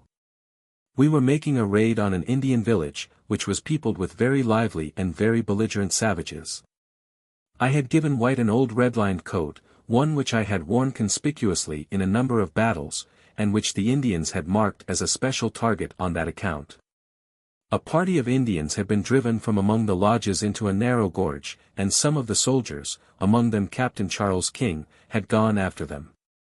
As they were proceeding cautiously, keeping tinder cover as much as possible, King observed White creeping along the opposite bluff, rifle in hand, looking for a chance at the savages huddled below, and hoping to distract their fire so they would do as little damage as possible to the soldiers who were closing in on them. White crawled along on all fours till he reached a stunted tree on the brim of the ravine. There he halted, brought his rifle to his shoulder in readiness to aim, and raised himself slowly to his feet. He was about to fire, when one of the Indians in the hole below spotted the red-lined coat. There was a crack, a puff of smoke, and White toppled over, with a bullet through his heart. The coat had caught the attention of the savages, and thus I had been the innocent means of my friend's death. For, with the soldiers pressing them so hard, it is not likely that any of the warriors would have wasted a shot had they not thought they were getting Pahoheska. For a long time the Indians believed that I would be a menace to them no more. But they discovered their mistake later, and I sent a good many of them to the happy hunting grounds as a sort of tribute to my friend. Poor old White! A more faithful man never took a trail, nor a braver. He was a credit to me, and to the name which General Sheridan had first given him in derision, but which afterward became an honor, the name of Buffalo Chips. When Terry and Crook's commands joined on the Yellowstone, both commands went into camp together and guards were placed to prevent surprise. The scene was typical of the Old West, but it would astonish anyone whose whole idea of warfare has been gained by a visit to a modern military post or training camp, or the vast camps where the reserve forces are drilled and equipped for the great European war. Generals Crook, Merritt, and Carr were in rough hunting rigs, utterly without any mark of their rank. Deerskin, buckskin, corduroy, canvas, and rags indiscriminately covered the rest of the command, so that unless you knew the men it was totally impossible to distinguish between officers and enlisted men. However, every one in the commands knew every one else, and there was no confusion. A great part of that night was spent in swapping stories of recent experiences. All of them were thrilling, even to veteran campaigners fresh from the trail. There was no need of drawing the long bow in those days. The truth was plenty exciting enough to suit the most exacting, and we sat about like schoolboys, drinking in each other's tales, and telling our own in exchange. A story of a personal adventure and a hairbreadth escape in which Lieutenant DeRudio figured was so typical of the fighting days of the West that I want my readers to know it. I shall tell it, as nearly as I can, just as it came to me around the flickering fire in that picturesque border camp. DeRudio had just returned from his adventure, and he told it to us between puffs of his pipe so realistically that I caught several of my old friends of the plains peering about into the darkness as if to make sure that no lurking redskins were creeping up on them. In the fight of a few days before, DeRudio was guarding a pony crossing with 8 men when one of them sang out, "Lieutenant, get your horse, quick. Reno, the commander of the outfit, is retreating." No trumpet had sounded, however, and no orders had been given, so the lieutenant hesitated to retire. His men left in a hurry, but he remained, quietly waiting for the call. Presently, looking behind him, he saw 30 or 40 Indians coming full gallop. He wheeled and started to get into safer quarters. As Lie did so, they cut loose with a volley. He leaned low on his horse as they shot, and the bullets sang harmlessly over his head. Before him was a fringe of thick underbrush along the river, and into this he forced his unwilling horse. The bullets followed and clipped the twigs about him like scissors. At last he gained the creek, forded, and mounted the bank on the other side. Here, instead of safety, he found hundreds of Indians, all busily shooting at the soldiers, who were retreating discreetly in the face of a greatly superior force. He was entirely cut off from retreat, unless he chose to make a bold dash for his life right through the middle of the Indians. This he was about to do, when a young Indian, who had observed him, sent a shot after him, and his horse fell dead under him, rolling over and over, while he managed to scramble to his feet. The shot had attracted the attention of all the Indians in that immediate neighborhood, and there were plenty of them there for all offensive purposes. Derudio jumped down the creek bank and hid in an excavation while a hail of bullets spattered the water ahead of him and raised a dozen little clouds of dust at his feet. So heavy had this volley been that the Indians decided that the bullets had done their work, and a wild yell broke from them. Suddenly the yell changed to another sort of outcry, and the firing abruptly ceased. Peering out, Derudio saw Captain Bentine's column coming up over the hill. He began to hope that his rescue was at hand. But in a few minutes the soldiers disappeared and the Indians all started off after them. Just beyond the hill was the noise of a lively battle, and he made up his mind that Reno's command had rallied, and that if he could join them he might be saved. Working his way softly through the brush he was nearing the summit of the slope when he heard his name whispered and saw 3 of his own company in the brush. 2 of them were mounted. The horse of the 3rd had been killed. The 3 men remained in the bushes, lying as low as they could and making no sound. Looking out now and then, they could see an old Indian woman going about, taking scalps and mutilating the bodies of the soldiers who had been slain. Most of the warriors were occupied with the battle, but now and then a warrior, suspicious that soldiers were still lurking in the brush, would ride over in their direction and fire a few shots that whistled uncomfortably close to their heads. Presently the firing on the hill ceased, and hundreds of Indians came slowly back. But they were hard pressed by the soldiers, and the battle was soon resumed, to break out intermittently through the entire night. In a quiet interval the 2 soldiers got their horses, and with their companion and Derudio holding to the animals' tails forded the river and made a detour round the Indians. Several times they passed close to Indians. Once or twice they were fired on and answered the fire, but their luck was with them and they escaped bringing a general attack down upon them. As they were making their way toward the edge of the clearing they saw directly before them a party of men dressed in the ragged uniforms of American cavalrymen, and all drew deep breaths of relief. Help seemed now at hand. But just as they sprang forward to join their supposed comrades a fiendish yell broke from the horsemen. In another instant the 4 unfortunates were rushing to cover, with a dozen Indians, all dressed in the clothing taken from dead soldiers, in hot pursuit. The Indians had been planning a characteristic piece of Sioux strategy. As fast as it could be accomplished they had been stripping the clothing from dead and wounded soldiers and garbying themselves in it with the purpose of deceiving the outposts of Reno's command and surprising the Americans as soon as day broke. Had it not been for the accidental discovery of the ruse by Derudio's party it might have succeeded only too well. The lieutenant and his companions managed to get away safely and to find shelter in the woods. But the Indians immediately fired the underbrush and drove them further and further on. Then, just as they had begun to despair of their lives, their pursuers, who had been circling around the tangle of scrub growth, began singing a slow chant and withdrew to the summit of the hill. There they remained in council a little time and then cantered away single file. Fearing another trap, the white men remained for weary hours in their hiding place, but at last were compelled by thirst and hunger to come out.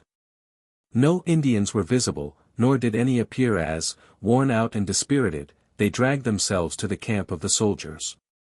In the 48 hours since he had been cut off from his command Derudio had undergone all the horrors of Indian warfare and 100 times had given himself up for dead. Bullets had passed many times within a few inches of him. Half a dozen times only a lucky chance had intervened between him and the horrible death that Indians know so well how to inflict. Yet, save for the bruises from his fall off his horse, and the abrasions of the brush through which he had traveled, he had never received a scratch. Chapter 11. Of all the Indians I encountered in my years on the plains, the most resourceful and intelligent, as well as the most dangerous, were the Sioux. They had the courage of daredevils combined with real strategy. They mastered the white man's tactics as soon as they had an opportunity to observe them. Incidentally, they supplied all thinking and observing white commanders with a great deal that was well worth learning in the art of warfare. The Sioux fought to win, and in a desperate encounter were absolutely reckless of life. But they also fought wisely, and up to the minute of closing in they conserved their own lives with a vast amount of cleverness. The maxim put into words by the old Confederate fox, Forrest, "Get there fastest with the mostest," was always a fighting principle with the Sioux. They were a strong race of men, the braves tall, with finely shaped heads and handsome features. They had poise and dignity and a great deal of pride, and they seldom forgot either a friend or an enemy. The greatest of all the Sioux in my time, or in any time for that matter, was that wonderful old fighting man, Sitting Bull, whose life will some day be written by a historian who can really give him his due. Sitting Bull it was who stirred the Indians to the uprising whose climax was the massacre of the Little Bighorn and the destruction of Custer's command. For months before this uprising he had been going to and fro among the Sioux and their allies urging a revolt against the encroaching white man. It was easy at that time for the Indians to secure rifles. The Canadian-French traders to the north were only too glad to trade them these weapons for the splendid supplies of furs which the Indians had gathered. Many of these rifles were of excellent construction, and on a number of occasions we discovered to our cost that they outranged the army carbines with which we were equipped. After the Custer massacre the frontier became decidedly unsafe for Sitting Bull and the chiefs who were associated with him, and he quietly withdrew to Canada, where he was for the time being safe from pursuit. There he stayed till his followers began leaving him and returning to their reservations in the United States. Soon he had only a remnant of his followers and his immediate family to keep him company. Warily he began negotiating for immunity, and when he was fully assured that if he would use his influence to quiet his people and keep them from the warpath his life would be spared, he consented to return. He had been lonely and unhappy in Canada. An accomplished orator and a man with a gift of leadership, he had pined for audiences to sway and for men to do his bidding. He felt sure that these would be restored to him once he came back among his people. As to his pledges, I have no doubt that he fully intended to live up to them. He carried in his head all the treaties that had been made between his people and the white men, and could recite their minutest details, together with the dates of their making and the names of the men who had signed for both sides. But he was a stickler for the rights of his race, and he devoted far more thought to the trend of events than did most of his red brothers. Here was his case, as he often presented it to me. The white man has taken most of our land. He has paid us nothing for it. He has destroyed or driven away the game that was our meat. In 1868 he arranged to build through the Indians' land a road on which ran iron horses that ate wood and breathed fire and smoke. We agreed. This road was only as wide as a man could stretch his arms. But the white man had taken from the Indians the land for 20 miles on both sides of it.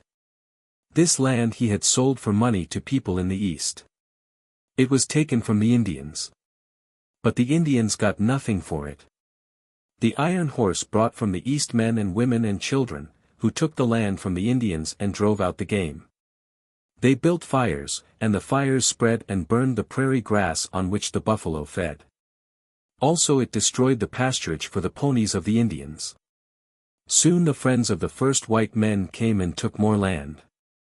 Then cities arose and always the white man's lands were extended and the Indians pushed farther and farther away from the country that the Great Father had given them and that had always been theirs. When treaties were broken and the Indians trespassed on the rights of the white man, my chiefs and I were always here to adjust the white man's wrongs. When treaties were broken and the Indians' rights were infringed, no one could find the white chiefs. They were somewhere back toward the rising sun. There was no one to give us justice. New chiefs of the white men came to supplant the old chiefs. They knew nothing of our wrongs and laughed at us. When the Sioux left Minnesota and went beyond the Big Muddy, the white chiefs promised them they would never again be disturbed. Then they followed us across the river, and when we asked for lands they gave us each a prairie chicken's flight 4 ways, 160 acres. This they gave us, who once had all the land there was, and whose habit is to roam as far as a horse can carry us and then continue our journey till we have had our fill of wandering. We are not as many as the white man. But we know that this land is our land. And while we live and can fight, we will fight for it. If the white man does not want us to fight, why does he take our land? If we come and build our lodges on the white man's land, the white man drives us away or kills us. Have we not the same right as the white man? The forfeiture of the Black Hills and unwise reduction of rations kept alive the Indian discontent. When, in 1889, Congress passed a law dividing the Sioux Reservation into many smaller ones so as to isolate the different tribes of the Dakota Nation, a treaty was offered them.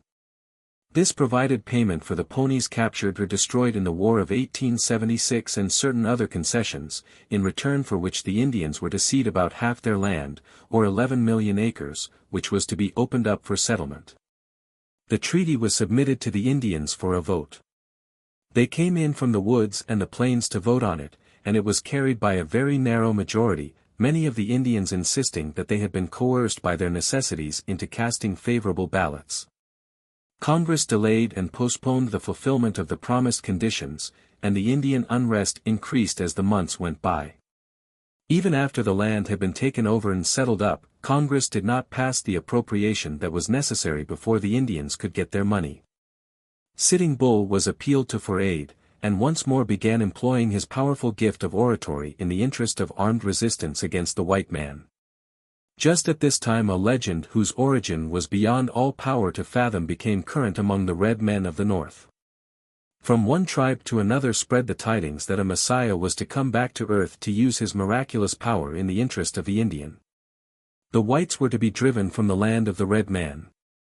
The old days of the West were to be restored. The ranges were to be restocked with elk, antelope, deer, and buffalo. Soon a fever of fanaticism had infected every tribe. Not alone were the Sioux the victims of this amazing delusion, but every tribe on the continent shared in it. There was to be a universal brotherhood of red men. Old enmities were forgotten. Former foes became fast friends. The Yaquis in Mexico sent out word that they would be ready for the great Armageddon when it came. As far north as Alaska there were ghost dances and barbaric festivities to celebrate the coming restoration of the Indian to the lands of his inheritance. And as the Indians danced, they talked and sang and thought of war, while their hatred of the white man broke violently forth. Very much disquieted at the news of what was going on, the War Department sent out word to stop the dancing and singing. Stop it. You could as easily have stopped the eruption of Mount Lassen. Among the other beliefs that spread among the Indians was one that all the sick would be healed and be able to go into battle, and that young and old, squaws and braves alike, would be given shirts which would turn the soldiers' bullets like armor plate. Every redskin believed that he could not be injured. None of them had any fear of battle, or any suspicions that he could be injured in the course of the great holy war that was to come. Chapter 12. In November, 1890, I was returning from Europe with my Wild West Company. When the New York pilot came aboard he brought a big packet of papers.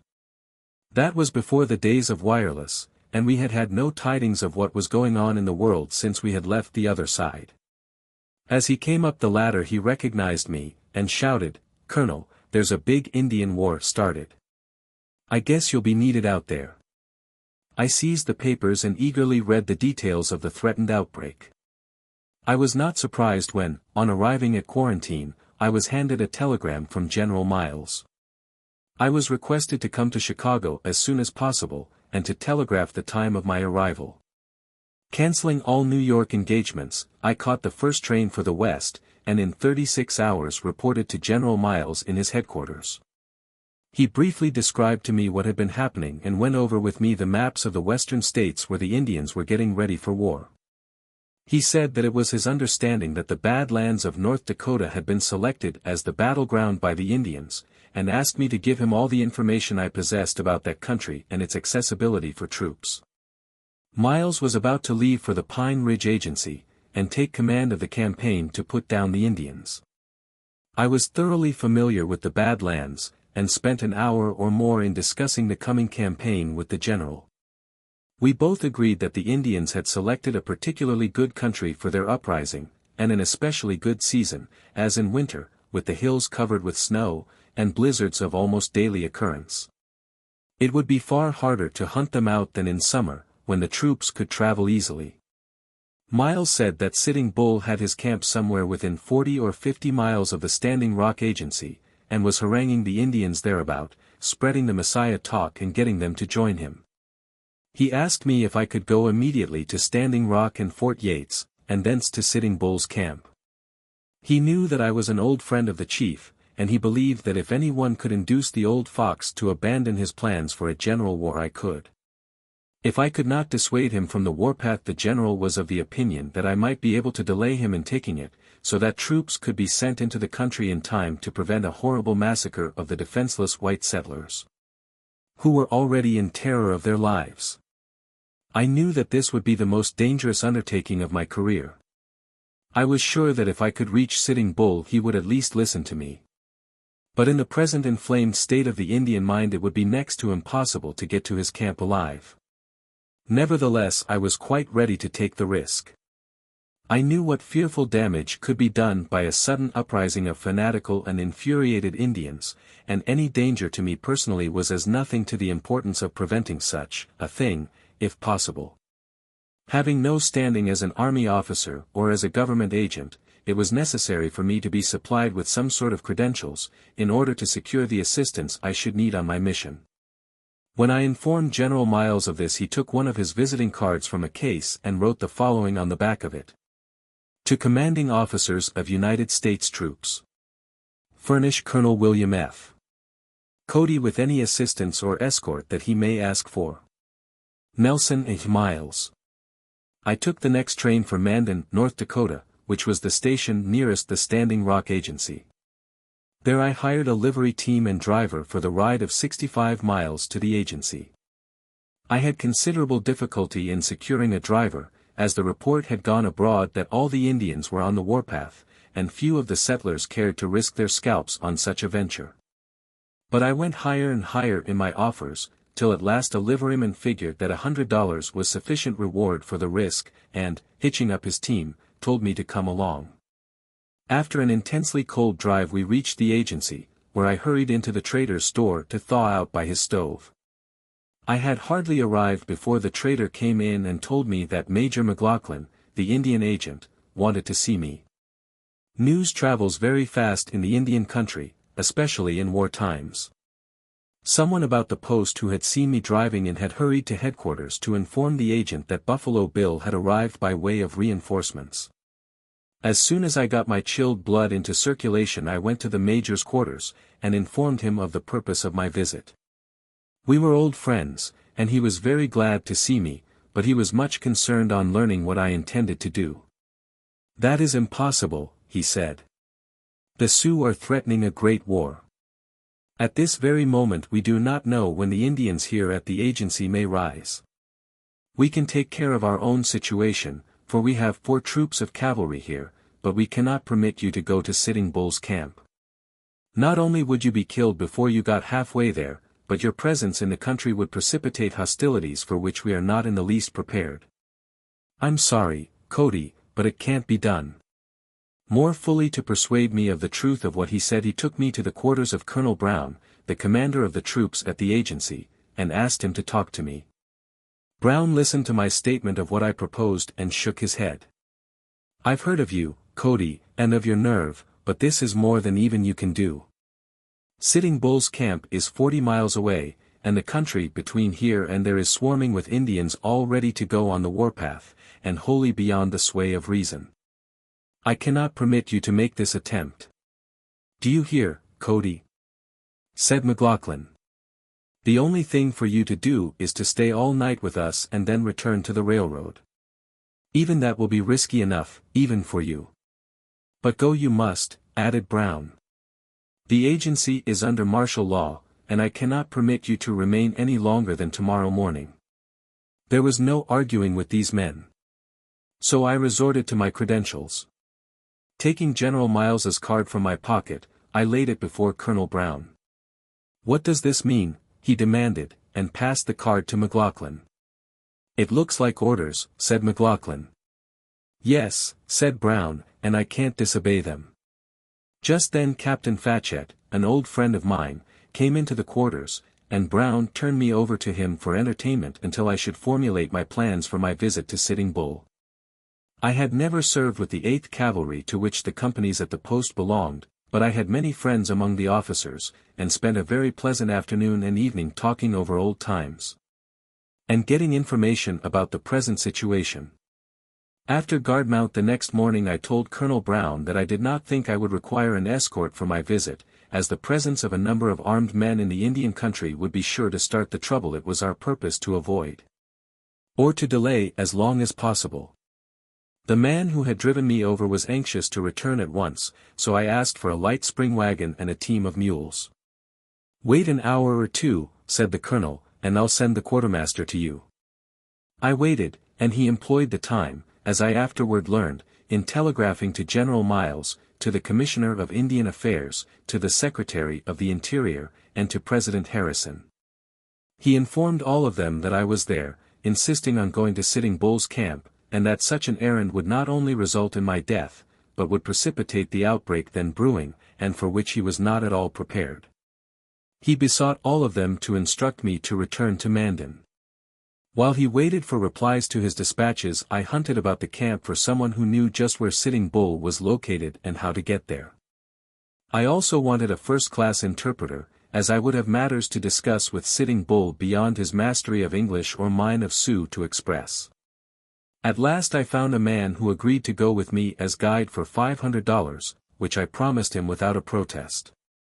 Then I went over to the post-trader's store and bought all manner of presents which I knew would be acceptable to Sitting Bull, his squaw, and his children. When I returned to Colonel Brown's quarters he endeavored once more to put me off. But I would not be put off. I informed him that I had explicit orders from General Miles as to my mission, and that if he interfered with me he was violating the orders of his commanding officer and running into very serious trouble. At last he reluctantly sent for the quartermaster, and ordered him to have a span of good mules hitched to a light spring wagon. The wagon was driven to the post-trader's store, where I found my guide and interpreter, and loaded aboard the presents I had bought for the old warrior. With plenty of robes to keep out the intense cold, we started out on our journey, a little apprehensive, but fully determined to go through with it. 5 or 6 miles from the post we met 3 men in a wagon driving toward the agency. They told us that Sitting Bull's camp had been lately moved, and that it was now further down the river. I knew that if the old man was really on the warpath he would be moving up the river, not down, so I felt considerably reassured. When we had proceeded a few miles further we heard a yell behind us, and, looking back, saw a rider approaching at full speed. This proved to be one of Major McLaughlin's Indian scouts. He bore a telegram reading: Colonel William F. Cody, Fort Yates, North Dakota. The order for the detention of Sitting Bull has been rescinded.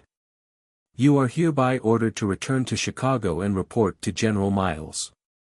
Benjamin Harrison, President. That ended my mission to Sitting Bull. I still believe I could have got safely through the country, though there were plenty of chances that I would be killed or wounded in the attempt. I returned to the post, turned back my presents at a loss to myself, and paid the interpreter $50 for his day's work. He was very glad to have the 50 and a whole skin, for he could not figure how the 500 would be of much help to him if he had been stretched out on the plains with an Indian bullet through him. I was supplied with conveyance back to Mandan by Colonel Brown and took my departure the next morning. Afterward, in Indianapolis, President Harrison informed me that he had allowed himself to be persuaded against my mission in opposition to his own judgment, and said he was very sorry that he had not allowed me to proceed. It developed afterward that the people who had moved the president to interfere consisted of a party of philanthropists who advanced the argument that my visit would precipitate a war in which Sitting Bull would be killed. And it was to spare the life of this man that I was stopped. The result of the president's order was that the Ghost Dance War followed very shortly, and with it came the death of Sitting Bull. I found that General Miles knew exactly why I had been turned back from my trip to Sitting Bull. But he was a soldier, and made no criticism of the order of a superior. General Miles was glad to hear that I had been made a brigadier general, but he was still more pleased with the fact that I knew so many Indians at the agency. "You can get around among them," he said, "and learn their intentions better than any other man I know." I remained with General Miles until the final surrender of the North American Indians to the United States government after 300 years of warfare. This surrender was made to Miles, then Lieutenant General of the Army. And it was eminently fitting that a man who had so ably conducted the fight of the white race against them and had dealt with them so justly and honorably should have received their surrender. With that event ended one of the most picturesque phases of Western life, Indian fighting. It was with that I was identified from my youth to my middle age, and in the time I spent on the plains, Indian warfare reached its greatest severity and its highest development. Chapter 13. In the preceding chapters one have sketched briefly some of the most interesting of my adventures on the plains. It has been necessary to omit much that I would like to have told. For 20 years my life was one of almost continuous excitement, and to tell the whole story would require many volumes. It was because of my great interest in the West, and my belief that its development would be assisted by the interest I could awaken in others, that I decided to bring the West to the East through the medium of the Wild West show. How greatly I was to succeed in this venture I had no idea when it first occurred to me. As I have told you, I had already appeared in a small Western show, and was the first man to bring Indians to the East and exhibit them. But the theater was too small to give any real impression of what Western life was like. Only in an arena where horses could be ridden at full gallop, where lassos could be thrown, and pistols and guns fired without frightening the audience half to death, could such a thing be attempted. After getting together a remarkable collection of Indians, cowboys, Indian ponies, stagecoach drivers, and other typical denizens of my own country under canvas, I found myself almost immediately prosperous. We showed in the principal cities of the country, and everywhere the novelty of the exhibition drew great crowds.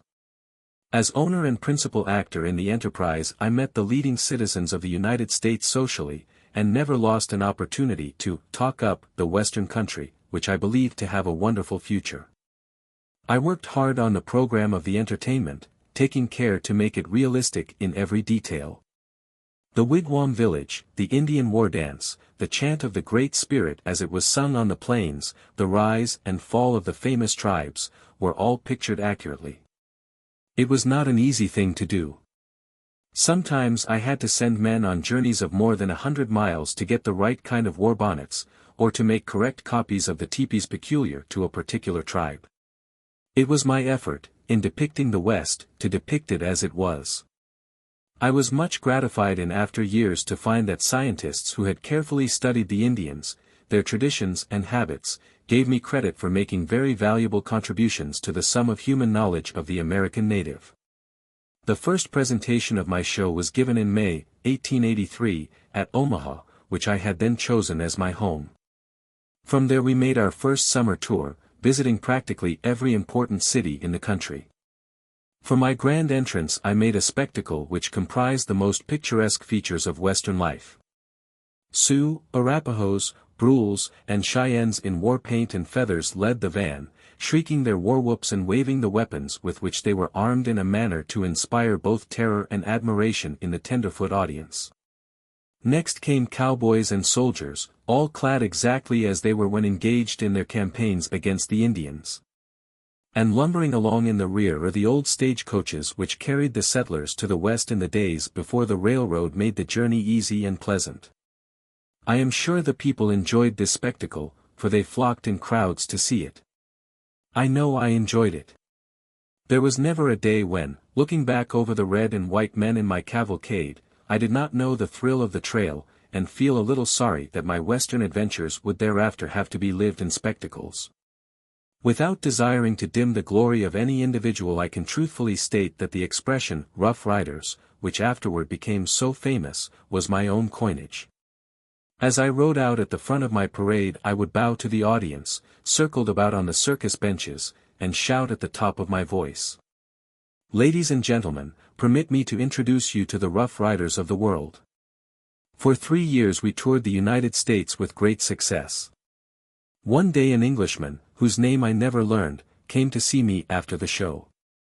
"That is a wonderful performance," he told me. "Here in America it meets with great appreciation, but you have no idea what a sensation it would be in the old world, where such things are unheard of." That set me to thinking. In a few days, after spending hours together considering the matter, I had made up my mind that Europe should have an opportunity to study America as nearly at first hand as possible through the medium of my entertainment. Details were soon arranged. In March, 1886, I chartered the steamer State of Nebraska, loaded my Indians, cowboys, horses, and stagecoaches on board, and set sail for another continent. It was a strange voyage. The Indians had never been to sea before, and had never dreamed that such an expanse of water existed on the planet. They would stand at the rail, after the first days of seasickness were over, gazing out across the waves, and trying to descry something that looked like land, or a tree, or anything that seemed familiar and like home. Then they would shake their heads disconsolately and go below, to brood and muse and be an extremely unhappy and forlorn lot of savages. The joy that seized them when at last they came in sight of land, and were assured that we did not intend to keep on sailing till we fell over the edge of the earth, was something worth looking at. At Gravesend we sighted a tug flying the American colors, and when the band on board responded to our cheers with "The Star-Spangled Banner," even the Indians tried to sing. Our band replied with "Yankee Doodle," and as we moved toward port there was more noise on board than I had ever heard in any battle on the plains.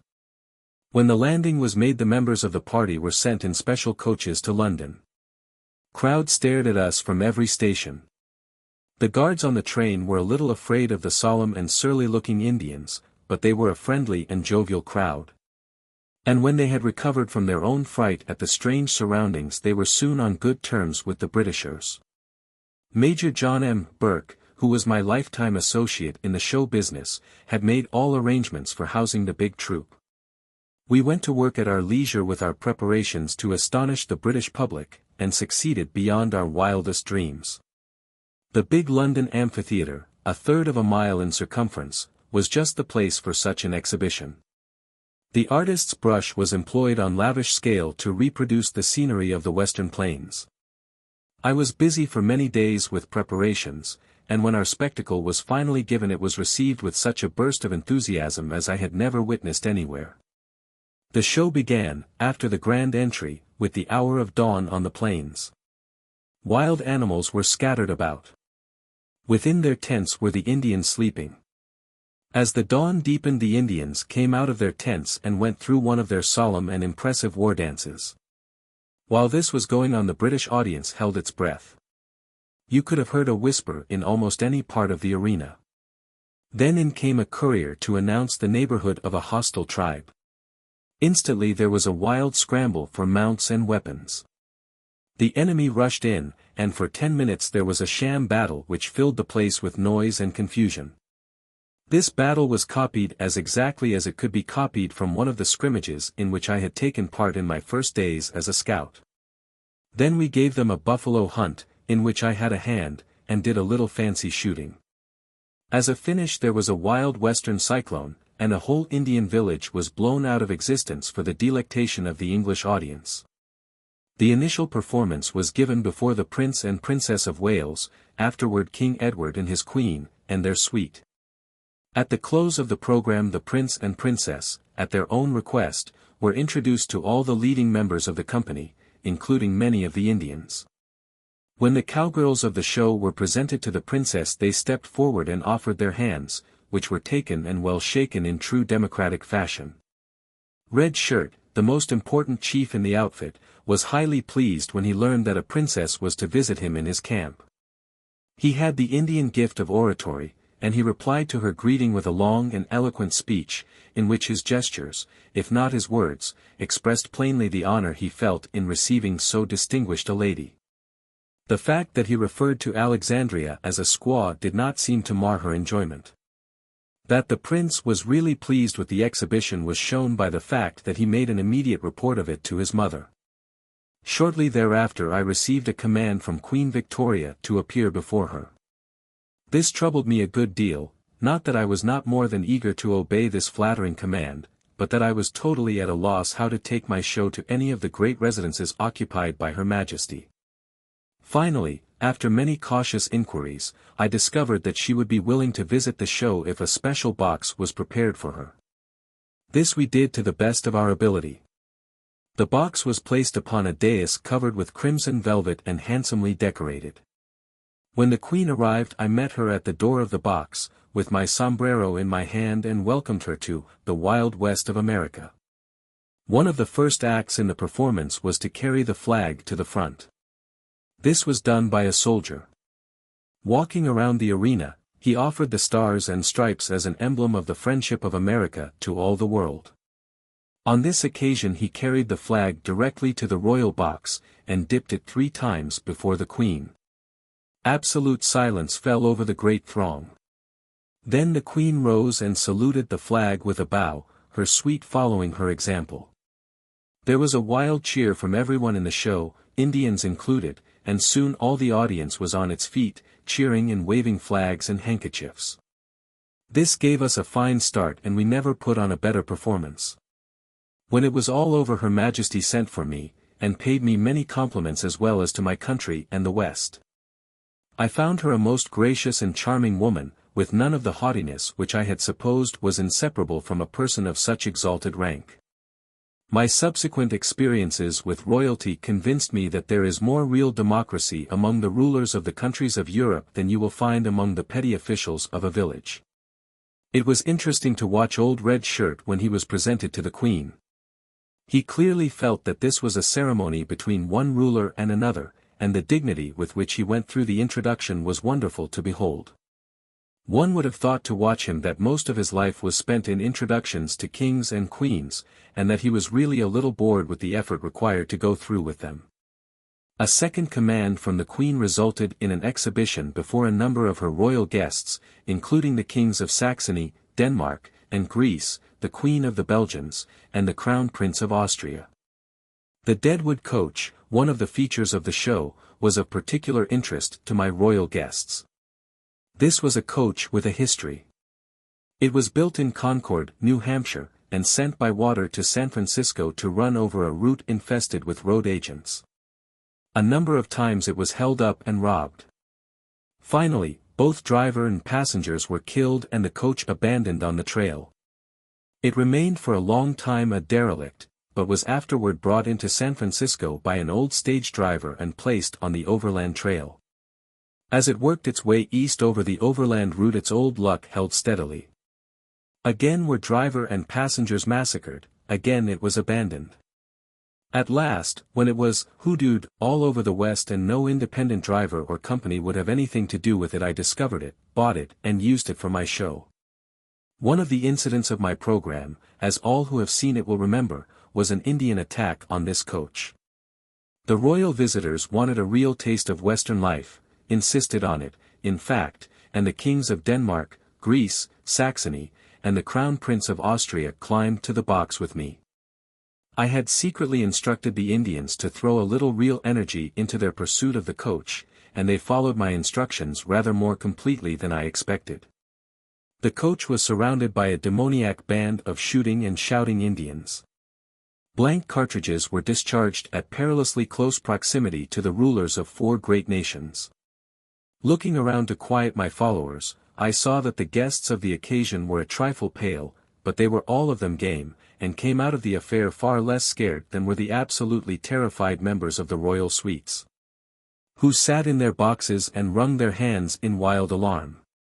In recognition of this performance the Prince of Wales sent me a souvenir consisting of a feathered crest, outlined in diamonds, with the words, XIII, worked in jewels underneath. A note in the prince's own hand expressed the pleasure of his guests in the entertainment I had provided for them. After a tour of the principal cities we returned to America, proud of our success, and well rewarded in purse for our effort. The welcome to America was almost as elaborate as that from England. I quote from the description of it printed in the New York World. The harbor probably has never witnessed a more picturesque scene than that of yesterday, when the Persian monarch steamed up from quarantine. Buffalo Bill stood on the captain's bridge, his tall and striking figure clearly outlined, and his long hair waving in the wind. The gaily painted and blanketed Indians leaned over the ship's rail. The flags of all nations fluttered from the masts and connecting cables. The cowboy band played Yankee Doodle with a vim and enthusiasm which faintly indicated the joy felt by everybody connected with the Wild West over the sight of home. Shortly after my arrival I was much pleased by the receipt of the following letter. Fifth Avenue Hotel, New York. Colonel W.M. F. Cody. Dear Sir, in common with all your countrymen, I want to let you know that I am not only gratified but proud of your management and success. So far as I can make out, you have been modest, graceful, and dignified in all you have done to illustrate the history of civilization on this continent during the past century. I am especially pleased with the compliment paid you by the Prince of Wales, who rode with you in the Deadwood coach while it was attacked by Indians and rescued by cowboys. Such things did occur in our days, but they never will again.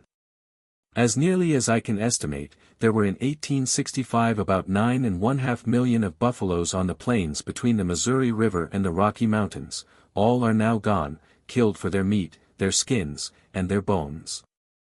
This seems like desecration, cruelty, and murder, yet they have been replaced by twice as many cattle. At that date there were about 165,000 Pawnees, Sioux, Cheyennes, and Arapahoes, who depended upon these buffaloes for their yearly food. They, too, have gone, but they have been replaced by twice or thrice as many white men and women, who have made the earth to blossom as the rose, and who can be counted, taxed, and governed by the laws of nature and civilization. This change has been salutary, and will go on to the end. You have caught one epoch of this country's history, and have illustrated it in the very heart of the modern world, London, and I want you to feel that on this side of the water we appreciate it. This drama must end.